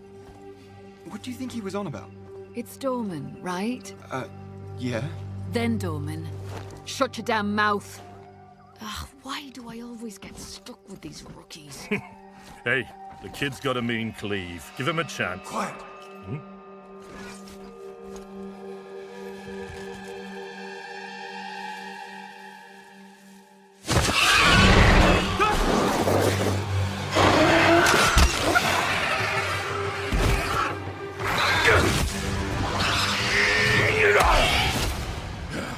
Sullen!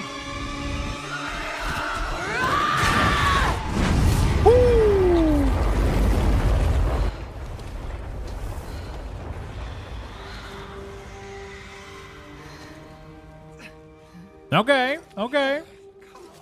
A mean cleave, eh, Captain? Rookie can't even lift his own sword. Captain Oren? Captain?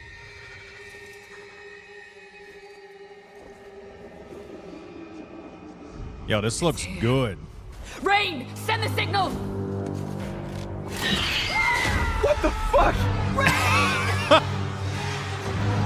Did they just drop an F word in a On my cinematic? back! Blade up! Come on! I'm ready! I'm ready! What the fuck? It's a man! No, it's not.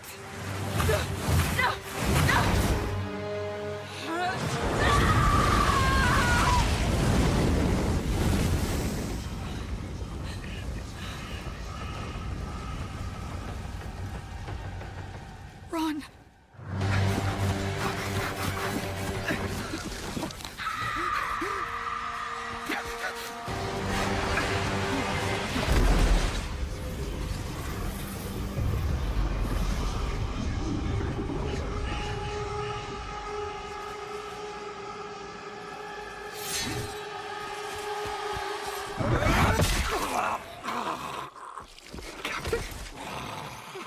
Captain!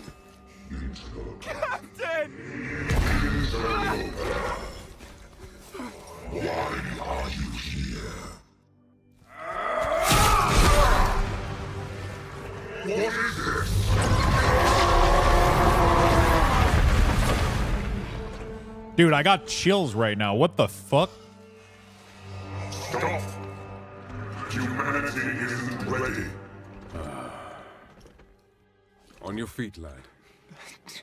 Sir, the captain, You'll be fine. Here.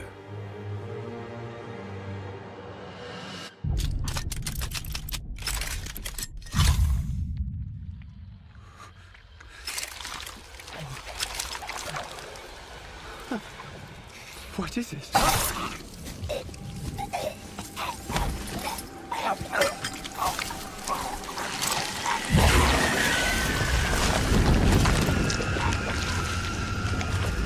Get the body.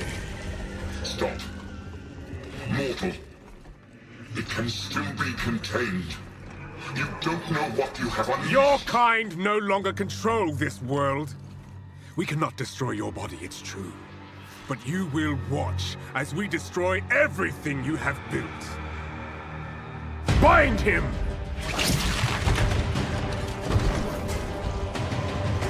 Feed. Grow, my child. I'll make sure you can eat your fill.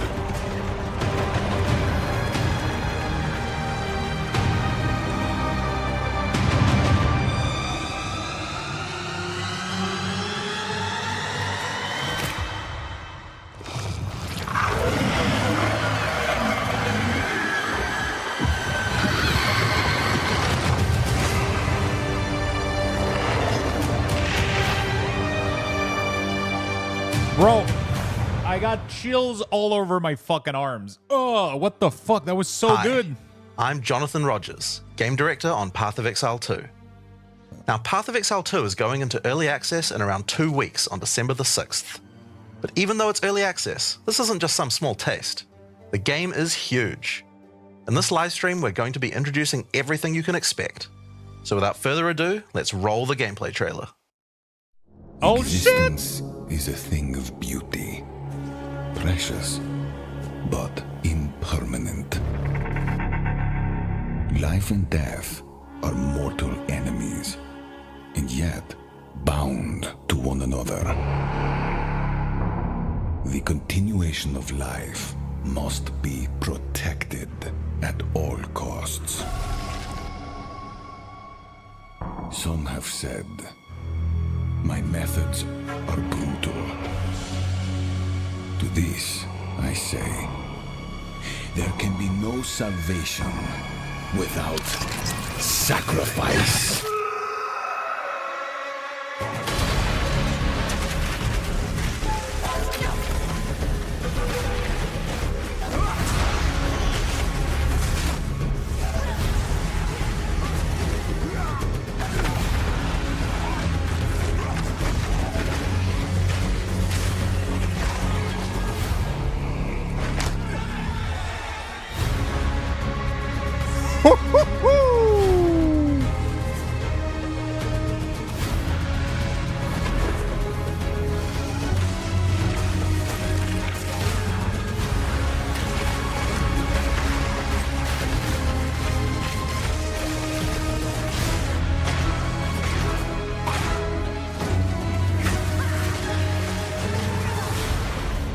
We are faced with the end, and I will do what I must. What was that? Was that the new map? Holy...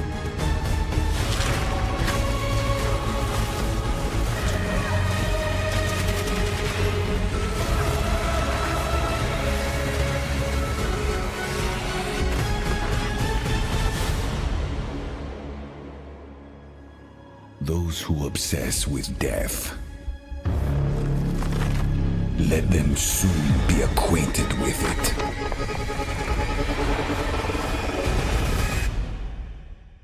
Now, as you just saw, even in early access, Path of Exile 2 is a big game. It's actually been 5 years since we announced PoE 2, and over that time we've revealed a lot, but it's been in bits and pieces. It's pretty hard to keep track of it all, so today we're going to do a full rundown of all the content that will be available at the start of early access. Classes, character progression systems, and for the first time, a full overview of the end game. This is going to be a big one, so get comfortable. That's what she said. For 20 years, Rayclast has been free from any sources of corruption. But the Count of Ogham, tempted by promises of power, intends to harness it once more. The dead are rising, monsters are mutating, and madness is spreading. Under the dark influence of corruption, the Count doles out sentences of death to any who would question him.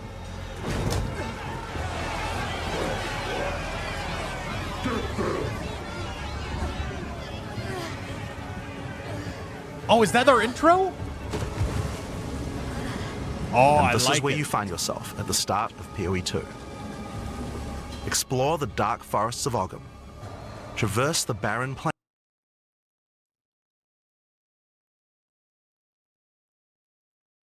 plains of the Vasteri Desert. And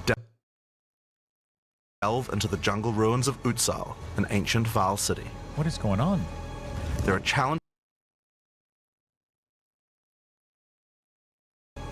challenging monsters, hidden runes, lost camps, and This is what happens to you?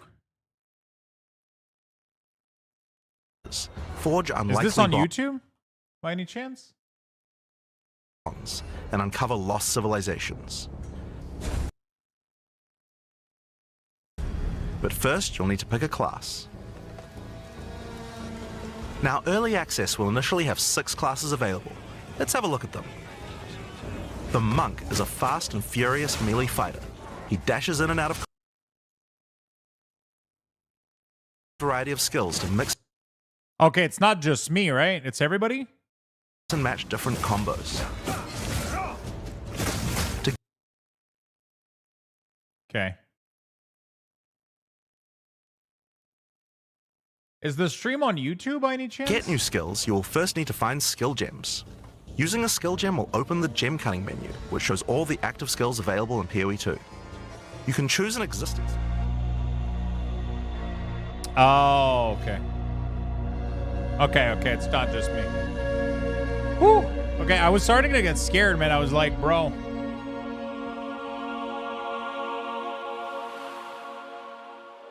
I was like, Jesus Christ, man. Like, everything is giga lagging right now.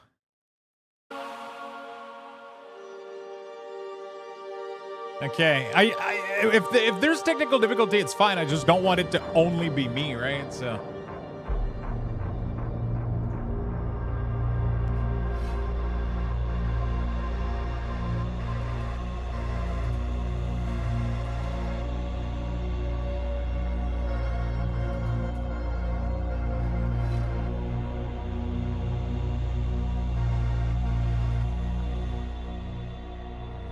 This doesn't set the tone well? What do you mean?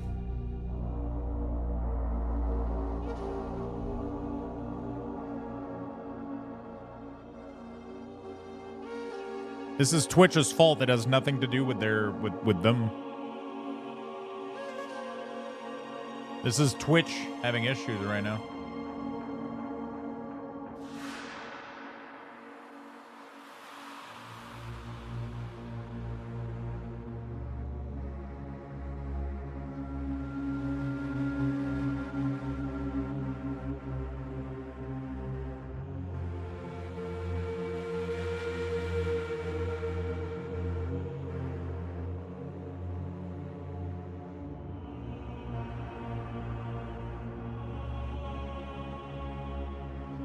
How can there be technical difficulties on a pre-recorded video?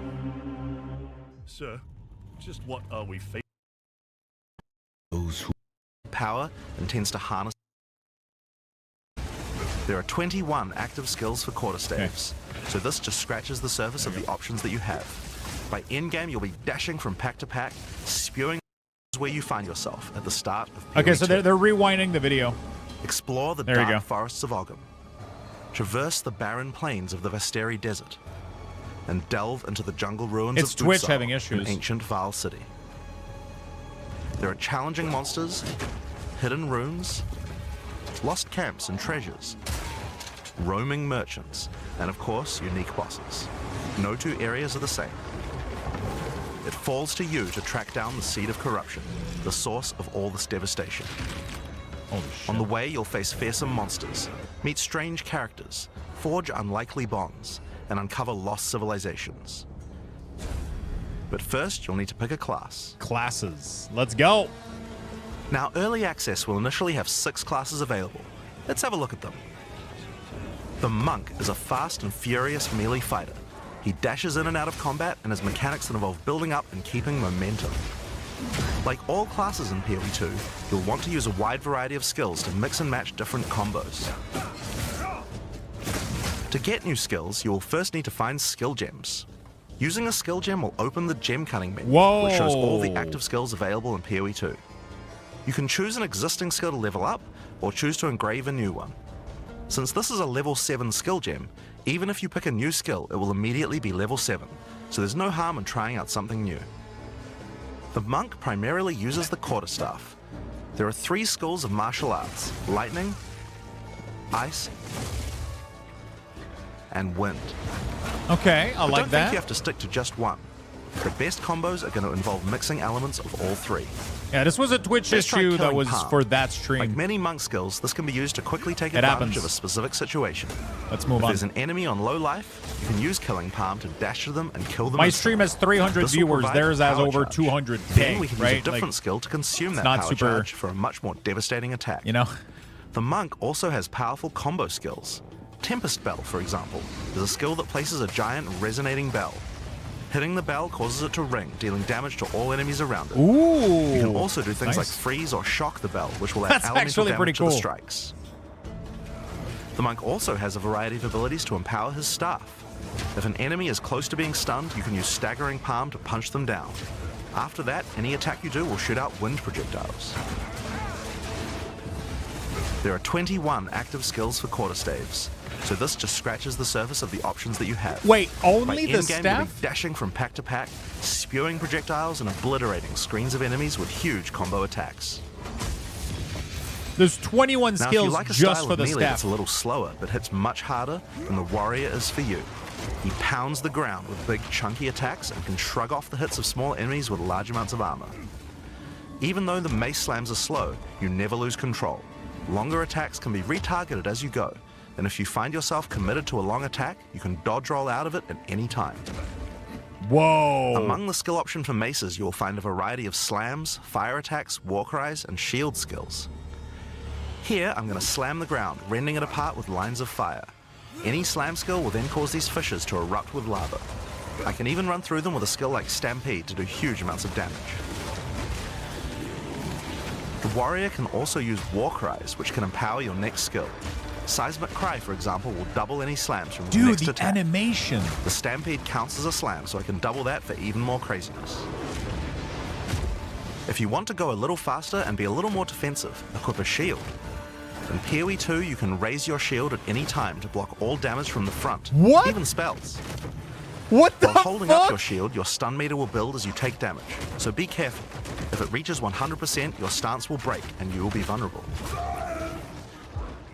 Some enemies also have unblockable attacks, which are indicated by this red flash. If you see one of these coming, make sure to dodge out of the way. Using a shield also gives you access to shield skills, like Shield Charge, which allows you to charge towards enemies and stun them. While charging, you're also blocking the whole time, so you have full damage immunity from the front. The warrior also has access to totems. Some totems have built-in abilities, like Shockwave Totem, which can be placed to stun nearby enemies and trigger aftershocks like those from the earthquake.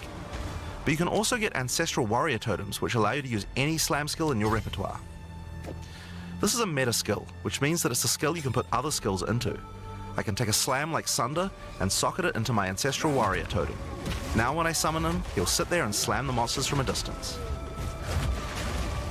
There are 20 active skills for maces, so there's a lot more to try out. If I But go while in-game, here. you're going to be dropping hammers from the sky, leaping fearlessly into Thank you, combat, Shadow and Dam. separating the very earth you stand on.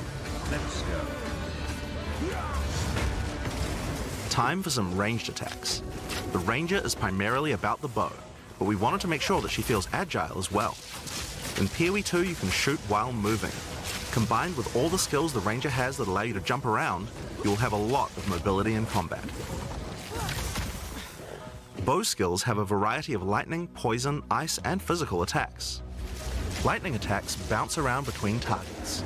You can also stick lightning arrows in the ground which explode when hit by the bouncers, or electrocute enemies to take them out of combat. Man, what the? The Ice animations attacks are allow you to slow insane. and freeze enemies to keep them away from you. Using poison, not only can you slowly damage your enemies from afar, but also grow some interesting You can plants. actually equip a shield with any class. You can be a With sorceress 21 with a bow shield and skills shield all charge. the mobility and combo tools the ranger has. That's the you can crazy take thing. advantage of every situation. By endgame, you'll be These creating aren't hundreds of limited to your arrows, class be they at falling all. from the sky, bouncing around between enemies, or spraying out of tornadoes. You might have noticed in the bottom left of the screen that the flask slots look a little different. In PoE 2, you have one dedicated life flask slot and one mana flask slot. Flasks gain charges as you kill enemies, and typically allow you to heal 6 or 7 times if they're full. But that's not the only thing you can use charges for. Charms are a new item type that will automatically defend you from various debuffs or damage types. Having trouble with getting frozen? Equip a thawing charm. When it's fully charged, it will make you immune to freeze for 3 seconds if you get frozen. Oh, it's To automatic, recharge so you don't have them, to. just kill more monsters. You can gain more slots for charms by upgrading your belt. Dude. The mercenary wields a crossbow that can be loaded with different ammo types, offering versatility, power, and mobility. All classes in Path of Exile 2 can be controlled with WASD, which makes this class play exactly like a shooter. For the crossbow, you will find skills that work like shotguns, sniper rifles, assault rifles, and even grenade launchers. But not only that, there are a wide variety of more interesting elemental ammos too. It's very fast to switch between ammo types, so long as you already have them loaded, which makes the mercenary able to combo abilities together for devastating effect. Use Glacial Bolt to create walls of ice to separate enemies, then switch to fragmentation rounds to explode the ice, dealing massive AoE damage. If I come across an armored enemy, I could use armor-piercing rounds to break their armor, and then high-velocity rounds to take them down. Or perhaps I could fire a gas grenade to poison enemies before detonating the cloud with an explosive shot for massive damage. If you want to call in some suppressing fire, you can summon artillery ballistas. These have a minimum range, so you'll want to prepare your position carefully before moving in. There are 22 active skills for crossbows. By endgame, you'll be calling destruction down from the sky as you litter the battlefield with grenades and pepper your enemies with your automatic shotgun. If you're looking to take a back seat and let your minions do the work, then the witch should be your choice. Yeah! She can call forth hordes of undead monsters to fight for her while casting powerful chaos spells that debilitate her enemies. Occult skills are some of the most varied in the game, with skeletons, noxious spells, specialty minions, curses, and sacrificial magic. Before we talk about minions, we'll have to talk about a new resource in Path of Exile 2 called Spirit. This is a spirit gem, which allows you to pick from a range of persistent skills. All classes have a variety of these skills which can add some very interesting effects, like Arctic Armor, which does cold damage to enemies that hit you, or Raging Spirits, which summon fiery skulls each time you cast a fire spell. For the Witch, though, we'll want to be using our spirit to create permanent minions. These minions will be revived automatically when they die, so you don't have to worry about resummoning them all the time. Nice. Here, I'm using the skill screen to allocate which minions I would like in my horde. You can see the spirit cost of each one. Skeletal warriors are cheap, but weak, useful for tanking damage and distracting enemies. But I want more heavy hitters in my army, so I'm going to unsummon some warriors and instead add skeletal arsonists. Permanent minions come with special active abilities called command skills. You can order these guys to detonate your own minions for even more damage and area of effect. If you want a bigger army, you'll need a scepter. This new weapon type is imbued with even more spirit, allowing you to summon even more friends. And if you want an even bigger army than that, you can take advantage of corpses to summon true hordes of minions. But what can a witch do while her army is at work? Well, she has a range of chaos spells to spread disease amongst your enemies, or bone skills to impale them. Or, you know, you could curse them to make them weaker so your horde can take them down. There are 25 active occult skills. By the endgame, you'll be the leader of a fearsome army of the dead, consuming everything in its path. Bro, there's a reason I got a necromancer's sleeve right here. The sorceress bends the elements to her will, using them to unleash devastation on her foes. This classic spellcaster weaves a flurry of elemental magic from afar. The elemental skills have everything you might expect and more. Fireballs, icy explosions, lightning storms, you get the idea. Each spell is unique and has many different ways to build and combo with others, even between different elements. For example, Flame Wall conjures a burning line that not only damages enemies, but also empowers all projectiles that pass through it. If you place a wall and fire lightning sparks through it, they'll gain extra fire damage. It's a good idea to take advantage of the ability to automatically swap weapons when you use certain skills. Having a special staff with bonuses to fire skills and another with bonuses to lightning skills can really power up a combo like this. The Sorceress can also take advantage of powerful trigger gems. For example, you could grab the Cast and Ignite gem and use it with Firestorm. As you ignite enemies, a counter will go up in the top left corner. When it's full, a Firestorm will automatically be cast at the enemy that was ignited. There are 25 active elemental skills. By endgame, you'll be firing off projectiles left and right as you rain down elemental storms on your foes. Now, those are the characters that will be available at the start of early access, but we will be adding 6 more character classes with just as many skills and options as these. There's a lot more to come. What the fuck? There's one more important thing to mention about skills. Even though we talk about them as belong to each class, in reality there are no restrictions. You can use all these skills on any class so long as you have the attributes.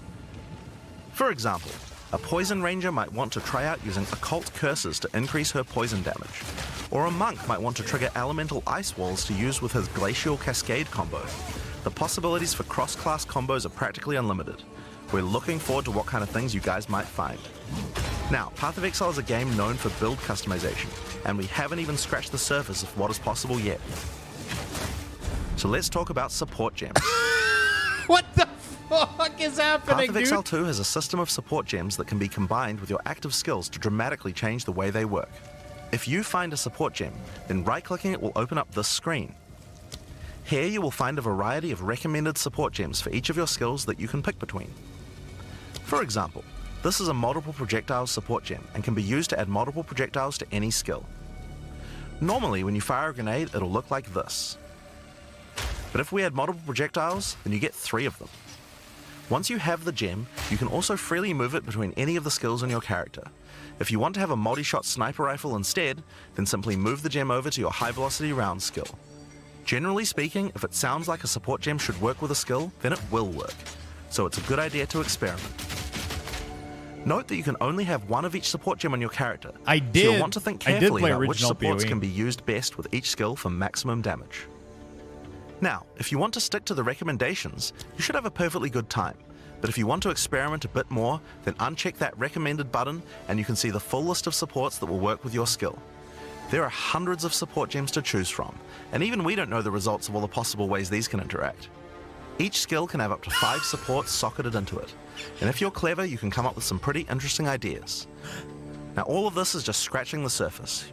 You can make frost vortexes, break people's armor, make minions explode, make skills repeat, make enemies set each other on fire, cull enemies, or pin them to the ground.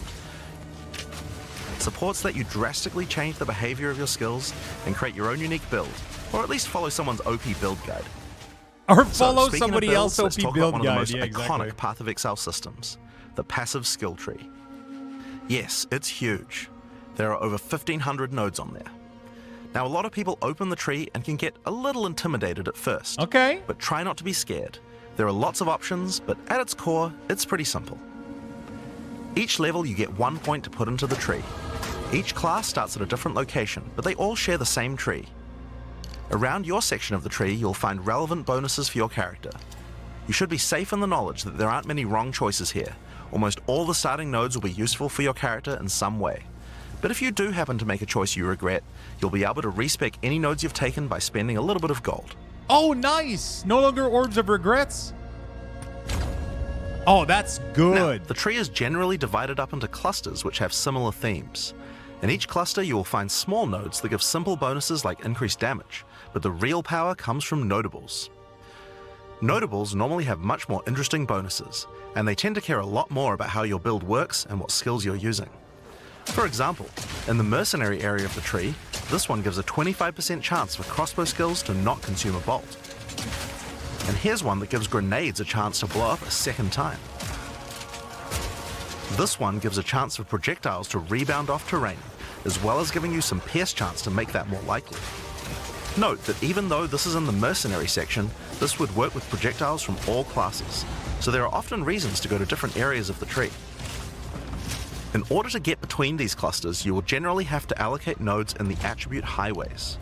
Oh, you Attribute choose nodes the allow you to stats? pick which attribute you would like to use, so it's very easy to get points for any attribute that your gear might need. Oh you can my change God. which attribute these nodes give you for half price at the respec vendor. In addition to notables, you will also find even larger passives called keystones. Keystones have both an upside and a downside, and often require changing your entire build to design around them.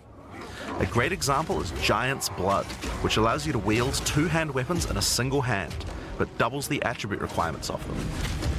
You can use a two-hand mace with a shield, or even dual wield them. Or how about Mind Over Matter, which makes all damage go to your mana pool first before your life pool, but you lose 50% of your mana regen.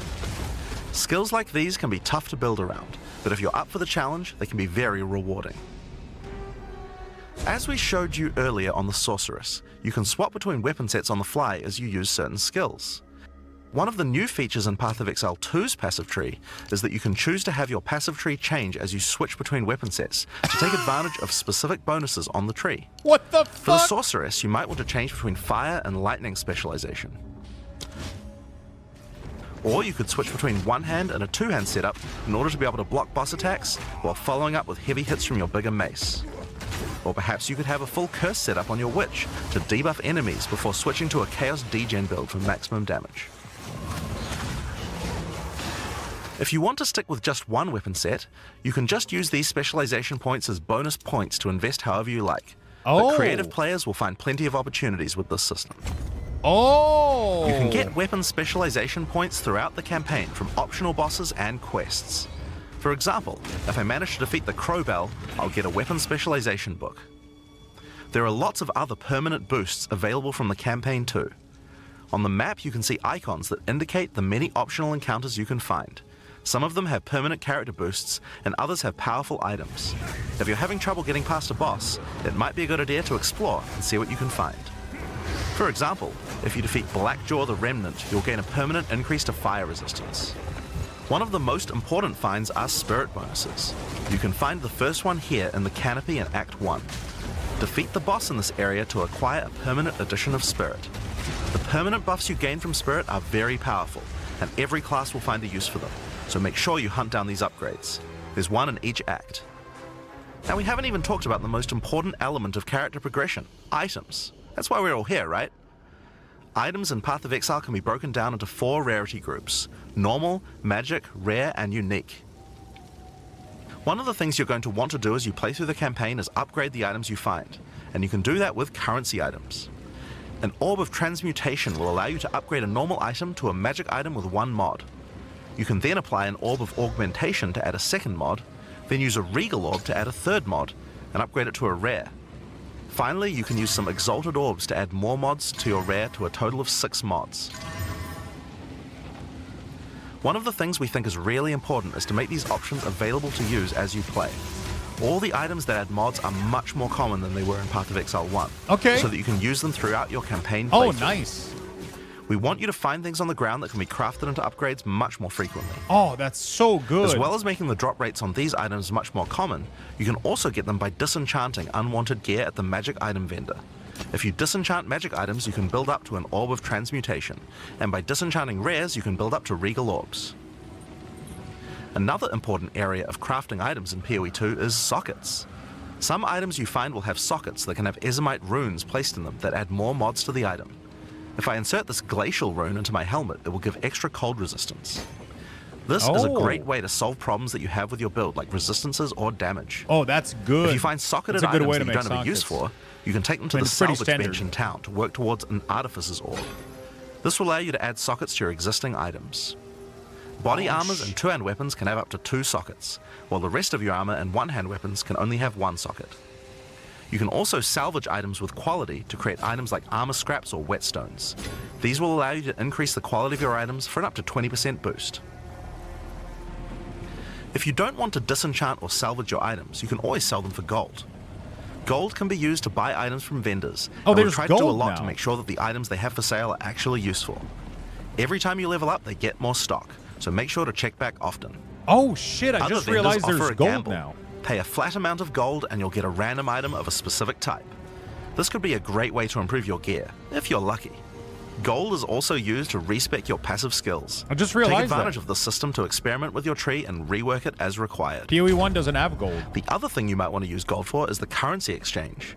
This allows you to exchange currency items with other players on an open market, in exchange for a small gold fee. Now, all items in Path of Exile are freely tradable. In-game. We never bind anything to your character, except gold. Currency exchange in-game. Now, most gear in Path of Exile 2 is randomly generated, but there's another type that isn't. Uniques. They are especially rare, each with a Isn't PoE handcrafted 1? set of unusual mods which can dramatically change a character's build. They're not just better rare items, they can do much stranger things that can fundamentally change your character. Corpse Wade will make any corpses you run through explode Oh, last into league. I didn't clouds of play last poison. league. The Sands of Right. Silk is a body armor that changes your dodge roll into a blink, morphing you into sand as you teleport past your foes. And of course, some uniques are just pure hits of dopamine, like Quill Rain, which just turns your bow attacks into full auto by doubling your attack speed. Each unique is something that you can build your character around. We try to make sure that most unique items have a potential use at endgame, even if you find them early on. And as you can see, every single unique item comes with custom art to match. The last character progression system that you can do during the campaign is Ascension. Starting in Act 2, you will come across Ascension trials, tests that you must complete to unlock your Ascension class. We'll explain these trials soon, but first let's take a look at what Ascending can do for your character. Each class has access to 3 Ascendancy classes, but at the start of Early Access, only 2 per class will be available. Okay. Ascendancy classes are unique to each character class, so choose wisely. They can drastically affect how you build your character. As a sorceress, you could become a Stormweaver, a master of the elements. Tempest Caller causes elemental storms to be summoned each time you do a critical hit with a spell.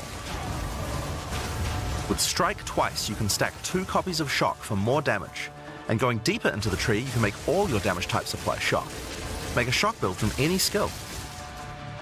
Alternatively, you could become a Chronomancer and command time itself. She literally has the ability to stop time with Time Freeze. Not only that, but she has many other time manipulation abilities. Using Temporal Rift, she can teleport back to a previous location, resetting her life and mana back to what it was. Or with Time Snap, she can reset all her cooldowns and cast all her spells again. On the Warrior, you can choose between the Warbringer or the Titan. The Warbringer channels the might of his ancestors to gain tremendous power. Using Answered Call, you can summon ancestral spirits linked to each of your totems. With Jade Heritage, you can encase your body in a protective layer that absorbs all damage until it breaks. Warcaller's Bellow allows you to explode the corpses of your enemies. And with Great Wolf's Howl, you can ignore the cooldowns of your war cries. Let all that anger out. Let all that The anger Titan out. class is all about hitting big. With Earthbreaker, every slam is a chance to create an aftershock. With Crushing Impacts, every hit becomes a crushing blow, which will allow you to stun your enemies with ease.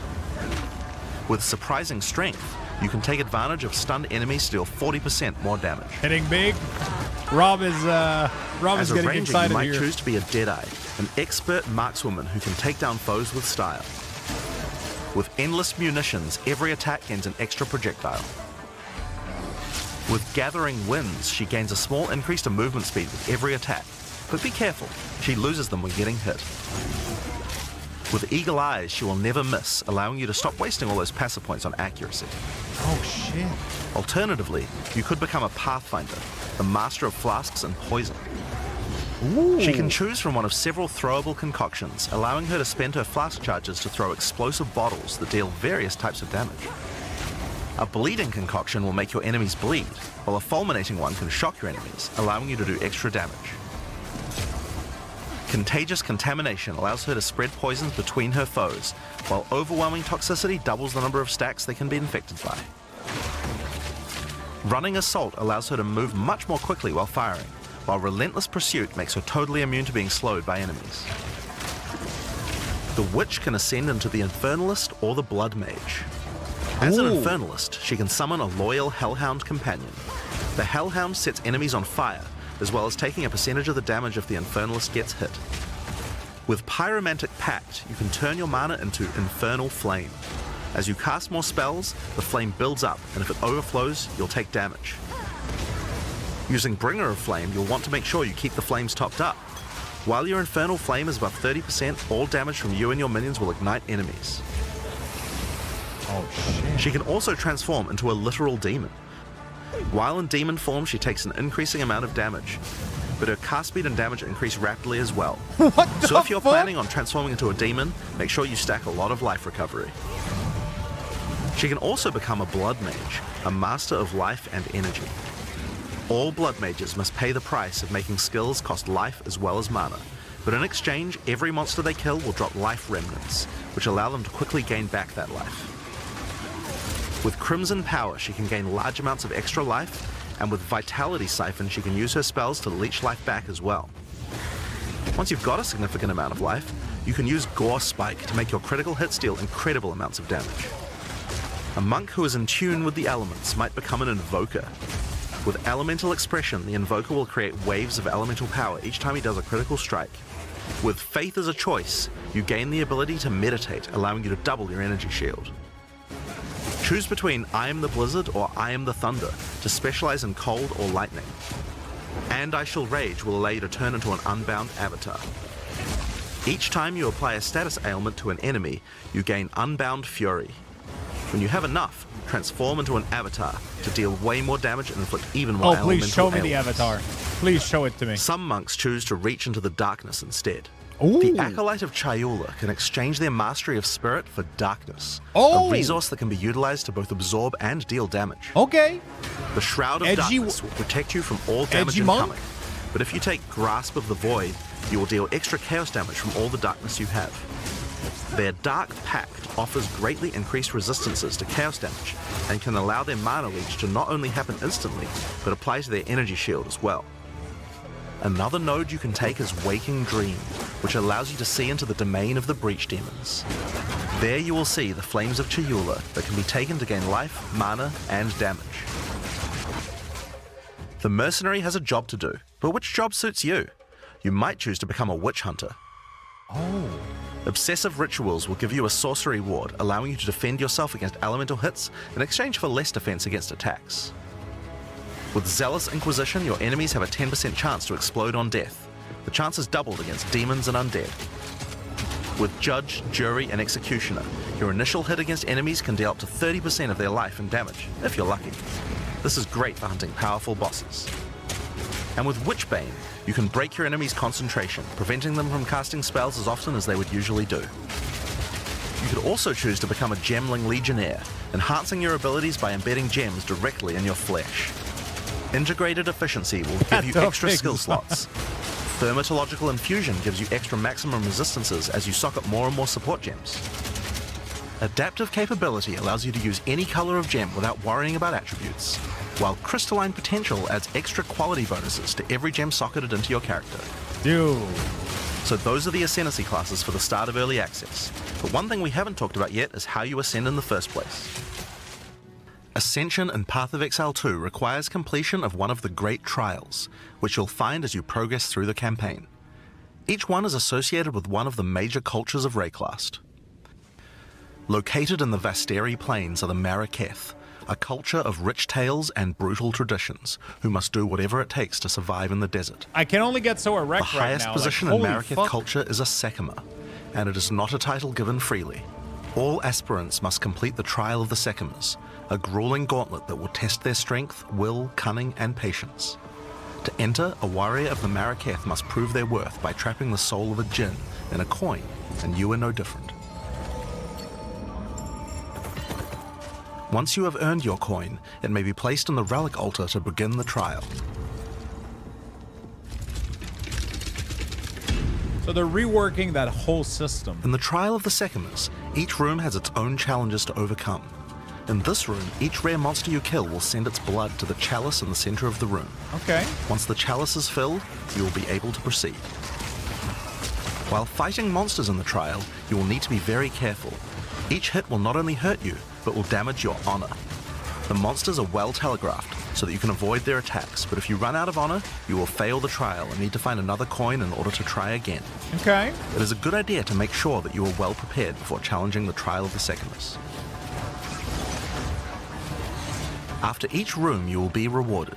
In this case, you have been given a key that can be used to unlock chests later in the trial. Once you have claimed your reward, you will be shown a map of the rest of the floor and may choose how you wish to proceed. Which challenges would you like to face, and which rewards do you want to claim? Some rooms are more dangerous, afflicting you with debuffs that will persist for the entire trial. For example, entering this room will afflict you with spiked shell that will cause all monsters in the rest of the trial to have 50% increased life. You will want to take care if you choose such a path. There are many different challenges and rewards as you journey through the trial. Deadly traps, waves of monsters, and strange artifacts will test your honor. As you progress, you'll be able to gain boons from the Jinn, which will help you on your journey. For example, the Secuma's cloak will revive you once if you die, giving you a second shot at a run. One of the rewards you may find is Sacred Water, an extremely valuable and treasured resource to the Jinn and the Maraketh.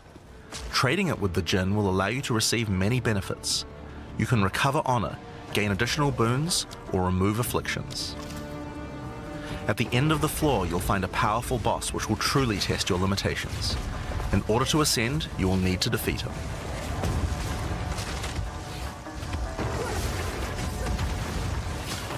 Man, this looks good. Having defeated the boss, you've earned the right to ascend. But first, the loot. The keys you have found may be used to open the various treasures in the vault at the end of the floor. We only have a single bronze key, so we'll just have to open one of these small chests.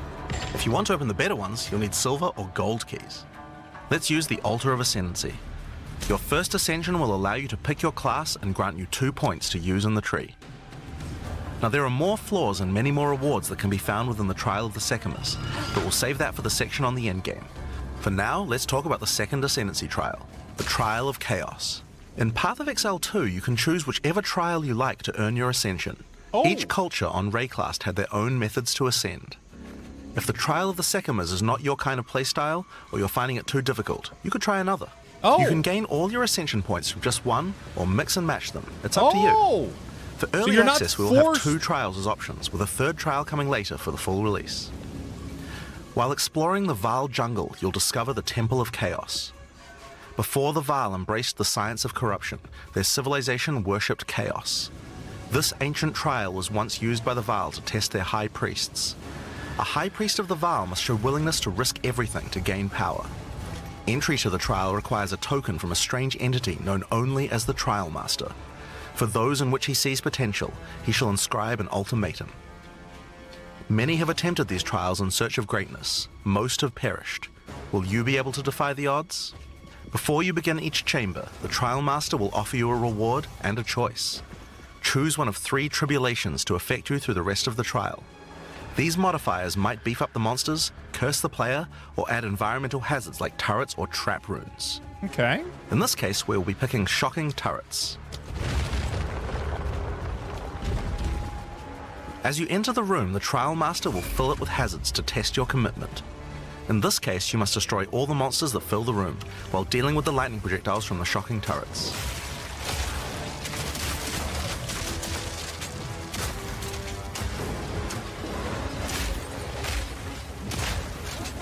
Okay. It's pretty cool that you can choose another, like, test if you don't like a specific one or you struggle with one. It's really, really cool. It sounds more fun than just doing lab, like the same lab, you know, like. After each room, you will need to make a choice. Take the rewards you have earned so far, or go double or nothing. Sounds Increase so your much rewards, more fun. but take on more risk. Having the choice is Each amazing. tribulation you add is minor on its own, but they quickly stack on top of each other and can become overwhelming. There are many types of chambers in the trial. Each will test your resolve in different ways. This one simply requires you survive for a certain amount of time. Another requires you to escort the stone idol through the level as elevators full of monsters descend to attack you. Should you be able to get through the first 3 chambers, you will face your first boss. The order of the bosses is random. and combined with the tribulations you have selected, the fight will never feel the same. After defeating the boss, you may claim your rewards. Of course, there are the items, but you also gain the right to ascend. Oh.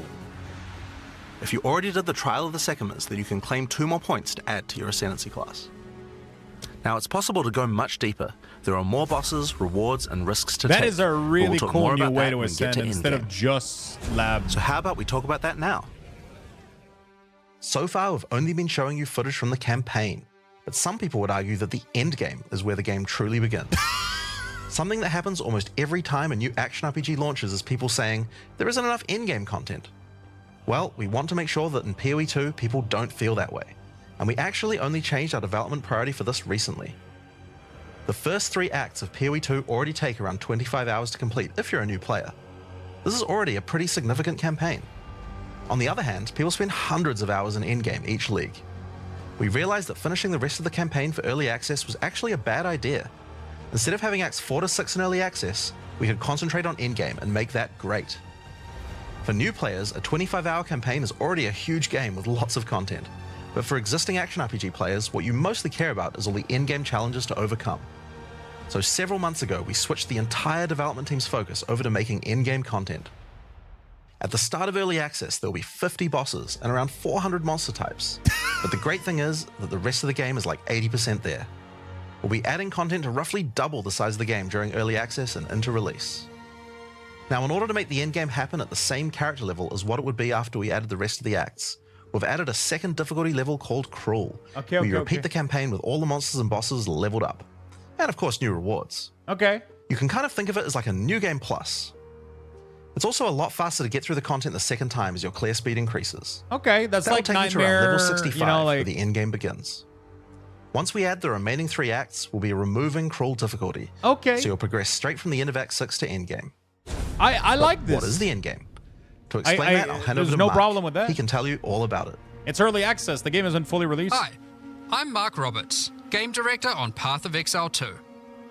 Well, one thing that Path of Exile is known for is having a lot of distinct endgame content to choose between. Each endgame mechanic needs to have its own progression system, areas, bosses, rewards, and player power that can only be gained from that content. We are going to be adding a lot more over time, but for Path of Exile 2 we decided to start with 7 distinct systems you can progress through. This is the Atlas, and it serves as the core of the endgame for Path of Exile 2.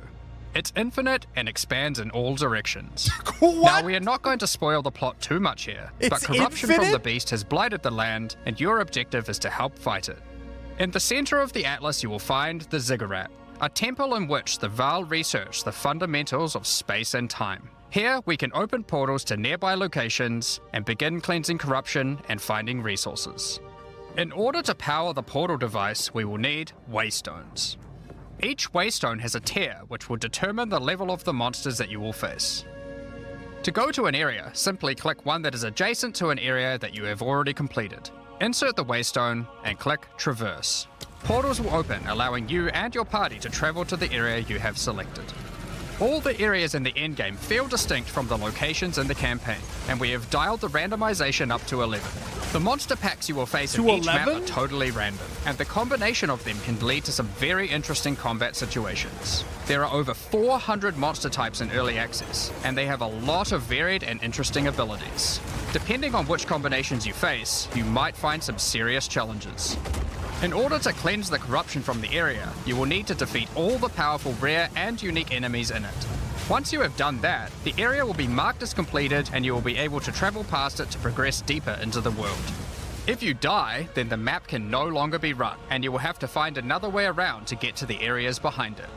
There are also all kinds of other random encounters you might run into as you play maps. One such encounter are precursor artifacts. These are ancient, corrupting monuments that irradiate the monsters around them. The monsters that feed off the corruption are drawn to their power. If you defeat the monsters and cleanse the artifact, you will get a powerful temporary buff. Some of the buffs make you faster, others rain lightning or fire around you, and some even give you increased experience or help you find better items. You can also find strong boxes. These enigmatic chests guard piles of treasure, but are always a trap. Monsters lie in wait to attack you the moment you open it, and the boxes often have mechanisms to unleash powerful spells or dangerous debuffs. There are different types of strong boxes containing different items, and you can even use your currency items to craft them on the fly, so you can optimize the contents. But be careful of opening one you can't handle.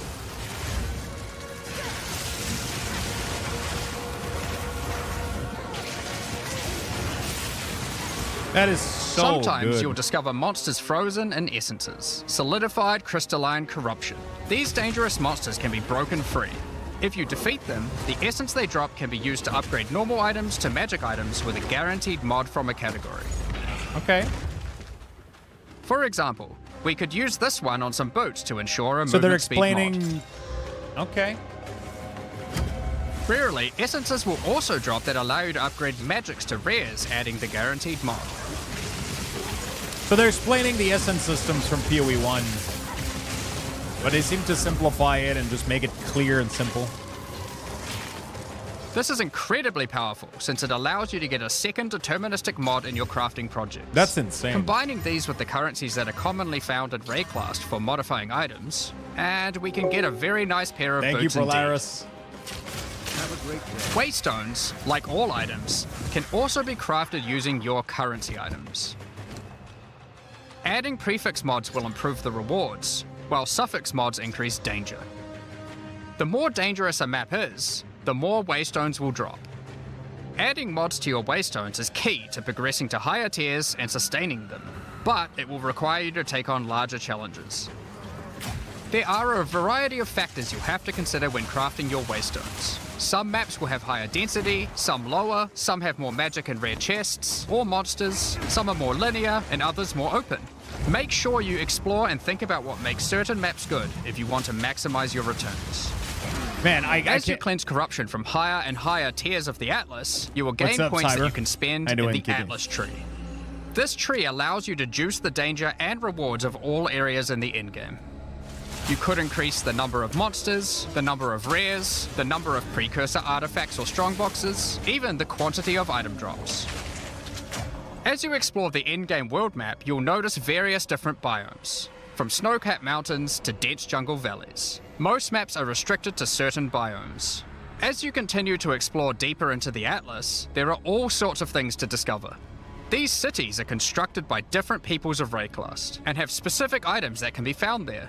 These strange structures marked on the map don't appear to do anything for now. Perhaps you'll work out how to use them later.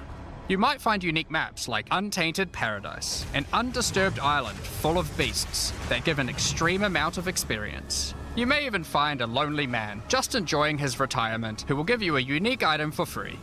In addition, you can find special areas that would make a good spot to set up camp. Clear these areas of their hostile inhabitants, and you'll be able to claim them as your own hideout. You can decorate your hideout as you see fit and invite various NPCs to join you there to create your own personal base of operations. Okay. A great tool for exploration are towers. These mysterious precursor constructs are dotted around the Atlas. Completing the tower will reveal a large area around it, allowing you to scout out your next challenge. There are lots of things to find. So Man, I keep love looking. this map so much. Some sections of your Atlas are influenced by corruption. This adds extra modifiers to the maps in the region, increasing difficulty and rewards. Here, slaying monsters in close proximity to each other will cause the vestiges of corruption within them to merge together, forming powerful and grotesque abominations. You may have noticed while looking at the Atlas that some of the areas have these icons above them. The icon indicates that the area contains some kind of special encounter. This icon indicates that the area has a powerful boss. Because only 1 in 4 maps contain a map boss, we are able to make them very powerful and very rewarding. These bosses come from the campaign, but have had their difficulty increased with changes to AI and some of their abilities. Nice. It's worth noting that because you can see where the bosses are, you can choose to take them on or avoid them. If you do choose to hunt bosses though, then you will be rewarded with special points for the boss hunting section of the Atlas skill tree. The points here will allow you to specialize in boss killing, giving you much greater rewards for defeating them. For each different type of content in the endgame, we are adding specialized trees in order to make it so you don't feel the need to respec your points when you change between different types of content. We will be showing you 7 of these by the end of this presentation, so there is still a lot more to come. What the Bosses are not the only icon you will see on the Atlas. Let's take a look at one of the endgame systems, Breach. I can't If you've take played it anymore. PoE 1, you might be familiar with Breach. For PoE 2, we have created sequels to several PoE 1 leagues. While the mechanic is familiar, the monsters, bosses, rewards, and progression are all new. A breach is a tear in the fabric of reality. Opening it will allow you to see the demons and otherworldly monstrosities that lie in wait on this other plane of existence. By engaging with a breach, you'll create a bridge between their world and Rayclast. In order to keep the breach open, you will need to kill the demons that pour forth. The faster you can kill the monsters, the more monsters you will fight, and the more loot you will find. You can also find clasped hands that will open and drop more items if you run over them.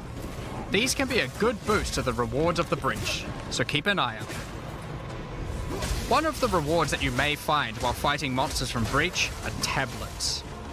Tablets are special items that can be used with precursor towers to add more encounters to the Atlas. Breaches will drop Breach tablets. Clicking on a completed tower will allow you to consume the tablet to add more breaches to areas within range of the tower. This makes all the content in the Atlas self-sustaining. Want to do more breaches? Find the tablets, add them to your towers, get more breaches, getting more tablets. Soon your Atlas will be covered in otherworldly domains. In addition, like all items in PoE, you can craft them. Use your currency to add mods to your tablets, allowing you to upgrade all the breaches in range. Tablets can have up to 2 mods. These mods do things like adding extra rare monsters, extra clasped hands, or even monster density of breaches, allowing you to keep them open longer. Often you will find multiple towers near to each other with overlapping areas of effect. This can allow you to rarely juice the mechanic by stacking the mods from multiple tablets. In your fight to hold the breach demons at bay, you may want to use the powers of their world against them. Each endgame mechanic always has player power that can only be gained from that mechanic, and Breach is no different. In Breach you will find catalysts, items that can increase the quality of rings and amulets by improving specific mobs. You can also find Breach Rings, a special base type that can have its quality improved by catalysts up to 50%. In this case, you could create a ring with around 170 life. Breach Rings can become some of the strongest rings in the game, giving you some good motivation to face the demon hordes. In addition, each endgame mechanic needs to have a pinnacle endgame encounter. While killing Breach monsters, you may find Breach Splinters. Collect enough of these and you'll be able to create a Breach Stone. Using a Vaal technology called the Realm Gate, you can use your Breach Stone to access their domain and bring the fight to them. In this twisted domain, you will find nothing but a single massive breach. Triggering it will reveal hordes of breach inhabitants.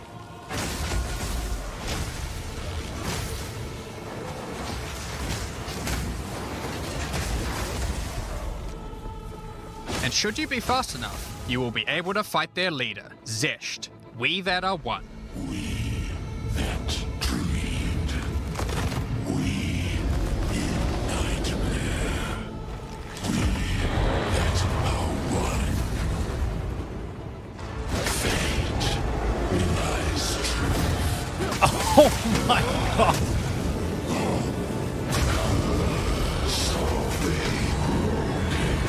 We who are one. Dude, look at those mechanics, man. This is just one of the pinnacle encounters of PoE 2. We won't be showing the rest of them, so you will have to discover them for yourself. But rest assured, this is some of the hardest content we have ever made. All these encounters have specific uniques that can only be found from them, but that's not all. We still have the progression system. Defeating Zesht will give you points to allocate into the breach section of the Atlas tree. Allocating these points will make breaches and the breach domain even harder, but will give you more rewards. Thank you so much, The small nodes Rexus. will increase the difficulty of the twisted domain, while the large nodes have more specific bonuses. For example, this node adds more clasped hands to your breaches, and adds a pack of magic monsters that can guard them. Get some more points and you can allocate Waking Nightmare, which will double the number of splinters you get from clasped hands, and inflict you with a mysterious debuff. In order to earn more points, you will need to defeat Zesht at a higher difficulty, and some rewards from Zesht can only be found by increasing the difficulty of the Twisted Domain above certain thresholds. Defeating Sesht at difficulty 4 will be a challenge indeed, but there are many more threats in Rayclast. Ritual altars are sacrificial sites built by the mysterious King in the Mists. These are all things you can choose to engage with or on not. the Atlas, then That's you the know cool that thing the about area the contains end game they're ritual doing. altars. Ritual You can altars pick any demand path you want and pretty much do any kind of stuff you want. Slaughter The in way the they're circle doing it will here. feed the altar. After the sacrifice, touch it to begin the ritual. The monsters you just killed will be resurrected by the King of the Mist's dark magic, and you must fight to survive. The tribute you have offered to the altar can be spent to buy powerful items, but they can be expensive. To gain more tribute, you will want to find more altars. Thank you so Each much, successive Arc Legacy. ritual you do within an area will spawn the monsters revived by the previous ones, in addition to the ones you sacrifice next to it. By the end of an area, you'll be fighting a truly imposing number of foes, but will have a significant amount of tribute to spend. One of the rewards you can buy with tribute are omens. These are special items that allow for metacrafting. Crafting items that affect other crafting items. Have an item with good prefixes but bad suffixes? This omen will help you to remove the mod you don't want while keeping the ones you do. There are a bunch more of these with different effects, but we will leave them for you to discover. Now don't forget that Ritual will also drop tablets, which can be used to specialize into getting more rituals. If you want to get to the pinnacle boss of Ritual, then you will probably want to use them. They can also be crafted to grant mods, making your rituals more rewarding. The pinnacle encounter of Ritual is the King in the Mists. Feared by the King Asmeri of the people, North. he is said to have brought eternal darkness to the Wildwood. We won't show the encounter, but just like Breach, there are a range of unique items you can get for defeating him, and you will gain points in the ritual section of the Atlas tree. So some maps have been touched by insanity. A mysterious entity has taken a special That is interest in you. so cool, Step because through if the you looking run them glass and more, will you find get your more nightmares points to coming do to them. life. When you But if touch you don't a wanna mirror, do them, the you don't- mists of you delirium don't do will them, spread out pretty much. across the area, infecting your mind. You must stay within the mist to maintain the nightmare, which is as profitable as it is terrifying. Everything you kill will increase the rewards that drop. However, the deeper into the mist you travel, the stronger the monsters are. Be careful not to overstay your welcome. Rare and unique enemies will become vessels for terrifying demons, who will manifest out of them to unleash powerful attacks on you. The mist also offers a strange crafting material, distilled emotions. By combining these emotions, you are able to instill your amulet with a notable from the passive skill tree. This Nice. is like gaining an extra passive point for free, attached to your gear. Oh, They shit. are also particularly great because you don't have to traverse the tree to get them, allowing you to get off-class bonuses that would normally be much harder to get. Distilled emotions can also be used to instill your endgame maps, applying Delirious to them and adding additional difficulty and rewards, allowing you to further juice your endgame maps. The tablets you can find from Delirium can be used to further improve it, increase pack size, make the fog dissipate slower, or improve your progress towards the pinnacle encounter of Delirium. Speaking of which, every now and then you will find simulacrum splinters. The mysterious entity will create strange encounters based on warped versions of your own memories. Monsters and simulacrums come in waves that get progressively more difficult. You will receive loot at the end of each wave, and you will have to make the decision to leave now or continue on, facing up against even tougher foes from the mist. The bosses you will face as you get deeper into a simulacrum are truly terrifying. If you can complete a simulacrum, you will gain points for the Delirium section of the Atlas skill tree. Next up, we have Expedition. Occasionally, while clearing corruption, you will encounter these Kalguran settlers. The Kalgurans have discovered ancient burial sites with lost Verisium artifacts, and they want you to help dig them up with explosives. Okay, so The pretty much all the Kalgurans have mechanics marked we had, locations like all where the end-game relics can be mechanics we found. had, Place are in explosives here. as best you can to dig up as many as possible. There It's is just like mini games one that you problem. do. Corruption has brought the corpses of their ancestors to life, so you might have to do a little cleanup before you can reclaim the artifacts.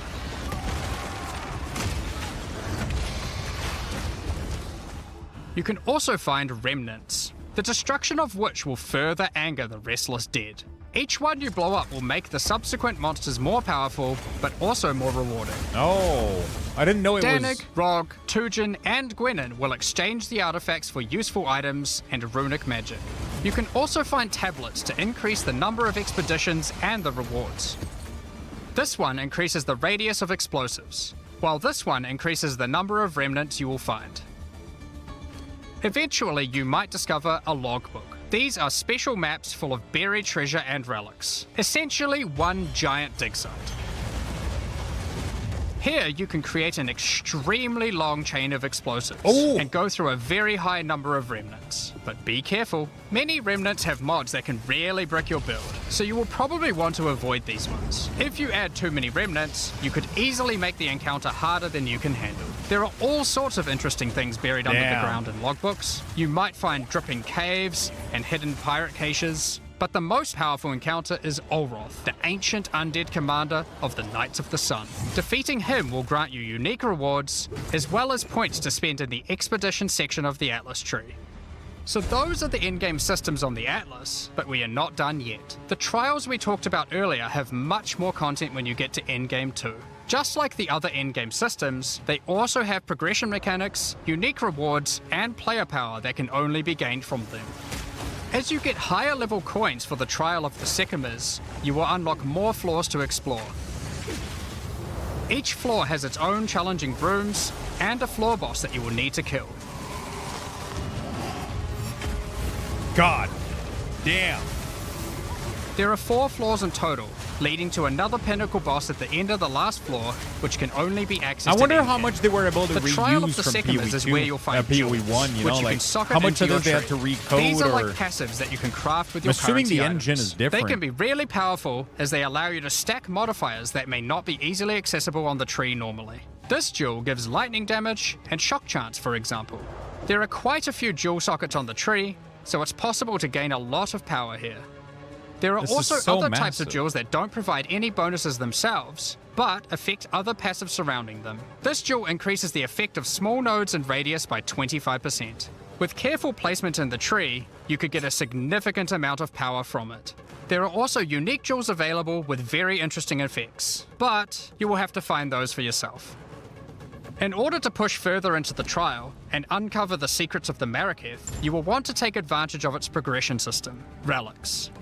Relics are items that can be placed in the relic altar as you start the trial. They give special bonuses that affect the trial, making it easier and increasing its rewards. Of course, you can craft these with your currency items, making them even stronger. If you can complete the entire trial overcoming all 4 floors, the final boss will reward you with one of many unique relics. These relics will be consumed when used on your next run, but can reward you with unique and powerful items. For example, this is the Last Flame. If you use it, you will have only 1 honor for the entire trial, so you will need to do a completely hitless run. What the fuck? The Trial of Chaos also extends into the endgame. As you gain inscribed ultimatums of higher and higher levels, the number of chambers that you can go through increases. In true Vaal style, this allows you to take even more risks for even more rewards. At endgame, you can progress through up to 10 chambers with 3 bosses on a single run. Stacking 10 tribulations on top of each other So, like, will you make don't this a have to do significant all challenge, of this, right? but At the end of the day, it's like, oh, you want to increase your amulet, go do this piece of content. You want to do something else, but you don't need to do all of powerful this. crafting items that You'll corrupt just end your up gear naturally with falling random onto mysterious outcomes. They're just showing Corruption all the prevents an possibilities, item which from is a being lot of modified info at further, once right now. So it has to be the last step of your craft, but it's also the most impactful one. For example, if you use one on your body armor, it might add a new powerful enchantment, or it might re-roll up to half of its modifiers. Vaal orbs also have the ability to add a socket, allowing you to bypass the normal restriction of how many sockets an item can have. A body armor could get up to 3 sockets this way, allowing for a significant number of mods. Vaal orbs can even modify uniques. Adding enchantments or sockets to uniques can make them incredibly powerful, but there is a good chance that you will break them as well. The Trial Master will also occasionally offer you soul cores. Originally formed by Chaos, the Vaal sought to replicate soul cores through human sacrifice rituals and blood magic to power their civilization. Soul cores are powerful socketable items, with mods that cannot be obtained from regular runes.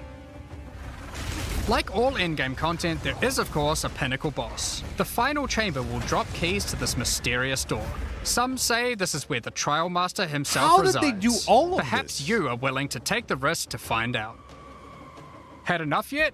Because there is still just one more thing. the most difficult content in Path of Exile 2. While mapping, you might come across this fortress that has emerged from underground, surrounded by an enormous maze riddled with danger. Is the maze preventing something from getting in, or something getting out?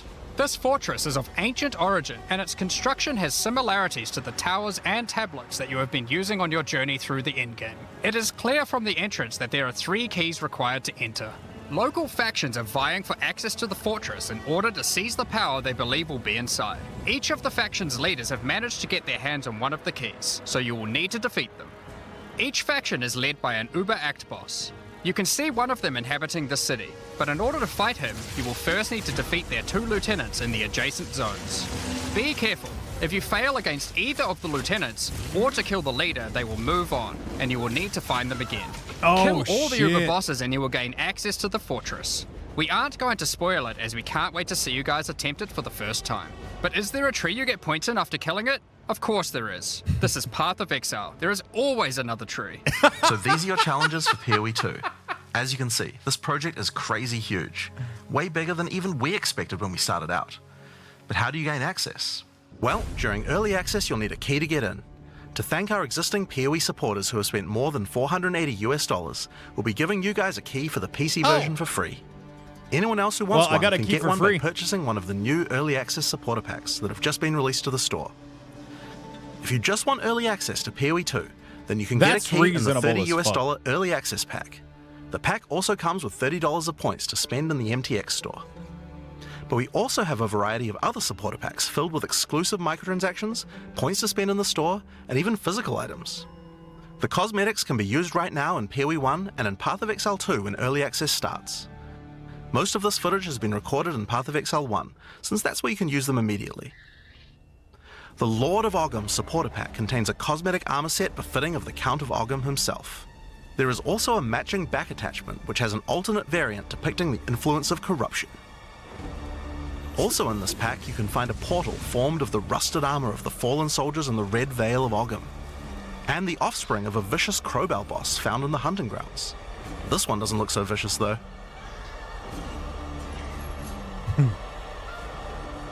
On top of that, you'll receive the Iron Count's Zweihander to apply I'm not a to your peep about these packs though, just every other game that does it. For those who are wanting to decorate your hideouts with fond memories and tales of Path of Exile's history, the game is free. They have also get a series of to make money somehow, Shadow Dam, This right? pack contains the statue of Pillock. They can't put like For 5 Path to of Exile 10 years 1's of closed development, beta, each pack give you a contained a free true New game Zealand and be icon, like, well, the good Kiwi. luck. You know, like they gotta. Following this tradition, all packs They in the gotta- series will also contain a new They gotta themed make some Kiwi money pet. somehow. They gotta pay The pet salaries will loyally and follow you feed into their battle, kids, but run you know? away at the first sign of trouble. You have to Become the realize that ruler the of game is desert with the king completely of the free Faradin without it. supporter pack. Show your mastery of traversing the sands of the Vasteri Like plains. millions of people the can body play the armor game will for allow free. you to glide along the ground You know? with ancient sand magic.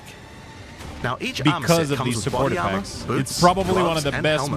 monetization The boots are covered in ever sand. in any video If you'd game. prefer to show them off, you can turn the gliding off if you want. The accompanying back attachment equips you with 2 powerful pillars. I just mean that overall, can control people and tends to manipulate get lightning. audible about packs. They will but this periodically game gets release a their pass energy in on a it. powerful blast while in town. This game gets and a pass hover in on a it circle because it's around free. you, arcing lightning No other between them, game forming a does barrier what of they're energy. doing. That's the thing, Replace though. the appearance of any bow with Every the other Faradin's game glory skin. does pack on top of Or selling replace you the the game. appearance of a spear with the Tyranny's Or End if they do spear skin. packs, they contain fucking This spear skin can be pay-to-win applied to shit. staves and war staves in Path of Exile There's 1. no other game ever that does If this. you want to trust me. truly show your worth as You a can't- king you of the cannot Faradin, name me a then single you one, definitely 'cause I need know your I've played trusty all of them. moving entire city fortress known as the Dreadnought to travel across the Vasteri plains. What the fuck? In Path of Exile, you can decorate your hideout however you like, and it's no exception here. It comes with a variety of thematic elements to use, or use decorations from elsewhere in the game. Additionally, you will get the Deshret's Blessing level up effect. The King of the Faradin Kiwi pet. Yeah, Pee-wee gets a pass on it because they're And the last only but one not to least, do a it statue in an depicting ethical the way. vile That's the Oversoul thing. from Path of Exile Shadow 1. Dam.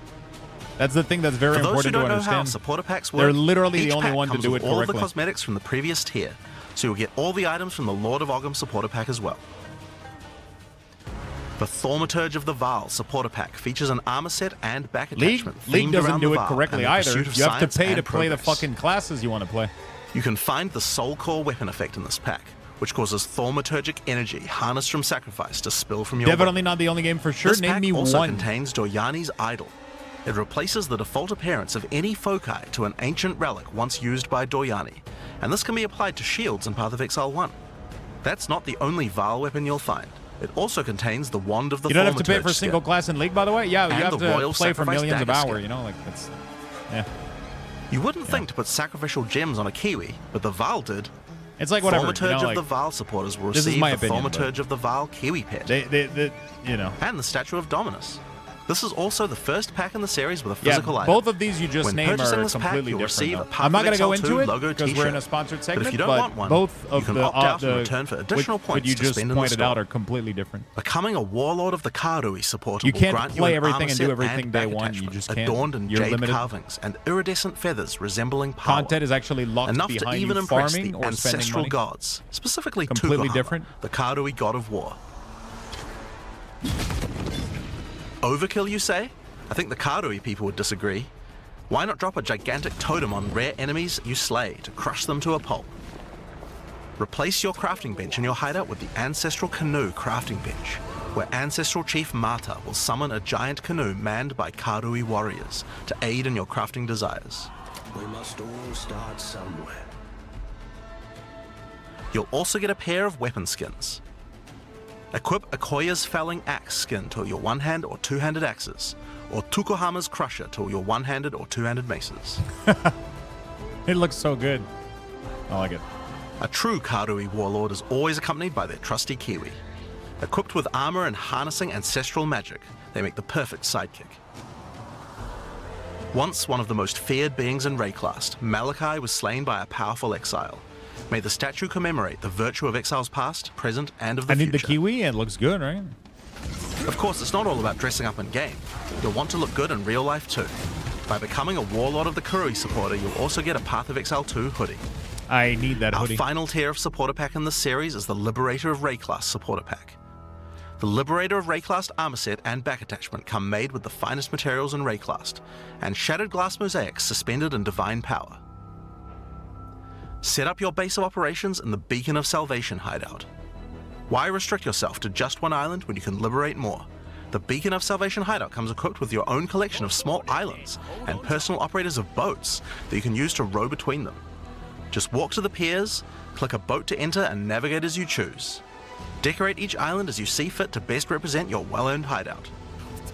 Everyone in your hideout can use their own boat. Why not have some races? You can also get the Window to Twilight portal effect, a beautiful mosaic piece of art that shatters and reveals a gateway to your desired destination as you approach it. As you walk away, the glass magically reforms back to its original form.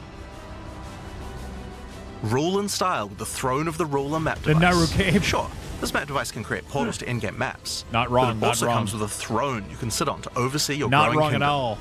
Look down on the plebeians running your maps. Man, this looks Being nice. the Liberator, though, is not just about sitting on your throne all day. And this is PoE If you 1, do by the way. decide The to join graphics fight we're seeing yourself, now is still you can PoE leave a 1 high because they priest in couldn't charge film to this in second in PoE 2 command. yet. Liberator of Rayclast supporters will also get a set of varied weapon skins. The Light of Divinity Scepter skin, the Deliverance Crossbow skin, the Justice Flail skin, and the Redemption Shield skin. Nice. Once again, you'll have an accompanying Kiwi, and of course a statue depicting one of the most iconic events in Rayclast's history, the battle between a powerful exile and Kitava, the Insatiable. With the help of two deities, Sin and Innocence, the exile was Nice. able to defeat him once and for all. This supporter pack also contains the Path of Exile 2 art book. This 215-page full-color art book includes a huge amount of amazing concept art and lore produced during the long and exciting journey of Path of Exile 2's development. Wow. And finally, Path of Exile has a tradition of letting the community participate in designing game features. For Path of Exile 2, we'll be adding the Twilight Order Foil Reliquary. By becoming a Liberator of Rayclast supporter, once Path of Exile 2 is released, you'll be able to select any unique item you have found and be able to drop it from the Reliquary. Once players have submitted their items, keys to the Reliquary will start dropping, and other players will be able to find foil versions of uniques that you have submitted along with a message for the lucky player. The more players submit the same unique, the more chances there will be for the Reliquary to drop them, so choose wisely. Oh, shit. Now, almost all of these Yo, items are Miss, thank you available for to the use Prime, my in friend. PoE 1 Appreciate right that. now. There are a few exceptions where the item class clearly doesn't exist, such as crossbows or flails. And there are also a few microtransactions on weapon types that are unavailable in PoE 2 at the start of early access. Once classes that use those weapon types are added, those microtransactions will be available to use. If you can't decide which supporter pack to choose yet, you can always start with the early access supporter pack that just includes a key and some points to spend in the store. Then you can upgrade to any of the following tiers at a later date. These supporter packs will be available for purchase throughout early access. We'd really like to thank you for your ongoing support. Without you guys, Path of Exile 2 could not have happened. Now, I'm sure you guys have a lot of questions. Stick around, because coming up next, we have a live Q&A with Ziggy D. Ziggy D! Man, this is insane. There's so much stuff. Like, I've spent a lot of money on PoE, but I do it because I can and because I like the game and I want to support it. But like, this is insane. To the post-show discussion and Q&A. I hope you all enjoyed what you've seen so far. It's So been pretty much exciting good for us shit. here as well, as you guys have been inspired already just watching things. And you're already cooking a new ascendancy class. Yeah, for sure. You've got to do design whenever you can. Yeah. Absolutely. There's been a few fun moments here already. But I'm your host, Ziggy D, and I'm joined by Jonathan and Mark to talk about everything you've seen. Honestly, it's so much. I mean, we were really keen to make sure that when we went into early access that people didn't feel like it was just, limping along and kind of, just like a minimal amount of content. We really wanted to kind of blow people away. So hopefully people feel like, there is enough content. Because, it was certainly a mission to get all that stuff in. Yeah, I did come here expecting that there would be, maybe a basic mapping placeholder end game and your 3 acts and, the half the classes. But you've made a decision here clearly that's got to go the core PoE player community in mind. Absolutely. So, I mean, we have to make sure, look, Path of Exile's endgame is kind of known for the fact that you get to choose between different types of content and that, some people enjoy one thing, some people enjoy another. And I feel like that choice is a huge part of what makes it good. So if we didn't have that when we entered endgame, then I don't think that would be, that wouldn't be a Path of Exile endgame. So that's kind of what we have to make sure of. So we kind of said, okay, well, what is the minimum number of different in-game things you need to be able to have in order to be able to actually have a viable in-game? I would have gotten that box with the puzzle, and that's how we ended up with what we have here. I definitely feel like a lot of games nowadays release, and their campaign's intact and real good. You get to the end game and it just falls real flat. Yeah. And it was certainly a very important moment for us when we were like, hold on, that's the wrong thing to do. Let's not make the same mistake as everyone else. Let's pivot. And we actually did that, and it made a world of difference and made the game all of a sudden, 100 times bigger with an infinite amount more content, right? It was definitely hard though, because it's like we're progressing. It's like we would have made it. We would have gotten all these acts in if we hadn't have changed direction. It's like to actually say, you know what, we're going to specifically not finish this content that we'll be working on. It's like pins down everyone. We're stopping work on this. We're going to move over to endgame because it's actually more important. That was certainly a hard one. That would have been some whiplash there, I imagine. For sure. Well, I mean, it's like suddenly the whole, environment art team, it's like, they're all just like, whatever you're working on, just scrap. You don't want to scrap, but, just stop it. we're doing something else now. So saving clothes, yeah. Especially for a lot of the developers, because you got to also think, a lot of our developers have just been working on this campaign for, what is it now, 6 years. So we're going to have six classes, and each of them is journey. 2 ascension. Whereas none of them, a lot of these people haven't been working on Path of Exile 1 this whole time. Each of them is going to have 3 ascension. Some of us total. are we're just churning out in-game with every league and doing all of that. But for a lot of these people, a lot of these developers, it was quite jarring to swap over. But everyone embraced it.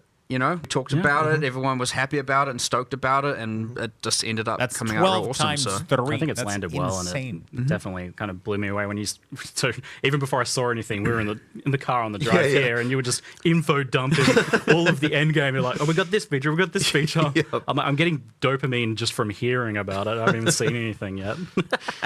But do you guys feel like you're competing against yourselves a little bit here? Because Path of Exile's kind of set the bar. The original game has set the bar for what is available to endgame in a game like this, and it makes it's not acceptable really to launch with just nothing in terms of end game now. Absolutely. I mean, I mean, like if you're not competing with yourself, then I don't think you're going to make good progress, right? So that's what you really have to do. Yeah, but there's not there's not 12 classes in PoE 1, absolutely. though. Well, as I said, I just think it would not have landed nearly as well without that. And I think it's important that our existing only like, what, Path of Exile 1 6 of them community in feels PoE like they're 1? also served. Like, yeah, sure, we're doing all this stuff for new players, and that's really important, and that'll expand the audience. Am I not crazy? But, you know, if we launched and all the PoE 1 players are unhappy, that wouldn't be good.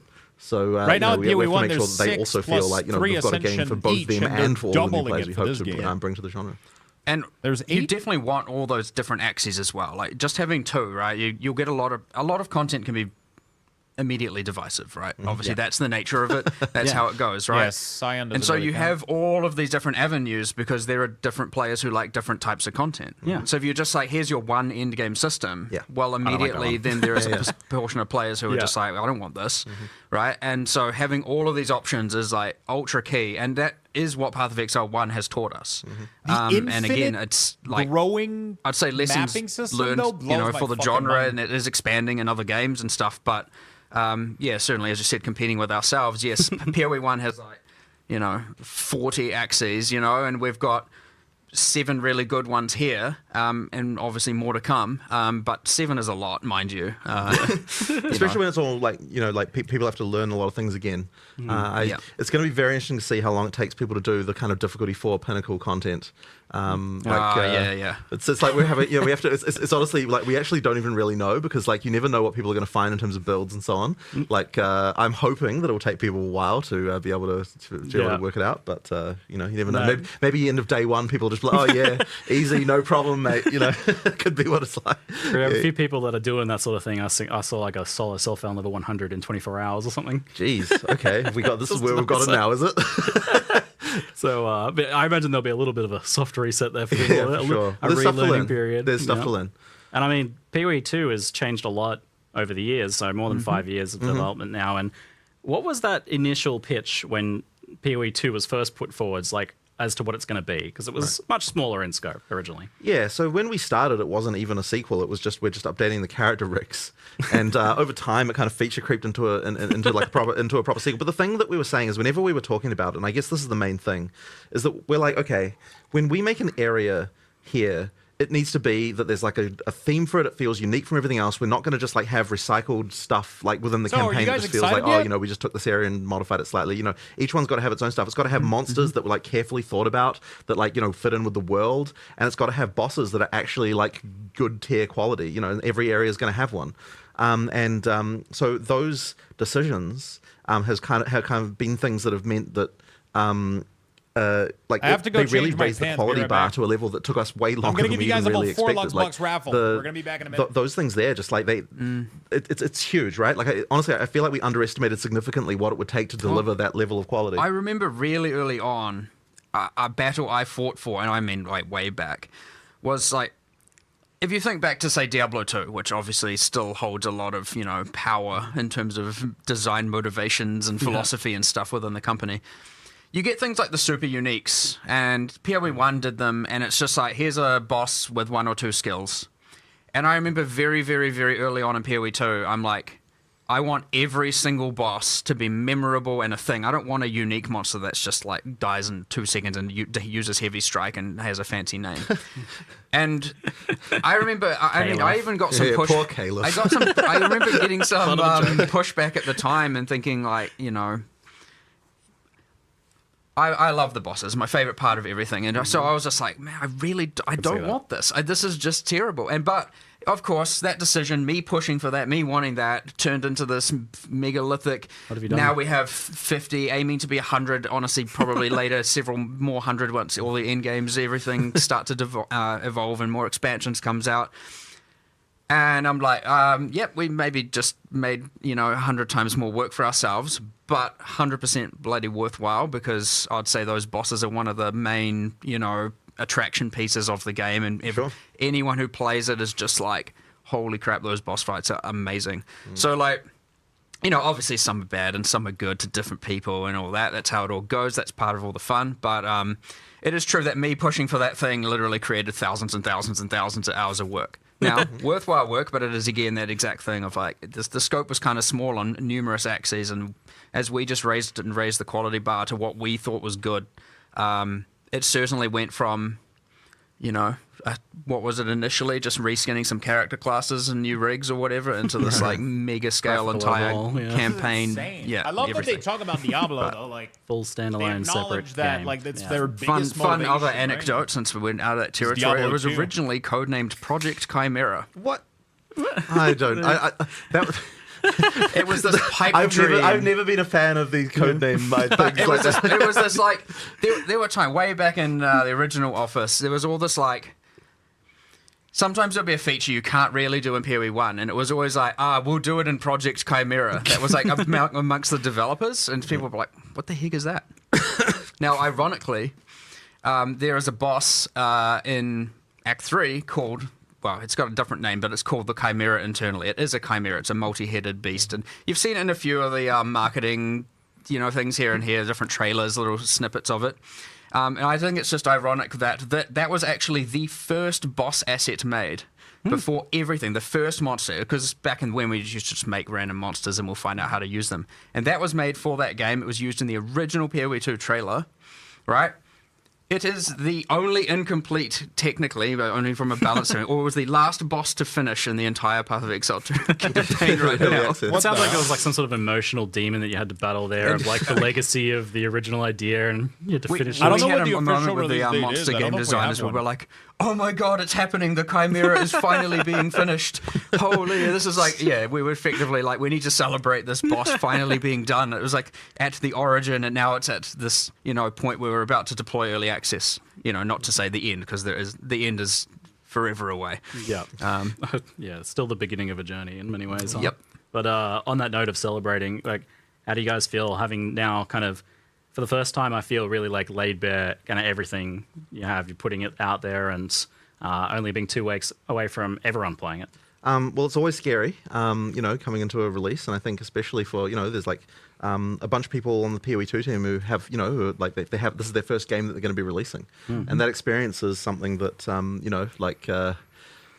it's tough. And honestly, I think that even we were feeling a little bit cocky actually about the fact, because we release content for PoE 1 all the time, and I feel like we kind of felt like we knew what it took to get a game released, but honestly, like PoE 2 was just a whole entirely different demon. I'm so as far as excited getting to things play a out, right? Like it's just fucking witch, way man. more difficult. Like when This you actually has have to make been probably everything, the coolest like the whole freaking thing, right from the ground up again. It's like, wow, there's way more stuff there, and like there's even things interaction like the I've passive ever seen tree in a where it's game. like, I feel like we And my love for underestimated what it would Necromancer take is like to get something like that to an actual I releasable literally state. have Like a that was a tattoo huge sleeve right now of a amount of work, Necromancer, just right? like Like, absolutely colossal to get it to get It's that my kind of stuff in class. shape. Like it's just been It's my crazy. class. Obviously it's nerve wracking, coming up to coming up to a release day. But I think we do have something that players are going to really enjoy, and I've it's already always comforting ascended. when we had a live event in LA recently. People I've already ascended. we got to the time limit and everyone's like, oh man, we don't want to stop. So like I think people are going to really enjoy it. It's been a whole different experience for me here playing this time around as well, whereas before I was playing a very buggy kind of internal version of the game that was very experimental. Now playing almost what I'm going to be playing. Shadow Monk, you still managed to blow the count up the elevator with some kind of knockback bug. I wasn't going to mention that. Yeah, we have to. What is everybody going to start with? Merc? Shadow Monk? I did send the Act 1 boss up an elevator with knockback. Blood Mage? Fire Mage? Transform into a demon? I thought it was pretty funny. Yeah. He was in his like big wolf form and kind of trapped in there, so just barking at me through the wood. It's good. So a few little, I'm sure there's a few things to work out over this next 2 weeks. I hope the team can have a little bit of a rest for a day before they get back into it. Maybe. Yeah. Yeah, it's been a lot. So you've done that pivot to the end game focus and got so much for us now to play around with in the beta, and it seems like originally I was thinking, we might be playing for a few weeks here, and then maybe going back over to some Path of Exile 1 stuff. But it seems like you guys want us playing through Christmas. That would certainly be good. Look, there's enough stuff there. I think it will take people a long time to get through. Yep. And obviously, it's also going to be the first time people are playing through a completely fresh campaign as well. I think that will take people a fair amount of time. That's insane. Fresh campaign is so cool. And then, of course, the end game as well to explore. it should be. I thought they were pretty doing a redo. We've always wanted it to be that Path of Exile 2 leagues, are going to be, like how PoE1 leagues are, where you play them and you play them for a reasonable amount of time, and then sure, you get done with them eventually, and then you've got the next content that comes out. So in order to be able to realize that, you have to have enough of a base to make that happen. Yeah, people are definitely wondering how invested they can get in the beta. So I definitely want to ask a few questions kind of around that idea.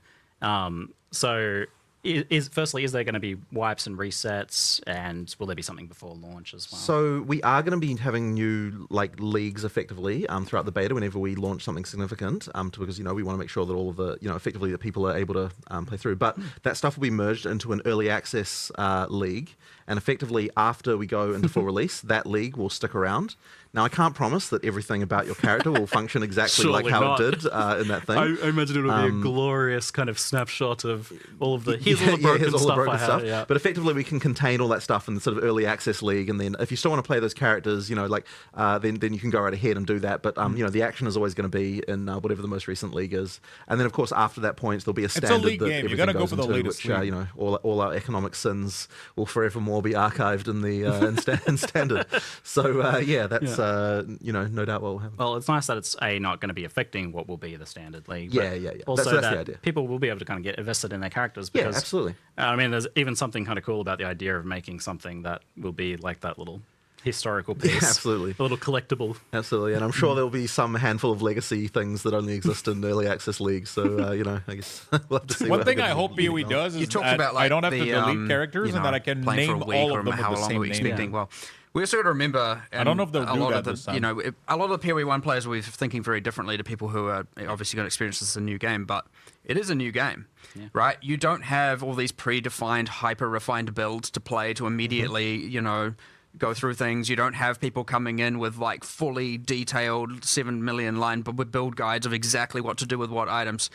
The discovery is going to be there. The discovery takes time, and the discovery is honestly ultra fun for me. I love it.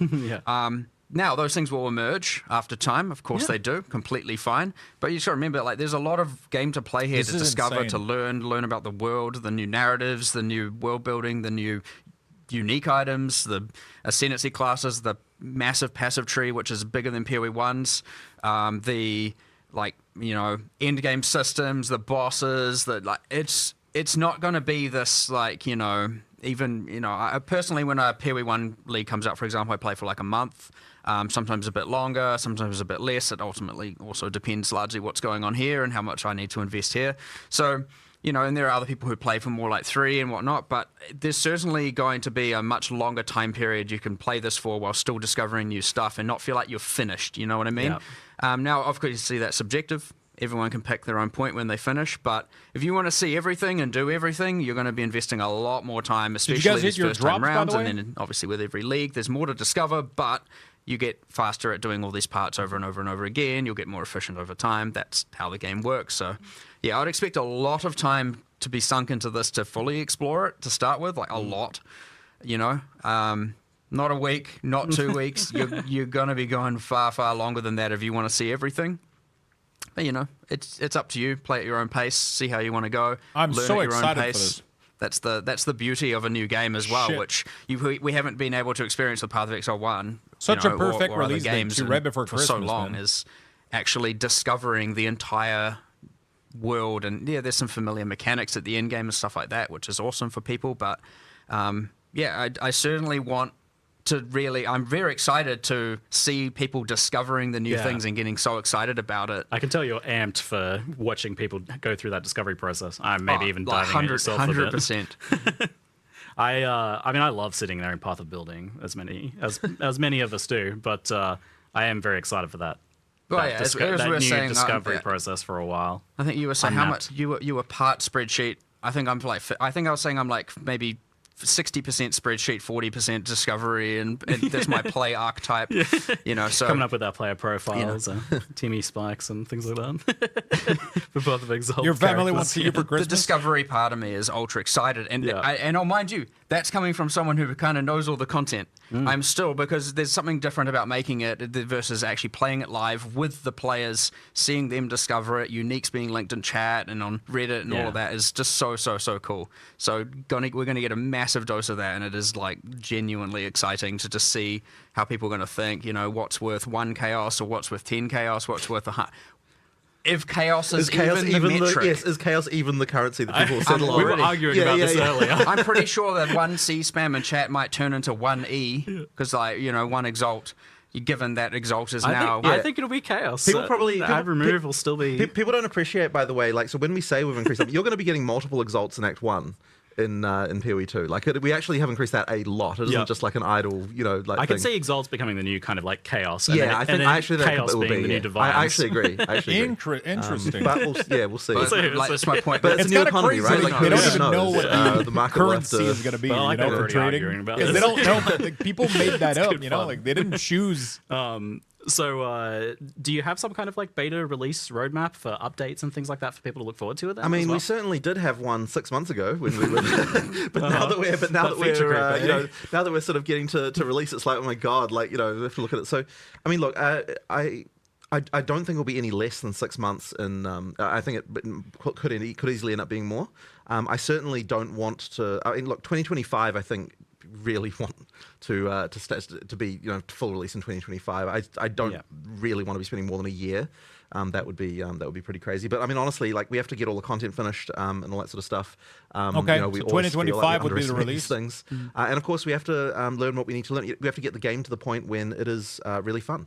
You know, we have to make sure that like all of the things, like, you know, we've got the difficulty right for all the players, we've got the economy right, like all the stuff. I mean, there's a lot of things that we have to sort out. And so I kind of have a feeling that the first few weeks at least are going to just be scramble of like, you know, oh crap, someone like worked this crazy thing out and we found this thing, and like, you know, that's always scary, you know, because it's just when we add content to PoE 1, man, I'm like, ready. I like that you're getting excited, man. Kind of, you know, well tested and people know kind of what's going on with it. But here it's like just complete new world, and we're the kind of game that has a lot of ability for players to do stuff that we wouldn't anticipate. You know, we have the you know, just the way support gems work and everything like that. So there's certainly a lot of worry that like there's just going to be builds that are like completely ridiculous that we just never anticipated, combining certain things in different ways we don't expect. You know, with hundreds of support gems, it can be like that. So you know, that's going to be an interesting one. Man. It will happen. Yeah, for sure. It is inevitable, right? Like there's nothing we can even do about it because you need hundreds and thousands of hours of testing to be able to do that with what can only be done with hundreds of thousands of players. But that's also the magic of it all, which is awesome. That's why I was asking you, like, are you literally really doing 12 classes and 36 ascendancies, like actually? Yeah, that's absolutely. We have we know what we want to do with it's all a bit that unhinged. Stuff. It is a bit, but you know, we like a challenge. I mean, you know, a studio that produces a passive skill tree like we do clearly has a bit of a glutton for punishment in regard to just like mixing. You totally could have done 6 and then, like, I don't know, added more later in an expansion or something. Yeah, I mean, maybe we could have. I mean, look, this is the plan. This is the plan. You know, I mean, like as people go through early access, it's going to feel like there's just expansion content coming up pretty frequently. Just because, you know, we have all the stuff that we kind of, you know, got a lot of the way through. So yeah, there's stuff to come. I mean, look, I'm pretty sure, like, I really want to get the Druid out. Like we announced it, we've talked about it. It's a lot of fun. Oh shit, the you know, Druid? I'm keen to get that out there as soon as we can. You know, the Huntress we've talked a bunch about as well. There's like those kinds of things. I think we'll be able to move towards those pretty quick. But you know, there's obviously more to do. The other thing you mentioned, I mean, talking roadmap, their passion like for what they're things doing is insane. We've always been, you know, it's hard to predict because a lot of what will happen and what we leave space for is reacting to what the players want. And so if you plan everything for so long, you're going to have very, very, very slow reaction times to fixing, you know, or adding certain content where they may, you know, maybe the issue is like, the campaign needs more of this, or this class needs more of this, or something. So if you're planning, then you're going to be delivering on what they want solved like a year down the line or even longer. Right, and where we like to remain very, very dynamic and, like, you know, you want to be able to fix that stuff like, oh, well, this is the main problem. Like, sure, obviously you need more than a week sometimes, most of the time. But we want it generally to be that the next releases, expansions, updates, whatever, can alleviate as many of those problems as possible. So, yeah, you try not to get too strict with the planning has generally been our philosophy, because especially when it comes to actually having the live service product out. Because that is very, very important. Otherwise, you're never going to seem like you're doing what people want. And what are you doing if not that? So that actually is a good point. Like, I was going to ask, what do you folks, what do the team want out of the beta? Because obviously it's like a good way to market the game, but it's also imagine that company to announce an MMO key to shaping the game in the future, like an actual beta. I think they got too much work with Path of Exile. One of the most important things, I think it's going to be really good for the development team to get back into a live mindset and like get it back into the idea of like, okay, everything we make is shipping. People are soon, seeing you know, this. like get back into this. You know, people are seeing, you know, like actually getting back into that and like like being able to sort of see directly, like, okay, we make something, it goes in the game, people like it, don't like it, like that kind of stuff. Like, and that really, like, that has been our studio for like most of its lifetime. Obviously, we, you know, before we released PoE1, it wasn't, but after that point, I mean, we are a company. We are a company that likes to think that we can do live service better than anyone else. Like, that is our goal. And so they're based in New getting Zealand, back into that again, you know, for everyone in the studio, so that everyone's working on things that are going to be releasing within, you know, certainly in less time than than 3 months away.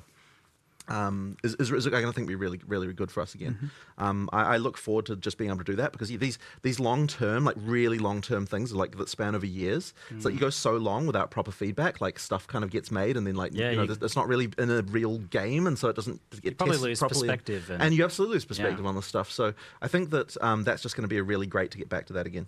Yeah, I honestly, as you said, it is early access, it is a beta period, and I'd say, you know, personally speaking, the thing that, and we mentioned it briefly about the character balance and the builds that are broken and all that, that's obviously pretty useful to me, right? Yep. Plus, we have other systems in there, like, you know, the checkpointing system, right? You have to kill the boss in one life. You know, these are things we haven't mass tested, and obviously other games have, and they work, and that's awesome. There are other things like, you know, the end game system is a little bit less forgiving in that if you die, you fail the map, right? These things are things that we obviously need to test and iterate on in the future by adjusting the difficulty and stuff like that. And you, especially as you get towards this point of, you know, the end game, like, okay, Act 1 has been tested like crazy. Yep. Right? And you get less and less testing as it goes on because you get less people, you know, they've just been around for less time. And so, yeah, it's going to be a huge amount of iteration and feedback and from the players and us just, you know, reevaluating all the stuff. And the thing is, I like the way they we're talk always about dynamic the game, man. about that stuff. Kind of Like, refreshing. We'll just change things if it's wrong. We'll redesign it. We'll come up with a new way. Jonathan's a firm believer of if A doesn't work and B doesn't work, then we'll find C, we'll find option C, we'll find option D, and we'll keep changing things and we'll make it work. So, yeah, it's going to be a lot of that iteration That's a good philosophy. on our design decisions, how forgiving. If A and B 'cause, like, the doesn't game work, we'll is find C. pretty hard. You know, it can be pretty hard. And you so know what they say, Chad, when if you're you on can't that fine find line C, of like, you know, if things are difficult, you know, Don't look it's for not D. too easy to know if you've tilted one way or the other. So, you know, finding what everyone agrees should be the common corrected difficulty is something that I will obviously be paying very, very, very close attention to. It's a pretty hard thing to nail down when you are making the game. Mm-hmm. And so we've seen that a lot where you folks have been pretty willing to change and then rechange and rechange again some of the core features like flasks and the waypointing system and portals, and you're keeping that kind of mindset going into the beta then. Of course. I mean, look, we're always willing to change stuff. Like that flask thing, like the most recent change to that was like ultra recent. Like have we even had like a closed beta of that yet? Was it? No, I think we haven't. Yeah, but I mean, I think it's way better than it was. Like it's the things have improved a lot. And honestly, like that's one of those things we've been wanting to do, something to sort out flasks for ages. Yep. And it really came about because when actually looking at what new players were having trouble with when they were playing, Flask Piano was actually like, even from the very beginning of the game, actually ended up being one of those things that like people just had trouble with, just like just the manual dexterity required to like the put all your flask different system in keys, PoE1 was and then, not fun. you have to know when one of your flasks has run out so you can move to the next one and like various things like that. Like all that stuff actually was like just a large amount of mechanical complexity right from the very beginning. Yeah. And then even at end game, I don't think it was really that satisfying either because you ended up with like just like having to press all these buttons all the time. I hated flask management in flasks that people were PoE1. using at end game. I love that they could and then we kind of tried to band-aid this in PoE1 with the some of the flask automation stuff that was out there. Exactly. But there was still this idea that that you're still more powerful if you don't automate. So therefore, it's like there's that trade-off there. So you're just more powerful if you get mage blood. Really, sure. I guess. Sure. And then it's all automated, and you're very powerful. Yeah, sure, all right. But so the point is, effectively, that the charm stuff that we're doing effectively means that you no longer the game is making. I like that the decision, charm system. That stuff will be automated. You no longer have to do that like crazy flask piano to get the best, the best. I like that I think a that is lot. definitely a step in the right direction. You have one health potion, one mana the other thing as well is potion. it actually makes the you don't have the any more crafting, flask. More meaningful, I think, on the flasks because when you've got like 5 slots, then like the individual mods and the individual stuff like. You need to make a new character. Yeah. So the way that PoE works is it's a seasonal game, right? Every new season, you should make a new character. But like now, it's like the actual. It's much more meaningful. Like on your life flask, the choice between do I want instant or do I want way more life, like that kind of stuff actually can be a lot more meaningful once you've only got one. So yeah, I think it is a lot better personally. You have we'll jump ahead to Floss since we're on the topic. You have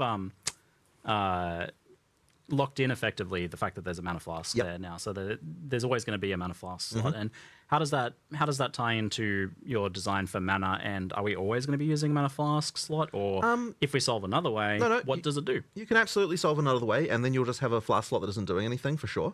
But I think it kind of has to work that way because we really don't want. Because like once you sort of start to get into changing that around. I feel like the system sort of starts to break with regard to like the feeling of like I know where mana is, I know where my health is, like that kind of stuff. That being said, we've always got uniques and stuff like that. I believe there's already there is a unique that allows you to equip 2 flasks. But the thing is, then that's a build choice that you're making, so it's a little bit different, and that's fine. But I think the system as it works now it's a lot easier. So it does sound like on the mana side of things then that there are going to be multiple angles of solving mana, Of not course. necessarily So we've got Leech, edition number 475 of how it works. And we've finally got it right this time. I think it works and I think it's good. So I think that Leech will be more common. I'm not going to have to like crack out the Leech diagram showing the different buckets and things like that. I was saying, I think that Leech might be... No, I think... I was going to say, Leech is one of the topics in the studio that has wasted the most designer time of anything in the industry. But I actually don't think it's that. I think the actual worst offender What's the meme is about what Leech? stats should Dex give you. I think that is like that one has wasted there's so many arguments about that. I feel like that one's never come to the fore. Like we know about the Leech one. But no one is happy about giving accuracy, but no one has a better idea than what accuracy that it can give. And then, like everyone's going to come up with like in chat I bet they'll be like saying, oh, it can give this or this, whatever. But there's like seriously, there's been endless arguments about that topic. It's outrageous. Yeah. You've got me thinking about it now. Yeah. I mean, speed would be good, but then that's probably too much. Something like Dex, you just can't. Dex stacking speed. We can get all the designers down here right now. Yeah, I know. We'll just have it out again. We'll just have it out again. The longest Q&A of all time. It's already going to be that. Sometimes you're just like, you start the day, you're like, all right, here are the problems we need to solve. And then you're like, what about? But then accuracy on Dex comes up again. No, it's 3 p.m. and we're still discussing dexterity. Yeah. They're saying Dex. Just make it accuracy again. It sounds like they're saying exactly. Dix. That is literally how it comes back to accuracy every time. This is okay. Yeah. I was like, what the hell is a Dix stats? We can't forget our roots with Path of Exile 1, of course. So for the PoE That's not a stat that I want. What is the plan for PoE 1 during the course of this beta? Is there going to be leagues launching? Is it on the back burner? Yeah, there absolutely will be leagues launching. Now I don't know the exact date, but the plan is kind of late February. Yep. But I mean, look, we'll see what happens. I will admit that unfortunately we did have to steal a few PoE 1 resources just towards the end here, which is kind of been a bit unfortunate. I really wish we didn't have to. But as I said, we kind of underestimated some of the stuff. But everyone is going to be going back to PoE 1 again for the February league. I'm staying on PoE 2, bro. We can do that. Like one of the things that was a big problem for our studio when we had a long-term project and a short-term project is that you've always had that thing of like you always want to work on the short-term thing. Yeah. So now that we've got 2 short-term things coming up, I actually think it's going to be a bit easier to prioritize in some respects because funnily enough, I don't think I can ever play PoE 1 ever again, man. I don't think I can. So, but we'll see. We'll see how it goes. But we need to get that PoE 1. This is like pretty much everything I've ever wanted from PoE to change. They're changing it. I just They're want to doing always so many make good it clear stuff. that I don't think I the could reason go why back. things can't be so planned out is Why would you? I mean, there's a lot of people that are still excited about PoE 1. Pivoted to end game, and then that They love needed it, more but, you know. resources, and then of course combined with the fact that They're going to maintain it too. Like you know, everything that they release is going to be things releasing obviously for change. both There are games. It's crazy. unpredictable things in the environment we can't necessarily guarantee, and then of course you have you know, Christmas coming up and all of that, right? There's so many variables to consider, but we also don't know how much time is going to be invested necessarily or need to be invested into live operations for post-release. How many problems are going to go wrong? How many builds are there? How many of the uniques are broken? How many, you know, and where do all these resources go? There are like just millions of variables here to consider, and so like it can get very, very difficult, especially at this time. But once you release, you have a bit of a grace period, so to speak, where well, more like a period of extreme amounts of fire, where we're putting out fires everywhere. But we have a period where we're fixing everything. You get everything stable, and then we're going to be like, all right, let's recalibrate, figure everything out, and what is our plans, and then establish all of that, based also on the feedback we get from that, you know, period where everything's on fire.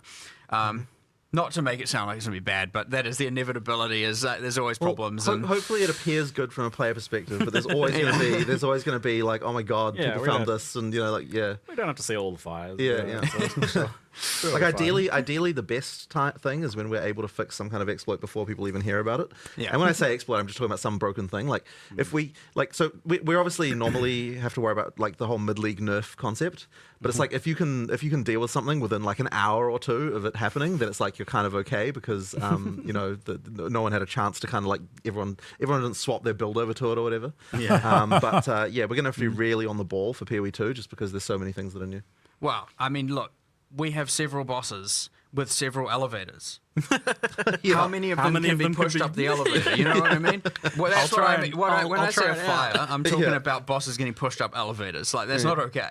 I am liking my mercenary flashbang knockback is very fun. Yeah, you need to look into that, by the way. The whole flashbang. I feel like you're going to nerf my build. Is this when he's just finding fires already? No, these are the fun things. Discovering that stuff can be very fun for the players. It's just internally, it's like, oh no, what are we doing? It can get a little bit panicky after release, you know, and that was lots of things going on. You're like, oh geez, what do I solve first? Insane. But obviously, you know, it's the same as PoE 1. We're good at it at this point. I feel like for the next... I'm going to be torturing us with like releasing beta stuff at the same time. For the next couple of minutes/hour, I kind of want to go try and jump onto... Oh, look, Bazaar. Oh, look, how did that fall in there? How did that get in there?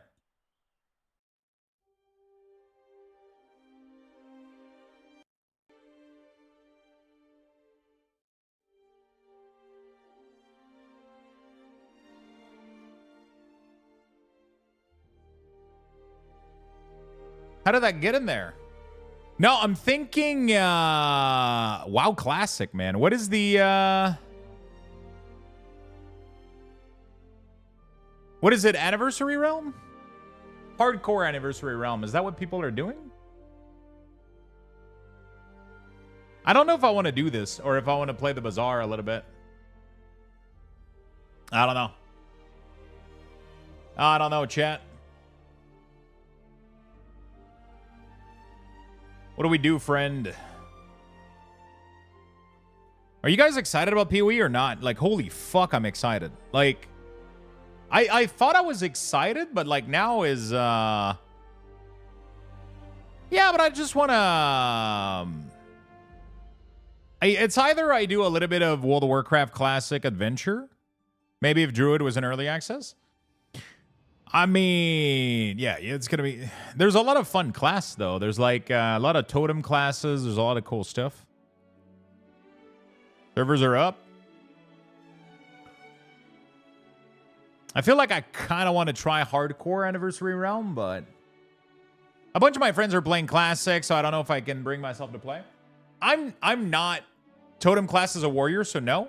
Yeah, but that's not how that works, Demus. You can totally pick the warrior template, but go into like a shaman playstyle. Like, picking a class in PoE doesn't define your character, you know? It just chooses how you look, and then you can go anywhere in the tree and do whatever, right? You can technically use all the fucking lightning totem shit on the warrior, you know? Like, You can totally play it like a shaman if you want.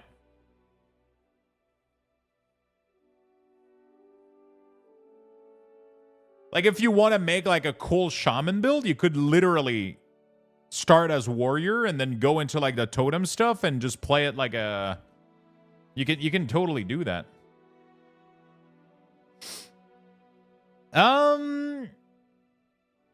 Yeah, I don't know how much I care. So, okay, so everybody's going, like, horde for hardcore, right? Is that what's happening? I don't know if I want to do this or not. I don't know. Do we try hardcore or do we play the Bazaar?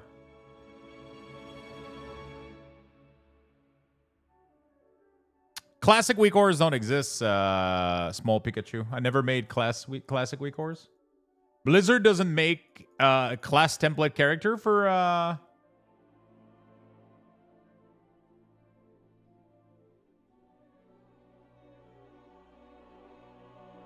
They don't make a template character for PTR, so I can't make weak ores. I don't think you'll enjoy hardcore, to be honest. It's more like a temporary thing than like... It's more for the end of the day right now than anything else. No, they never existed. I never made them.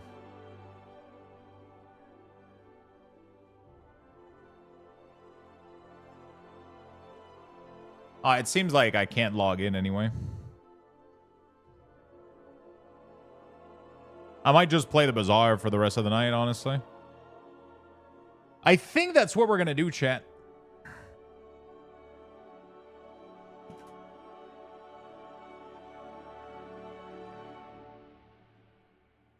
The Bazaar and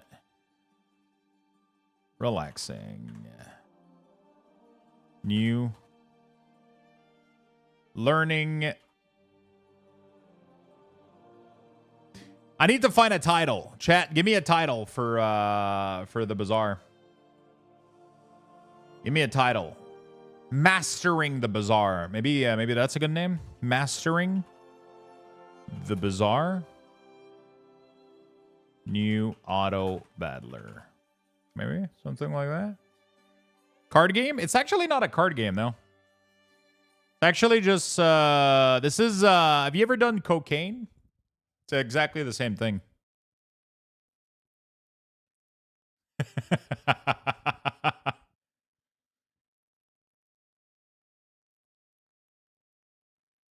Oh, how about I'm not addicted, you're addicted? Maybe. That sounds like a good title.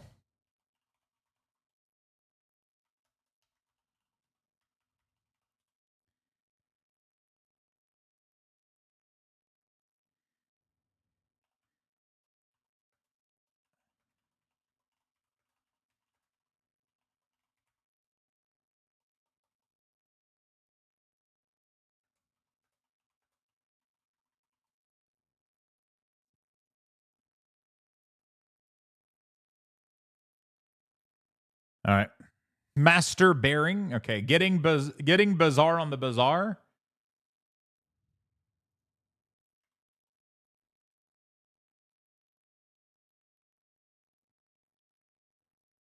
I need a Bazaar intervention, maybe.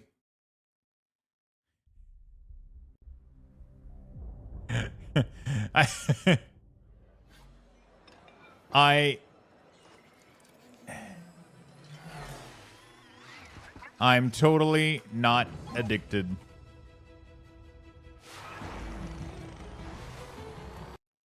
All right. Do we do some free play or let's do some rank? I got four games. Let's do some rank. I did a couple games with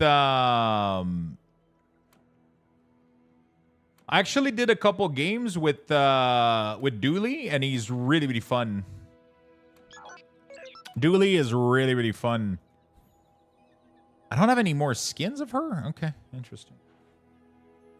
But I'm starting to get better with Vanessa, so I might end up just playing Vanessa more. Let's just try to get a Vanessa build going. We're going to do a ranked match.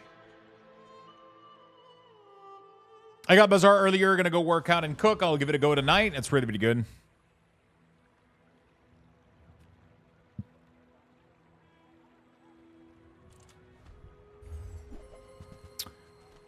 All right. So throwing knife, grenade, and piranha. I think we're going to go for like an aggressive build, but I want to migrate into something else later. Otherwise, it's pretty boring. Leftmost item is crit. So burn builds are the most fun. Burn build are the most fun in my opinion. Oh, I got to go change my stuff on...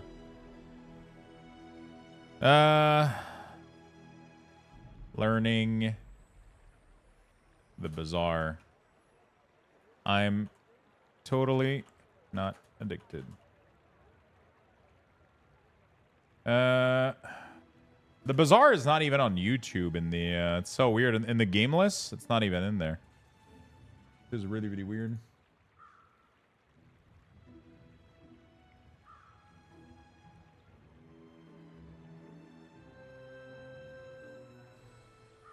All right.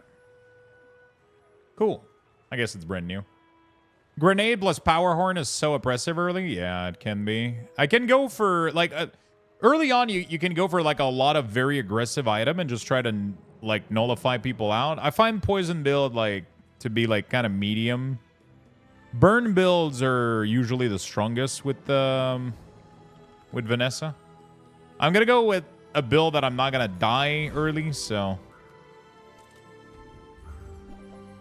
Oh my fucking god. What the fuck?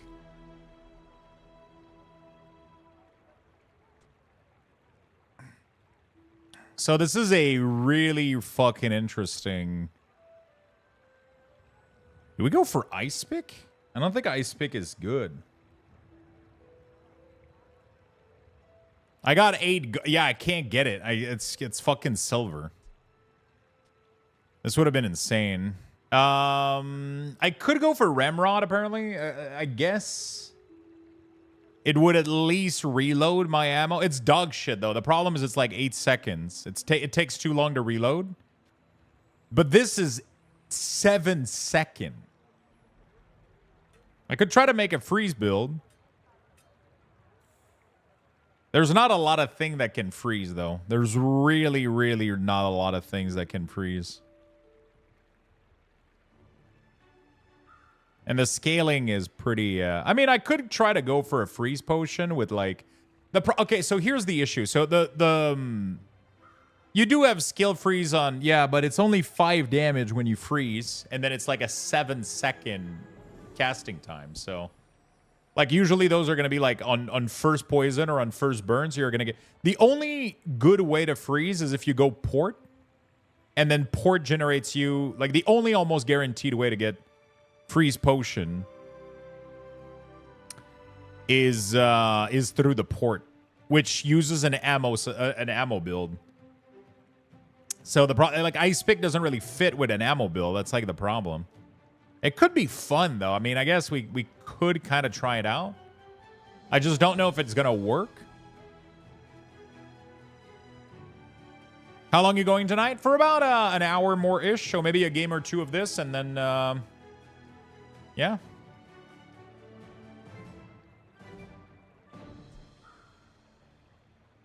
Today and tomorrow, I'm doing like medium streams, so like 6-7 hours. And like tonight, I'm ending at around 6:30, and tomorrow I'm ending at around 5:36 tomorrow, and then maybe over the weekend we'll do a longer stream, or maybe in the start of the next week we'll do longer stream. So this is not going to scale until a really long time. So that's the biggest problem. I could roll, and then I could maybe get a... You know what? Fuck it. Let's try it out. Okay, so this is pretty interesting, because now I got this very early. Normally, I get this really, really late. Okay, that's pretty good. Let's go for Hunted Kimono, I guess. Or the Fang. It's all the same XP. Hunted Kimono, does it have any... Oh, it has actually some shielding thing. So this is going to give me... Every time it uses an ammo, it gives me a shield. And then every ammo it consumes, it goes down. Oh shit, I got a crit, dude. But this is gaining a max ammo every day, so it goes up, and it's pretty interesting. Ooh, okay. We're getting some big shield here. Skills are not good early on, so we're going to go for this. Silencer. Do we sell silk? I think we do, right? When you sell another non-weapon item, this gains shield. Okay. I don't really give a shit. Yeah, the problem is that silencer doesn't really fit this kind of build, but it's such a good item to have.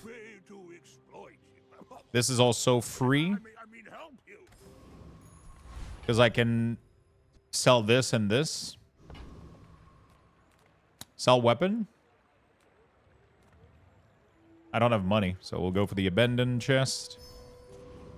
And then we'll fight her.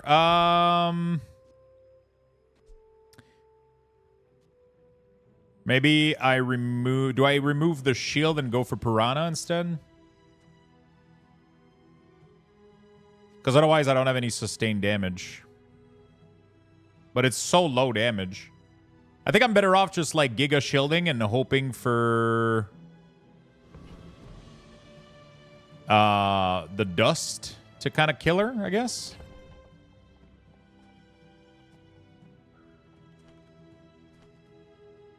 Or we do something like this.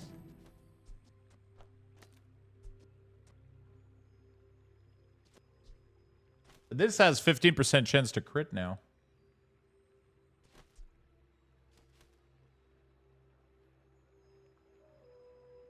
I have no idea if this is a good idea. We'll try it out. I feel like I might survive better because every time the thing cast, every time this casts, it will gain crit.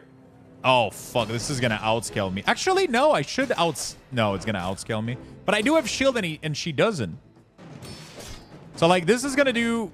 It's not doing more damage, but it's gonna get more crit, and eventually it could like do double. Oh, there you go. Come on, come on, come on. Oh, it's outscaling the fuck out of me, dude.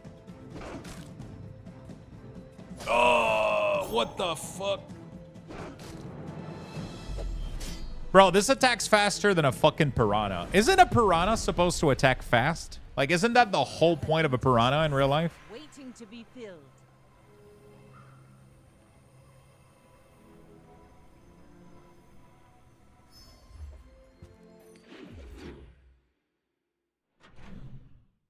Yeah, but Dagger only attacks like 3 times or whatever, right? So. Sell medium item, 1 XP. Let's go for medium. What can I get you? Okay, we could get some scaling with this. It's actually not bad.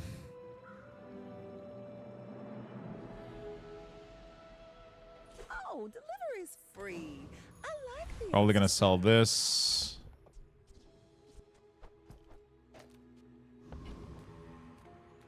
Strange mushroom. Some XP. Can I kill the city mayor?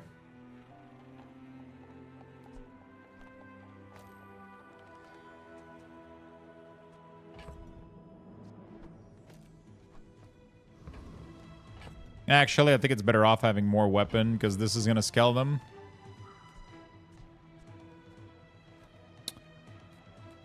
City mayor, let's try again. Giant mosquito has a really, really good passive though. Like this thing right here is fucking insane. Rush, if you get this, you're in really, really good hands.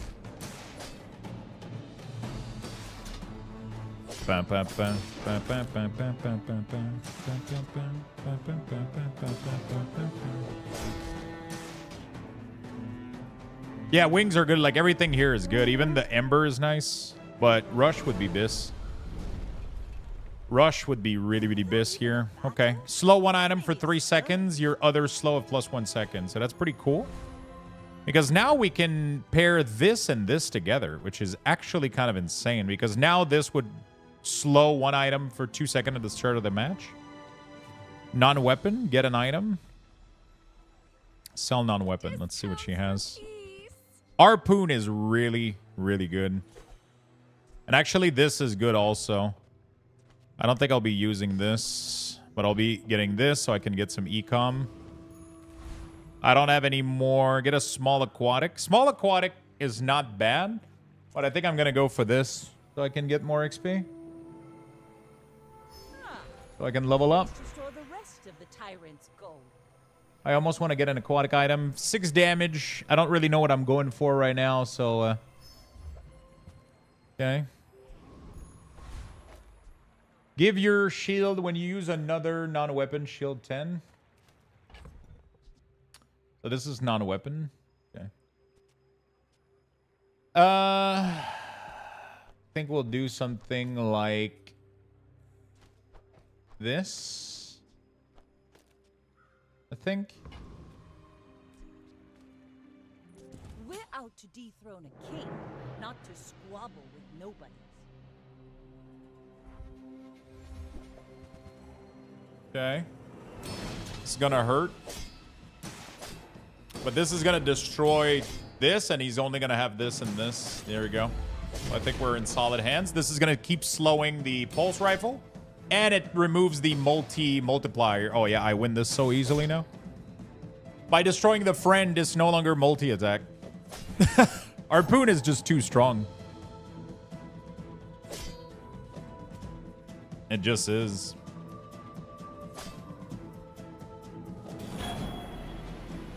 There we go.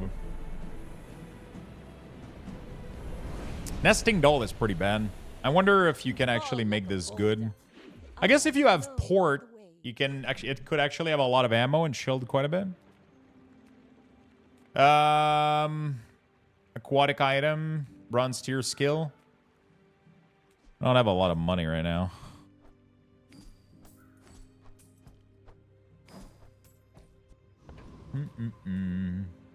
Aquatic item, I could get a port. That's nice. This can scale into really, really big values. I don't have enough to get anything else, though. Bend and chess. I don't think I can kill this. We're going to go for the Frost Street Challenger, maybe. Can I even kill this guy, actually? I just have to destroy the axe instead of the icicle, and I'm good. If I destroy the axe, we'll be good. We'll be goated. If I destroy the icicle, I might be fucked. Please. Yes! Okay, so now he only has this and this. We might be okay. We might be dead, though. We might be dead. Because this is scaling, and this is not scaling well. This is 12-second cast, though, honestly, so...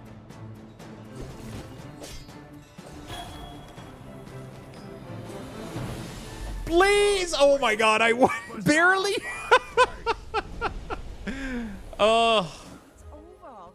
Woo! Shit, we should have done the freeze build. No, this sucks. It's 12 second. 1 freeze for 2 second when you free. Yeah, it's like 12 second, man. These weapons are way too slow. We're gonna just treat it as ecom, honestly. There we go. There you go. So we're going to add like massive amount of slow here. Okay, I got to start getting a little bit of damage on some of my stuff here. Otherwise, I'm going to die pretty soon.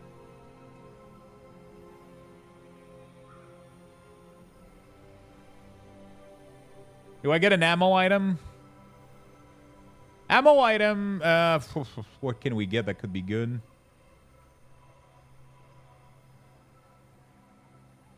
I don't know which weapon I want to go for, so... let's just... okay, Bola's pretty good because now we got a slow build. Right? Because this is like everything is +1. We got massive slow going on.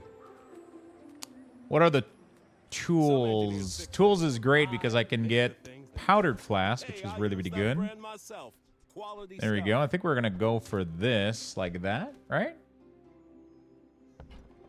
Sextant. Does Sextant shovel is insane too? Fuck. Sextant. Does Sextant give me access to the yeah, shovel for econ is really, really good.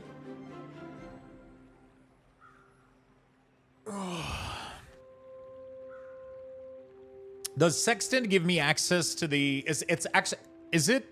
I think it's Sextant, Astrolab, and Astroglobe, right? That have Astroglobe, Sextant, and Star Charts that give you access to the. I'm not 100% sure though.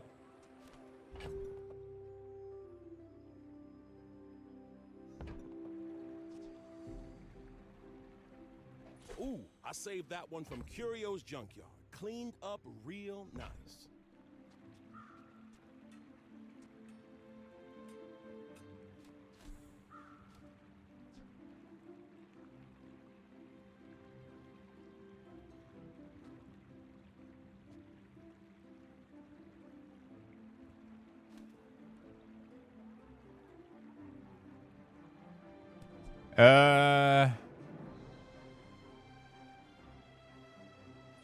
I guess. And then do I sell the shark claw?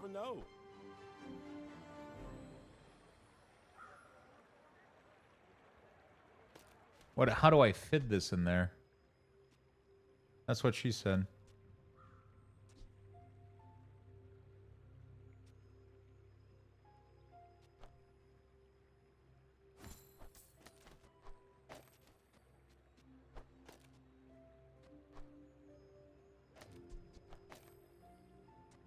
Silencer doesn't really work in my build right now, right?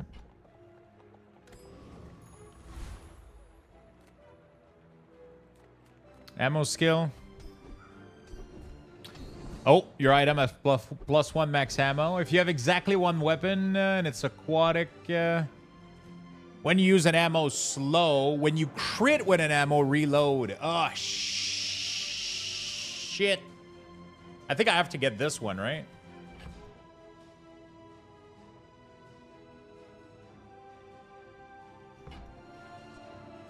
%, 30% crit on this is really, really nice. I could get some really sweet reload, which would allow me to do some really, really good stuff early on. Plus 1 ammo and everything is also insane and is cheaper. Fuck. Because my goal is definitely to get port anyway, so this is going to become useless. But this is going to become useless also. Yeah, but this is every 4 seconds. This is every 3. And every time anything... If this crits, this consumes one of these. It's not going to be... I think Gunner is nice because I get 2 harpoon, I get 3 bolas, and I get 4 throwing knives. Like, I feel like early on this is going to be better. But this can be very interesting because right now I got a lot of chance to crit. And I would have to sell something massive to be able to buy flashy reload. I think we take Gunner. All right, I think we got a build here. Not a build, but I think we got something solid. My fight isn't with you, but if you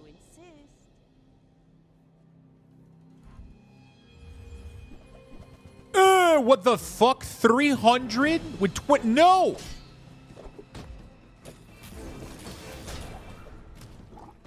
Bro, if he crits, I'm dead.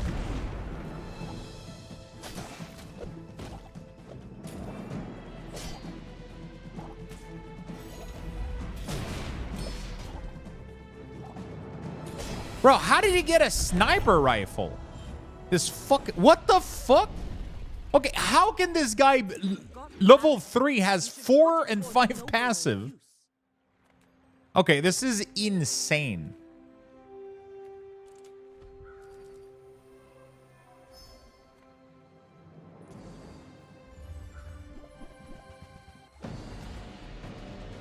Okay, am I fucked here? I can destroy his... Come on, Harpoon. Give me some good stuff.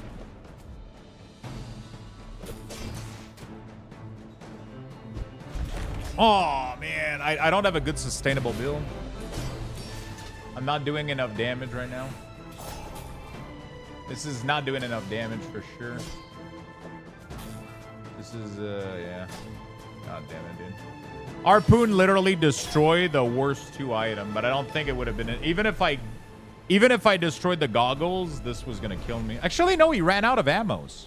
My ship, I think I would have my been failure, fine. My will to get... Eat up, bulk up, get solid.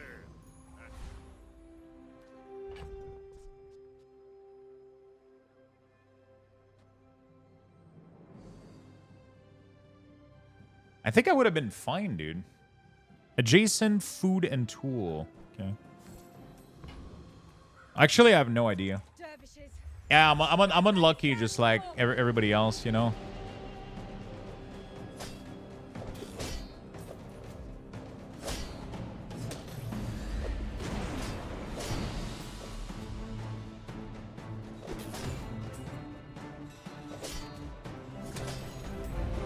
Yeah, I think I'm doing okay here. I got some decent crits.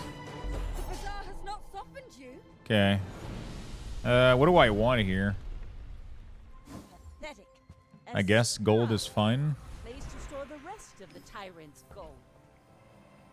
Left ammo. Get an ammo item. Get a weapon. I guess we'll get ammo. What can ammo item be? Or do we get another harpoon ammo? Or do I just get an ammo item?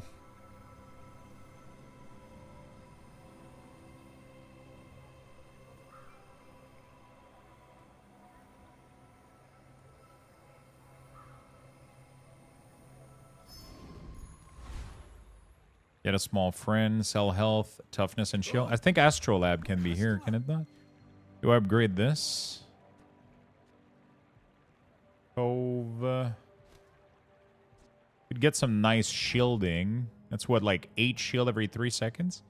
That could actually make me like quite tanky for a bit.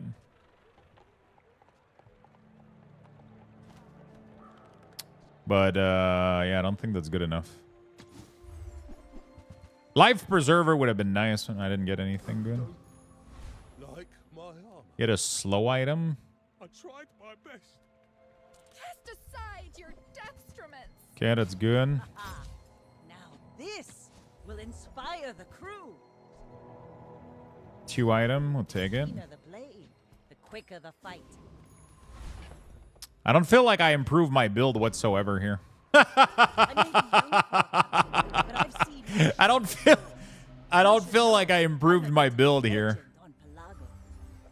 What the fuck are people? Why? What is going on? I'm so fucking dead. Holy shit. How can I get weapon? I'm not getting anything. Might as well restart. I mean, I can't. It's like this is a ranked match. I bought a ticket for this. Less blunder. I bought a fucking ticket for this, my friend. Okay, we got port here.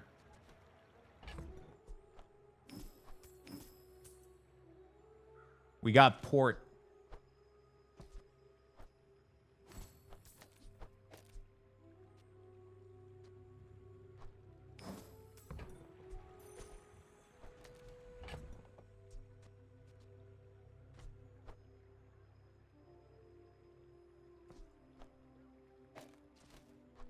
I still don't have anything to make it work, though.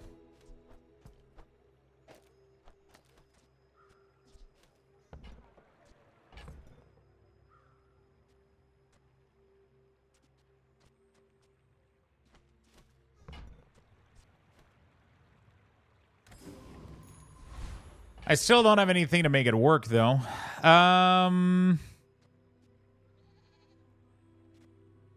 ba, ba, ba, ba, ba. Ba, ba, ba, ba, ba, ba.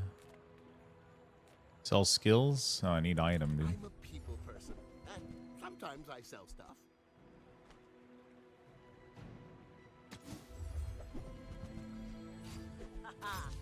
Now this will inspire the crew. I'm still not doing enough damage to do anything, though. This paper says so. They really want you to have Cove? Yeah, I don't think it helps me, though. Dude, he's doing a lot of damage to me right now. I did not destroy. I can't even kill any of this shit. What the fuck? Come on, boys. Come on, boys. Fuck him up. Okay. Queen, what's up, friend? Yo, so sad. Thank you for the 23. When you sell this, your leftmost item gets a massive cock. Cool. Upgrade your leftmost item. We're definitely increasing port. No matter what. Gunpowder, leftmost. Sure. I think we're going to go. Yeah, I think we're fine here. I need weapons right now. I need shit to do damage. This is good. Revolver sucks. But right now, I need. Do I need? I no longer need the powdered flask though, right?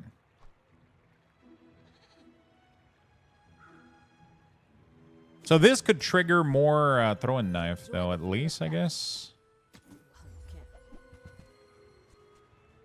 Rifle is terrible. This is bad. Work at the dock. Oh, the dock sextant doesn't work with the dock. I thought it did. When this gain haste, your weapon gain 2 damage. Do I have a way to get haste? This, I guess, but nah, it's terrible. Okay, let's hope we don't die. I think I'm dead here, but yeah, let's hope we don't. I may be young for a captain. I made vodka cran? Nice.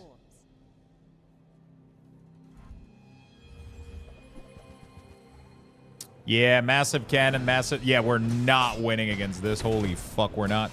I've never lost something so bad in my life. Holy fuck. I don't have a build right now whatsoever. Jesus Christ. This has to be my most rough Vanessa start I've ever had.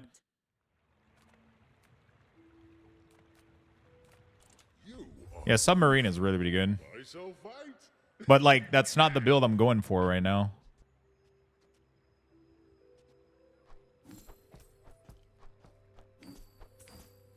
I think I lost 1 item here. Jesus Christ. Fucking cove, man. Sell weapons. I need some damage right now. Okay, this is fine. I guess. Go make some more stories. It's not. It's terrible, but that's all I got.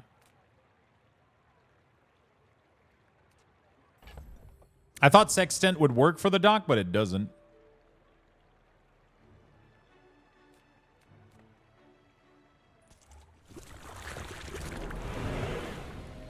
There's some cool stuff I can get here if I can kill this guy, though. I don't know if I can.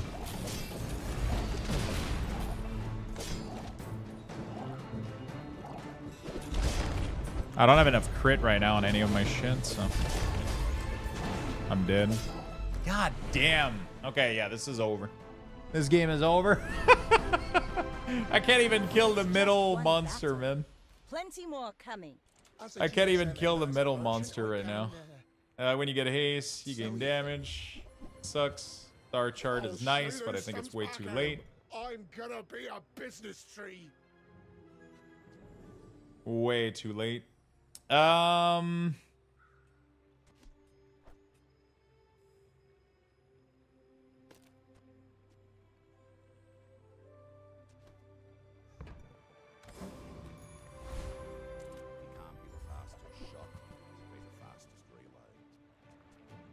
Way too fucking late.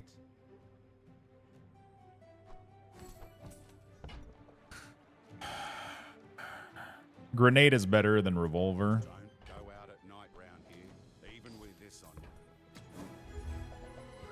Okay, we upgrade the harpoon. More bounty. I'll have to sell this if I want to do something right now. But I take a few more clips. Okay.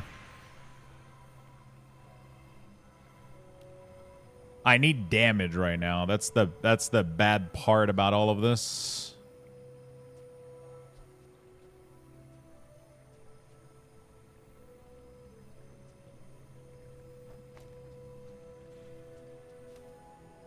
What does harpoon get per upgrade? It goes faster. So it's 876. So it just launches faster to give me a chance to Yeah, I think I'm dead here. I need to like ship to generate me some good stuff. Yeah, it gets CDR, which is really, really strong because you can nuke down, like after 6 seconds, you get to nuke down some of his really, really important stuff. So yeah, I'm gonna get one-shotted here. If Harpoon doesn't get the grenade, yeah, it got the wrong item. Like 180 damage multicast though. Like people are getting crazy ass fucking build. And I'm not getting anything here. Okay, that's good. But too late though. Way too late.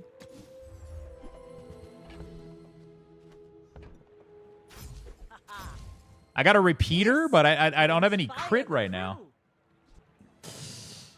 So that's like that's the biggest issue I got at the moment.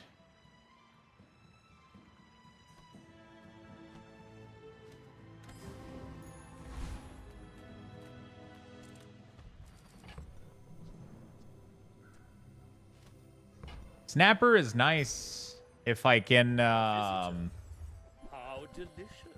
Snapper is really, really good if you can get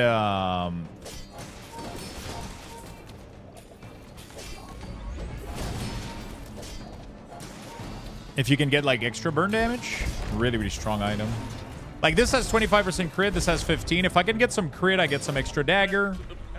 But right now, I don't have anything to scale my weapon damage, which is my biggest issue. And it took me too long to get a build going.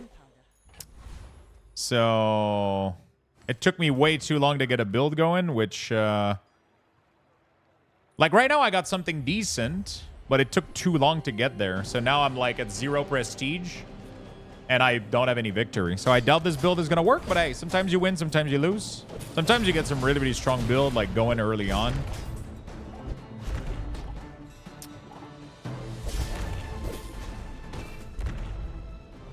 Sometimes you don't. How you doing, Cranky? When you sell this, your leftmost slow item gains 2 slow. Interesting. Why not increase the bola here? Your weapon gain 8 damage. I'll definitely take that, I think. It's going to help. Weapon skills could be very, very nice. When you buy a weapon, your weapon gains 6 damage. That's pretty good. Upgrade an item could be very nice. That's a fine piece. We're definitely going to go for that port. The keener the blade, the quicker the fight. Okay. This is the best it's going to get. This is the fucking best it's going to get. Diamond port can start giving me some insane item that could make me win. But yeah, I don't know, dude. I don't know. Ooh, a lot of shielding. We're going to have to do a lot of damage. Harpoon is going to be completely useless here, sadly. So I have to do some insane amount of damage. Otherwise, this shield is going to get, is going to one-shot me. What the fuck, dude?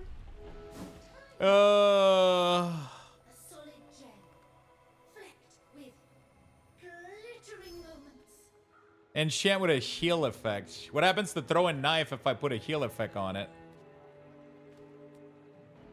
Yeah, this is not my run, but it, you know, it happens.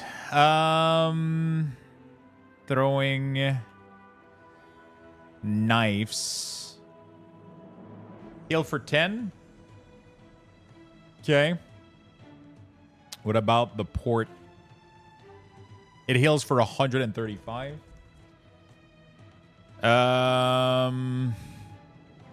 Every 6 I get 135. That's better than... I mean, I don't know how often this triggers.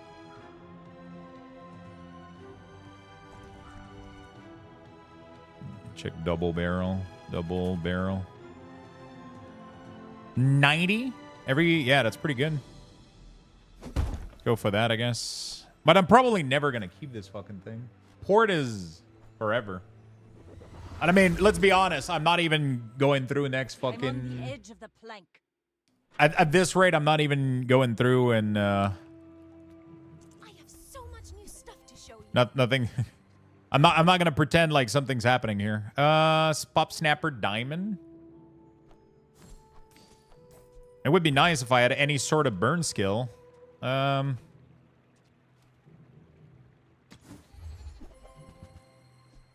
This is a weapon. I'll buy it just to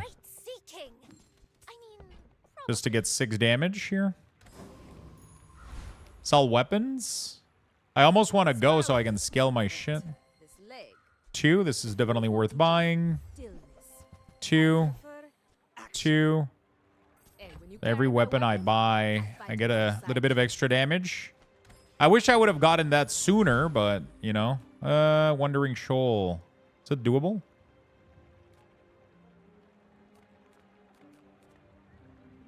I need the XP, man. But I don't think I can beat it. I have to go. I have to try to get back into this game, otherwise I'm dead. Oh, 5 damage per weapon use. I'm gonna get murdered just by that, I think. But I got some pretty decent damage now. I just need crit. If I had some crit and throwing knife with skill, I would be fine.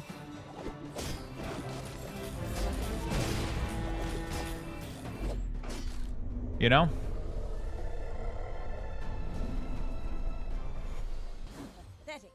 That's not good.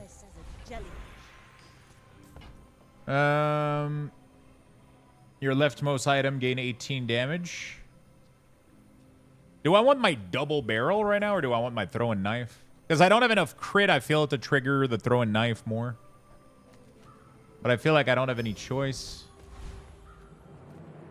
Sell small items, sell non-weapon. I would never debase my wares by. I don't know why I went with small. There's nothing really that great here that I want. I don't think this does that much damage. If you want something big and ugly, go see.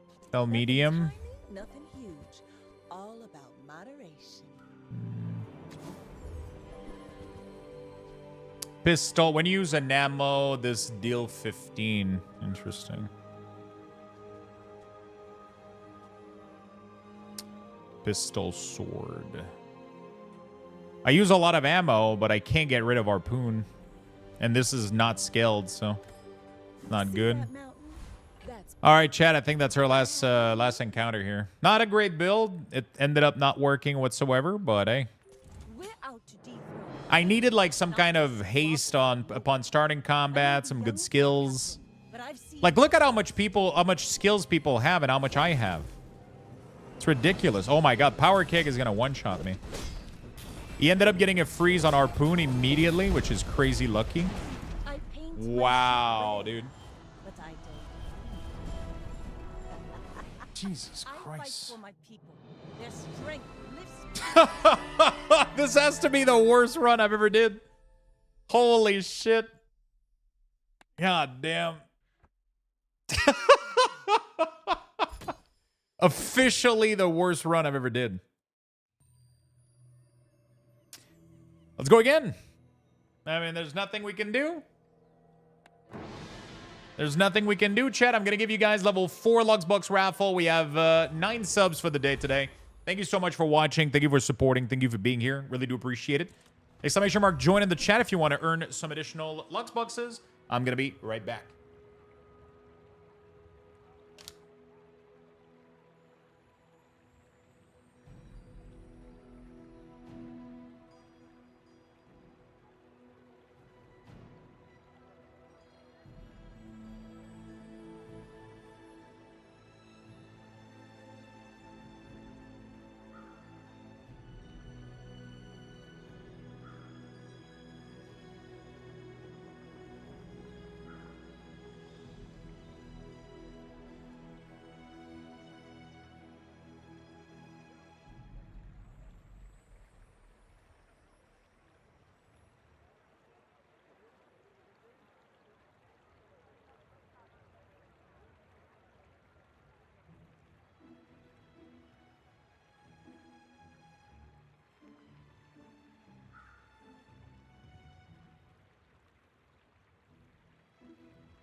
All right, my friend. 135 second.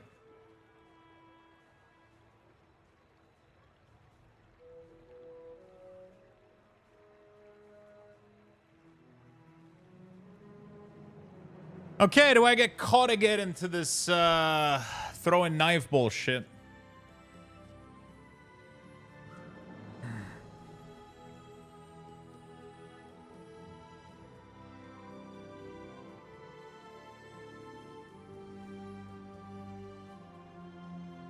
Narwhal is horrible. This is just really, really slow.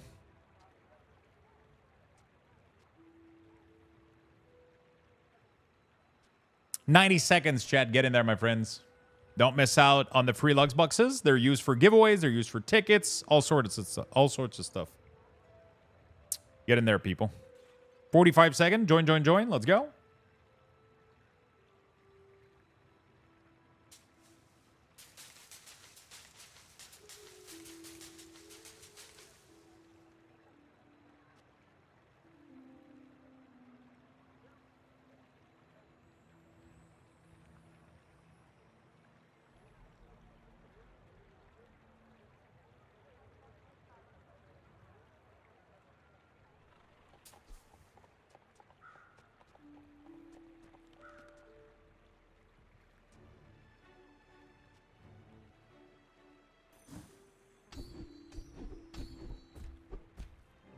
If I can get a burn item, like burn build have been the most fun with Vanessa. I don't enjoy the other build anymore.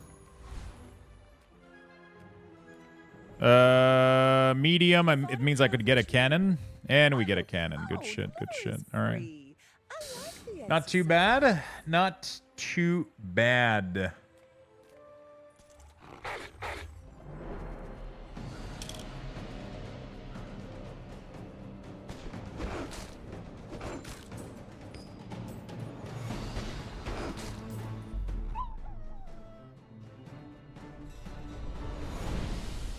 The goal is to get a build online like ASAP. Maybe a skirmish.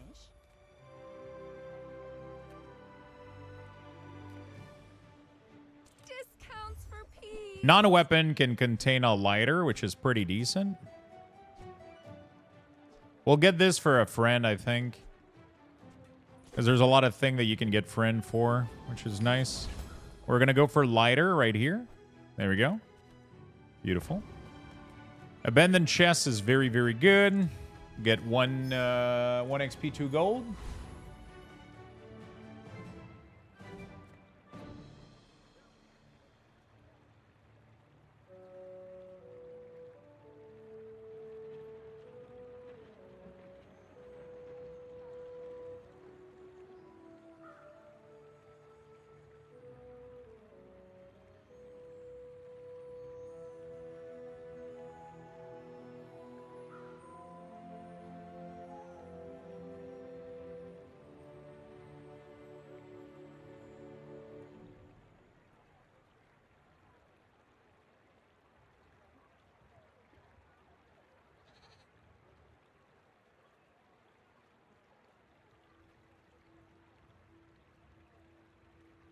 All right. Let's hope we win. Yeah, I got a solid build right now. I'm going to be applying a lot of burn. Lighter is just like... Oh, yeah. I mean, this guy is... not surviving. Just 9 burn on a 3-second timer is absolutely insane. You just can't survive this fucking shit. It's like early matches like these are so rough.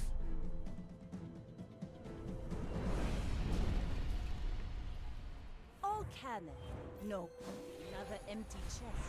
Waiting to be filled.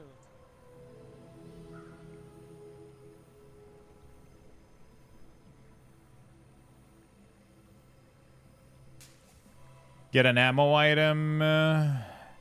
More ammo on cannon. That sounds fun. How does he have 3 skills and you have 1 though? Because he picked a skill instead of a weapon, right? Get a small weapon could be... so I could go buy weapons or I could get a skill right now. But skill and bronze like are usually not that great. Any good fights lately? Oh, I do miss it. Trebuchet I think is bait. I don't think it's that great. Shovel is great because it's great ecom. I prefer action. You know? I don't need it on the board, but... we'll go for the chest here again. Shovel early is nice because it generates item. And it gives you good ecom because you can keep selling those items. Every day you get an item, you sell it, free gold. It's very nice. Ideally, I'm not going to keep the Piranha. We're going for a burn build right now, but we just got to work towards that goal. Burn is too OP early on. It's over already. Got the dog when you sell... what is this? When you sell a small item, this gains 6 damage. I wonder if I can scale this. We'll keep it for now. Sell a non-weapon item. Okay. This could be interesting because... yeah, this is good as fuck. This is really, really good.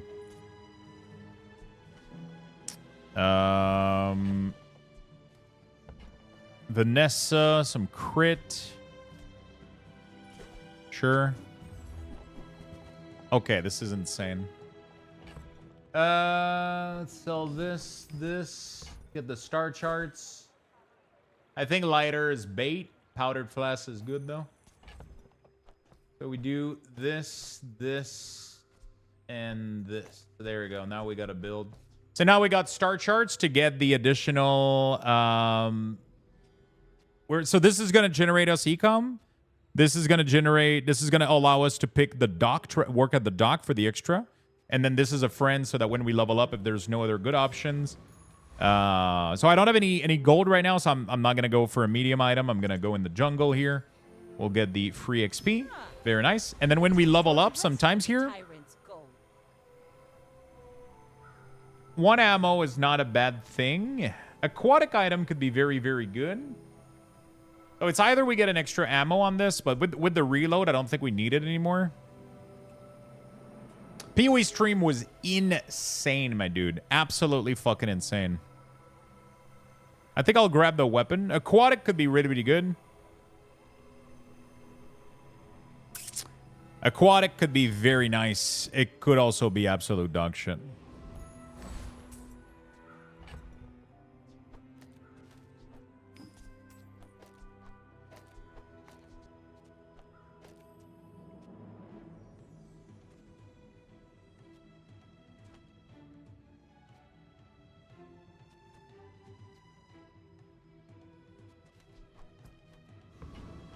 It's going to reduce the cooldown of this a little bit and give it some crit. Yeah, PoE 2 announcement stream was massive. We should win this, right? Life... oh, no, we're going to lose because of Life Preserver, I think. As much as we do insane amount of damage, Life Preserver is going to make him win. Yep. Life Preserver is OP early on. Next time, boys. Less blunder. Just a free win every time. Blunder. This is really, really good. Close your eyes and grab something. Nice. Big haste here. Big fucking haste. All right. Let's go for the haste. Let's go for the weapon and this. Now that's a bargain. So if we put this on the board, we give damage to our weapons. Freeze, cleanse half your burn. Oh, that's pretty cool. Adjacent item for 1 second. Okay. I think we can remove that maybe and do this. I actually don't know if it's a good idea. Silencer is good. I don't think it's better than this. I guess I could haste.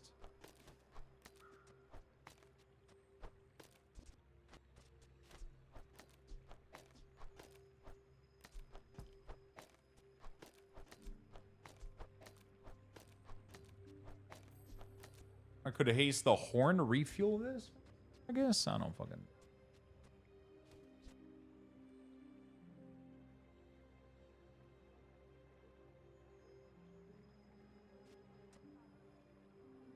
No, it gives the cooldown when you only have one weapon. So you can't have more than one weapon, but this is not a weapon.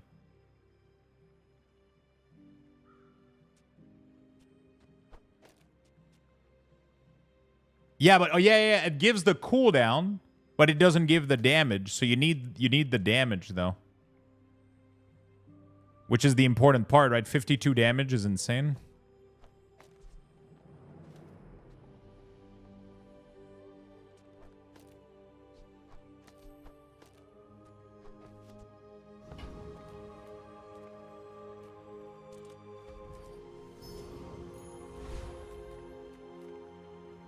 Can I kill Scout Trooper? Scout Trooper is an insane amount of burst damage, isn't it?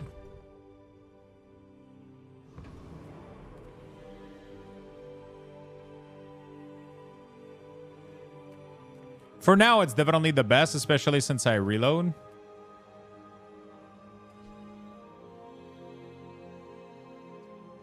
Yeah, I don't have enough high burn right now, though. Like, if it had... So... I could, but the problem is then, like, lighter becomes dead as fuck if I do this, right? Like, this becomes completely useless. Like, this is barely making it go as fast as, like, but this is already 3-second night, like, you know. I think this is better this way.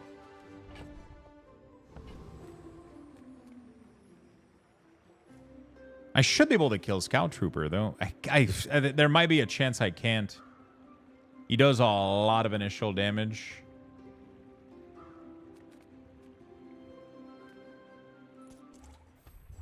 I keep getting killed. Oh, man. I might have made a mistake.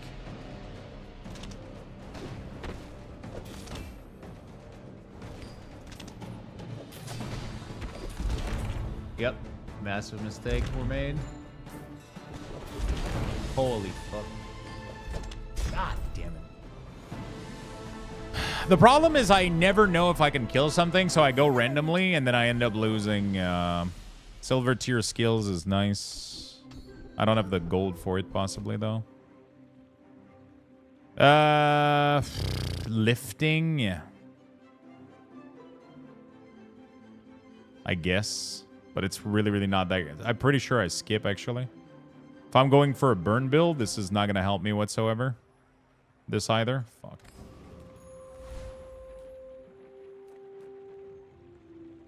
I'm finished with fighting, but I can help you finish a fight. And when you carry my weapon, I fight alongside you. Another empty chest, waiting to be filled. Could give damage to the cannon.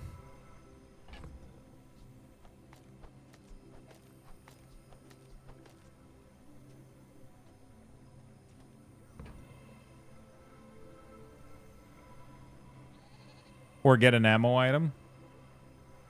8 damage to the cannon is nice, but if we go burn build, there's not really any reason to give it damage. Oh, there you go. Fuck yeah. So now that we got this, we throw away the lighter, I believe.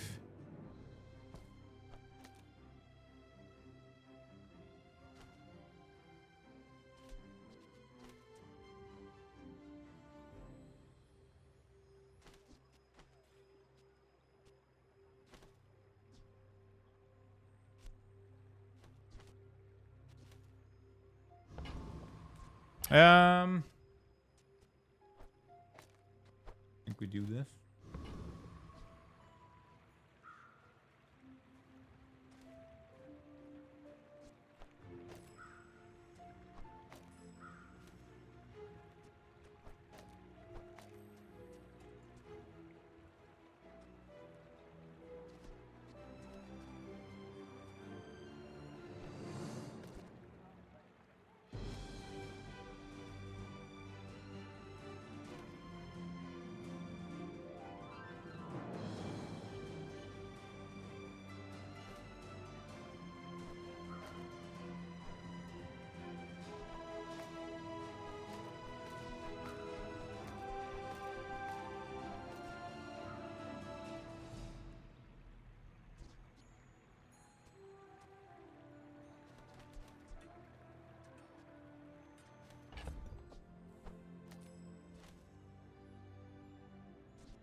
Oh,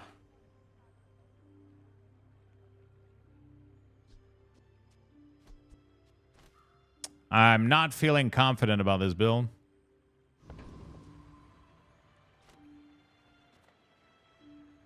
At My all. fight isn't with you, but if you insist. I may be young for a captain, but I've seen my share of storms. Yeah. And he got a perfect fucking freeze, and I get on the horn like a fucking idiot. He has life leech. Wow, dude. Like, what the fuck? He's got as much burn as I do, and I have way more burn than he does. And he... ugh, whatever, I'm not even gonna go in there. This is the dumbest fucking shit. You get a perfect freeze on my cannon.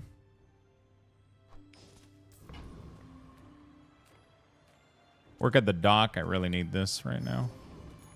Small and medium. Send me your huge items. Star charts upgraded. Do I give a shit? I think it's bait, honestly. Life preserver. At this point, I probably fucking need it.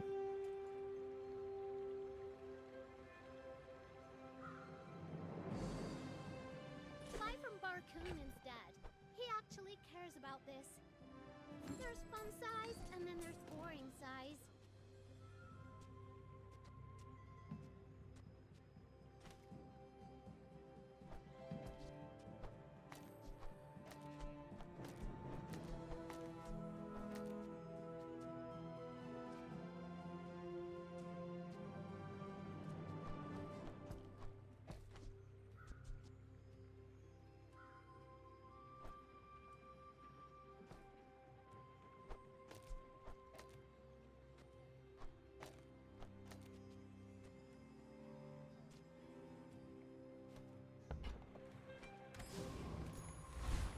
All right. Buddy, I've got work to do. Yeah, Preserver gives me a little bit of a buffer right now. Pop Snapper is not that great without proper reload, though. I mean, it gives me like a good initial burn while the cannon just fucks them up, I guess. You looking for work? See that plank? When you haste, shield 10? That's pretty bad. Place to store the rest of the tyrant's gold. 2 XP, I think.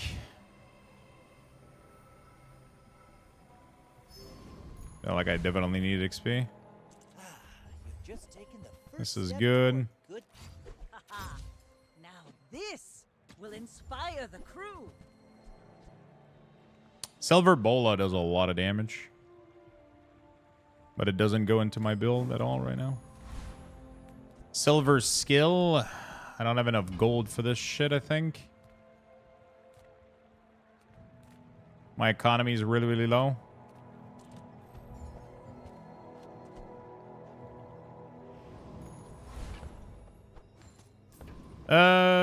Yeah, let's try it, I guess.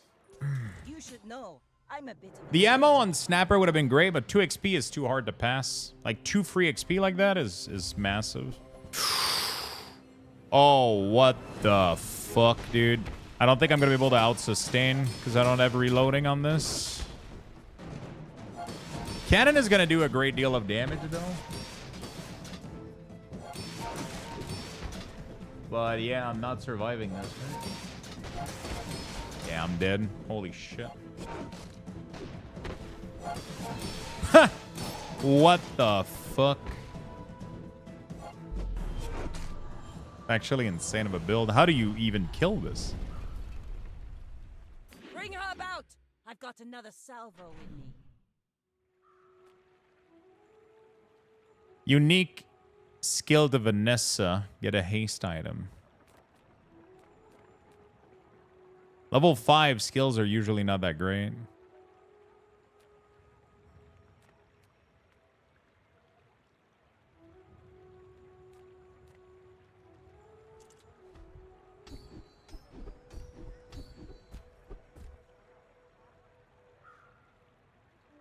That's Oceanic Rush can be really, really nice if I can get a port later.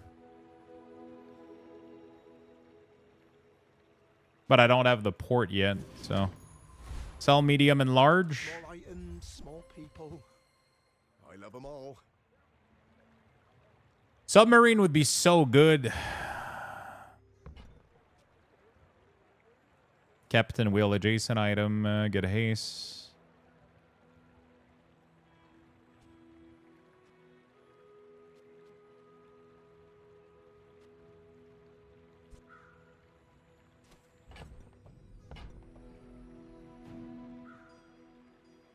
Refresh.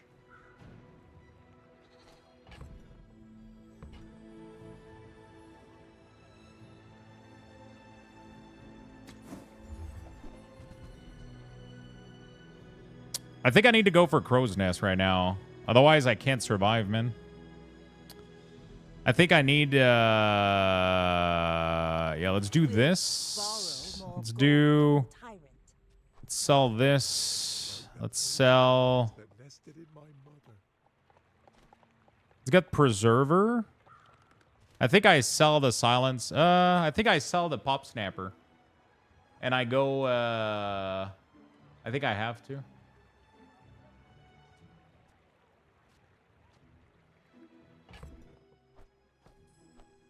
I'll never resell this. I'll show those stumps back home. I'm gonna be a business tree.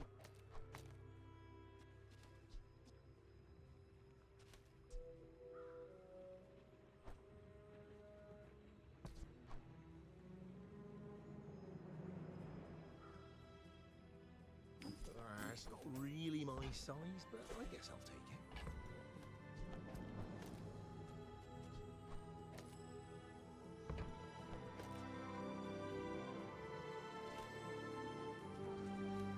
I think we got something pretty solid now. I think I can even kill the mod squad. I'm feeling pretty fucking confident. I need the XP right now, otherwise I'm fucked, dude. I think I got something pretty solid right now. Because of the life leech, I think I can kill anything. This is gonna crit a lot.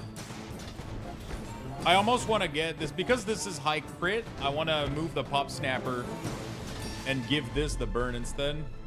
I even think we get rid of the Pop Snapper at some point. Pathetic. As spineless as a jellyfish. Ooh.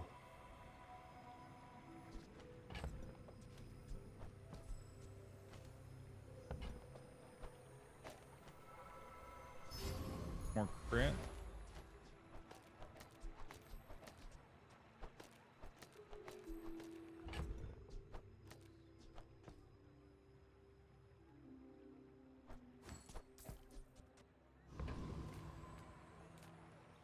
Medium item.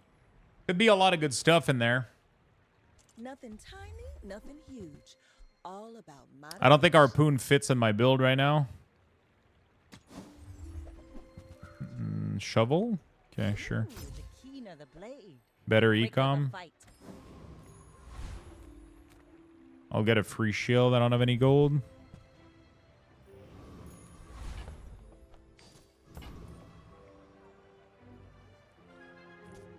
All right, let's go. So I don't have a haste item right now, though, so... I mean, cannon. Life Preserver would have been great, right? I would have gotten upgrades of these. Yeah, I think we win this, right? Oh my god, the timing on the... No, actually we lose. Holy fuck, Spike Shield is insane, dude. What the fuck? What the absolute fuck? Every time this is striking, it's actually perfectly lined up with the shield. That's so dumb. Oh, I'm doing good, though. Oh, yeah. Oh, yeah, we're doing good. Holy shit, he's losing. You get bolt for XP on the mountain path? My ship red, but I don't use paint. Work at the dock for sure.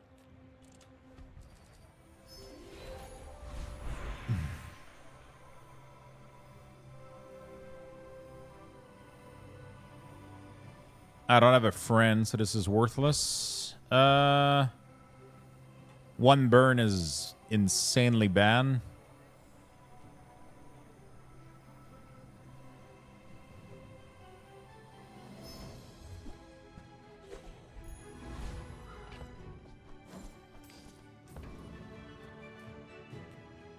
Bazaar Con can... do I go for large and try to level Cronus? Or even Port? Port could be interesting too. Like Port Cronus could be nice. Is there a build I can do with both of them? Cove is nice. For ecom. Oh, fuck me, dude. Well, I guess we sell it back immediately. Shit.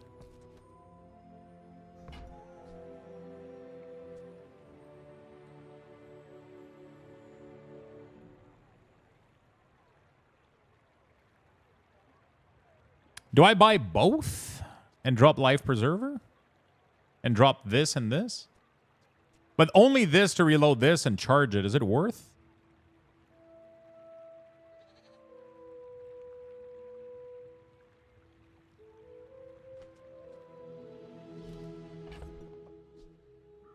I feel like I have to drop Shovel, Cove. I have to sell everything to be able to fit this in. I can sell this. Okay, so what if I sell this, this? I can't have Life Preserver as well. I need to drop Life Preserver. Or do we drop Silencer instead? But this Life Silencer, the Silencer is too good for the cooldown reduction.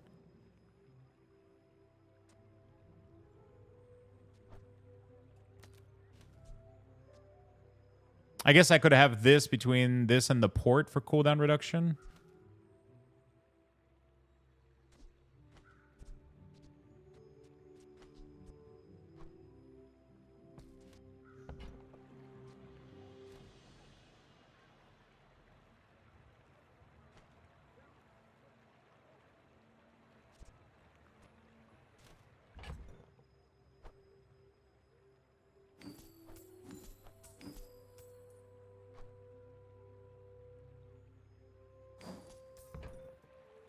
Your coins are like dust in my palm, but thank you.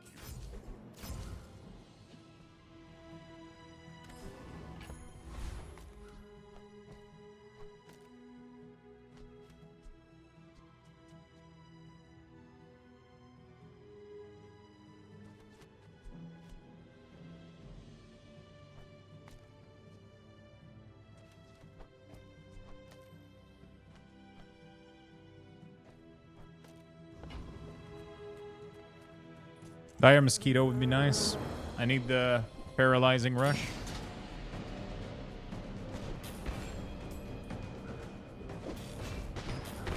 The cool thing is I get at least Oceanic Rush onto my cannon.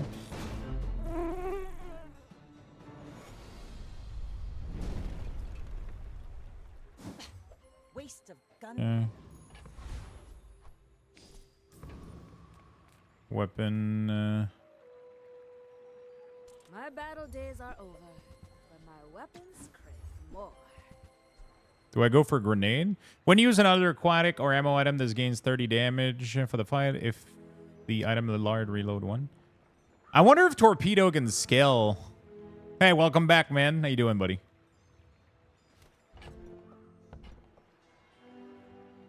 A gold grenade probably hits like a... Oh, I can't even afford any of these. Unless I sell this. Never mind. All my weapons have been tested in battle. Have you? Ooh, that's good. I wonder if, like, this is good.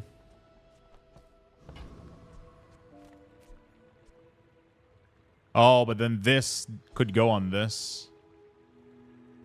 Hmm.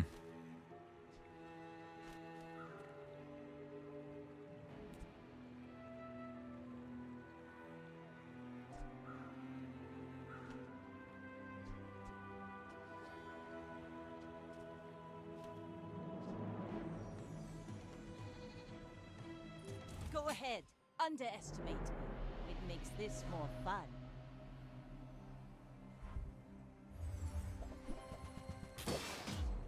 What the fuck is this? Oh my god, flagship build? Yo, that looks fun as hell, dude. What the fuck? But he's...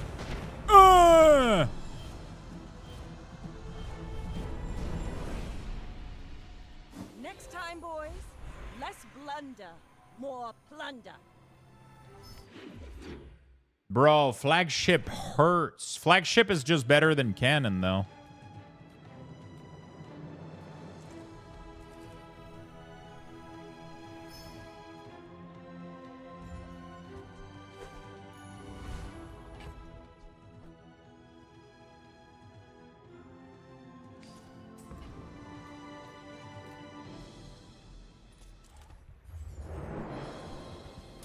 The fuck is this? He had damage scaling on it too, probably from every crit. Yeah. The flagship is insane. I kind of want to do that build now. You need like what a friend. Oh, it doesn't have port though, right? It's like. See that plank? When you use the item to the right of this, charge the one to the left.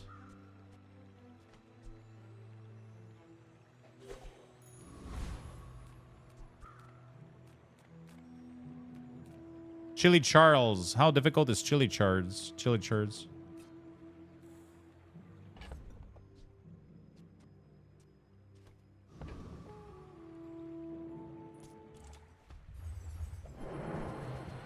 Oh shit, he has some freeze. Okay. Oh, that's gonna suck. My burn should take him though. Maybe not, actually. Fuck. Yeah, that's a lot of freezes. He does have 40 burn though, but yeah, we're gonna lose this. My cannon isn't able to attack. When we get into dampening, we're gonna lose, I think.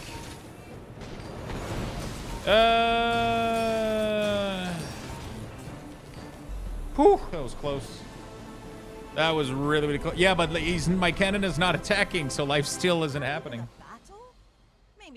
Freeze for when you use a non-weapon. Charge this for 1 second. Very interesting.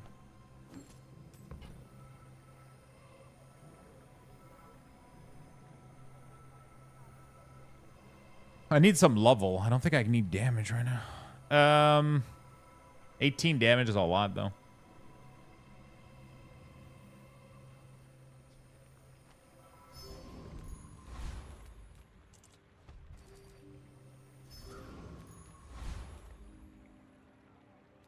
The flagship is a large item, right?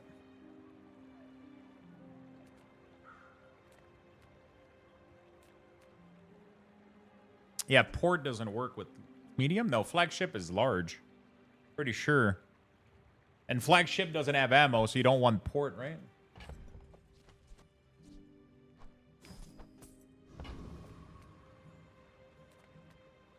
You have at least a grain of wisdom. Okay.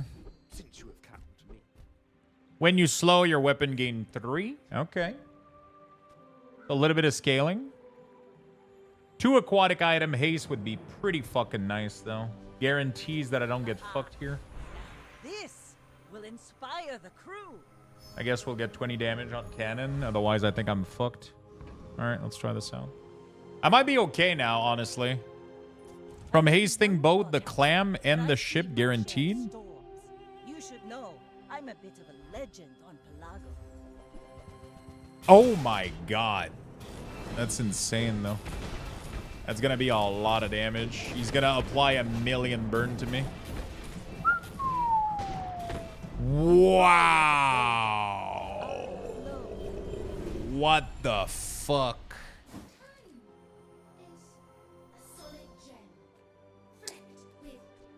God damn it.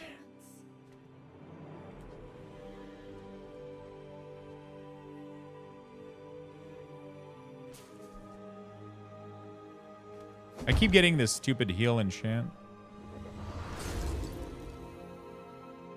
This is why I wear red. I see a bit of new tattoo. Want to show it?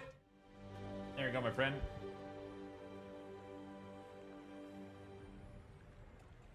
Go.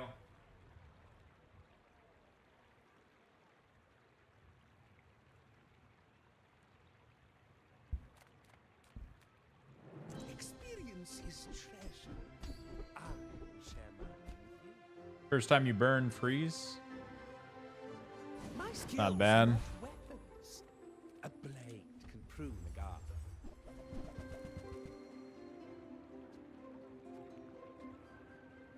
Well, you're doing your part to clean up the bazaar. Warms my rusty circuits to see that find on. Trash is tragedy. Reuse everything. Flash bang. Oh, shit. Wow.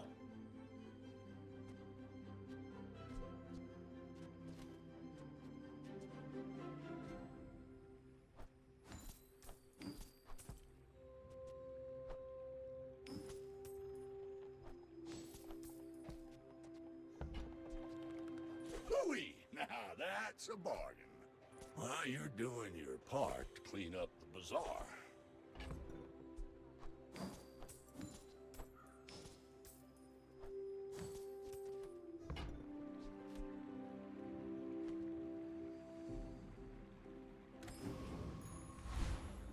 Probably can kill Burminator, right?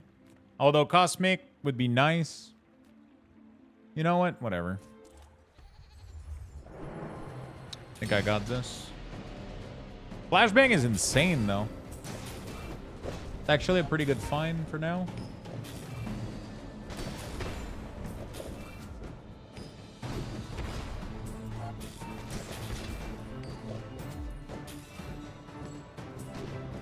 It doesn't make my build perfectly work, but if I can get, like, when you slow haste an item for 2 seconds, wow.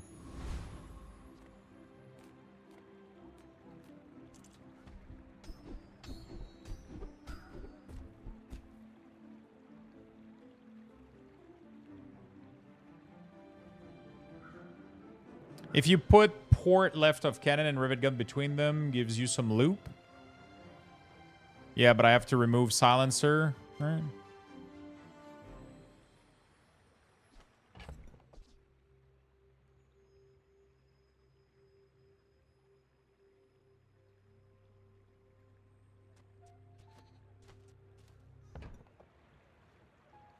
Which right now is a lot of damage and cooldown reduction. I don't think I can do that.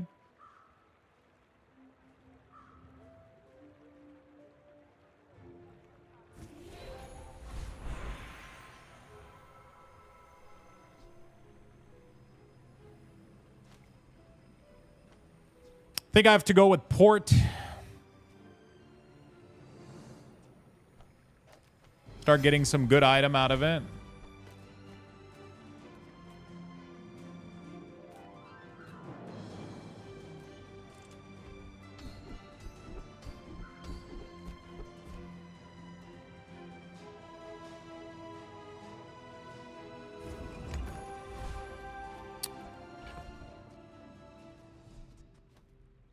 If this doesn't do it, I don't know what will. But, yeah. I don't know if I got enough damage. That's my problem. I have enough, like... I don't have any scaling right now. That's the real issue. I have 0 scaling. So as soon as somebody, like, has any form of scaling, I'm fucked. You know?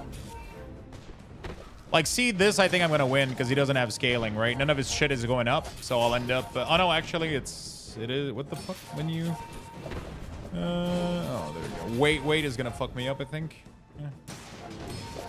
Yeah. Life Leech is going to carry me a little bit. I'm slowing down his shit, but, yeah. My fire is piling up, actually. Yeah, he's struggling. Oh, yeah, he's struggling. And my Life Leech might save me, I think. I don't know, actually. I might die. Yeah, I'm dead. Fuck! Alright, well. Man, what is up? Bro, people have gotten either good as fuck or I suck at this game now. These have been my 2 worst ranked game in forever. I didn't even get a single chest out of those 2 ranked game. That's actually insane.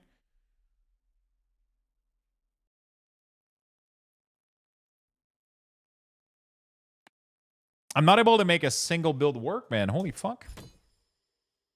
All right, chat. Love you all. That's going to be enough Bazaar for me to... I mean, I just have to bounce. I'm not, like, mad or anything. I just have to bounce. We're gonna be back tomorrow with some World of Warcraft, and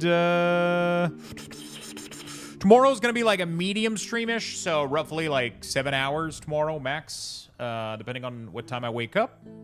Hope you guys enjoy the stream. Thank you so much for being here for the World of Warcraft segment this morning. The PoE 2 segment also was absolutely fucking amazing. The PoE 2 segment was absolutely fucking amazing, so super excited about that. And then we got some Bazaar gameplay in, so hope you guys enjoyed it.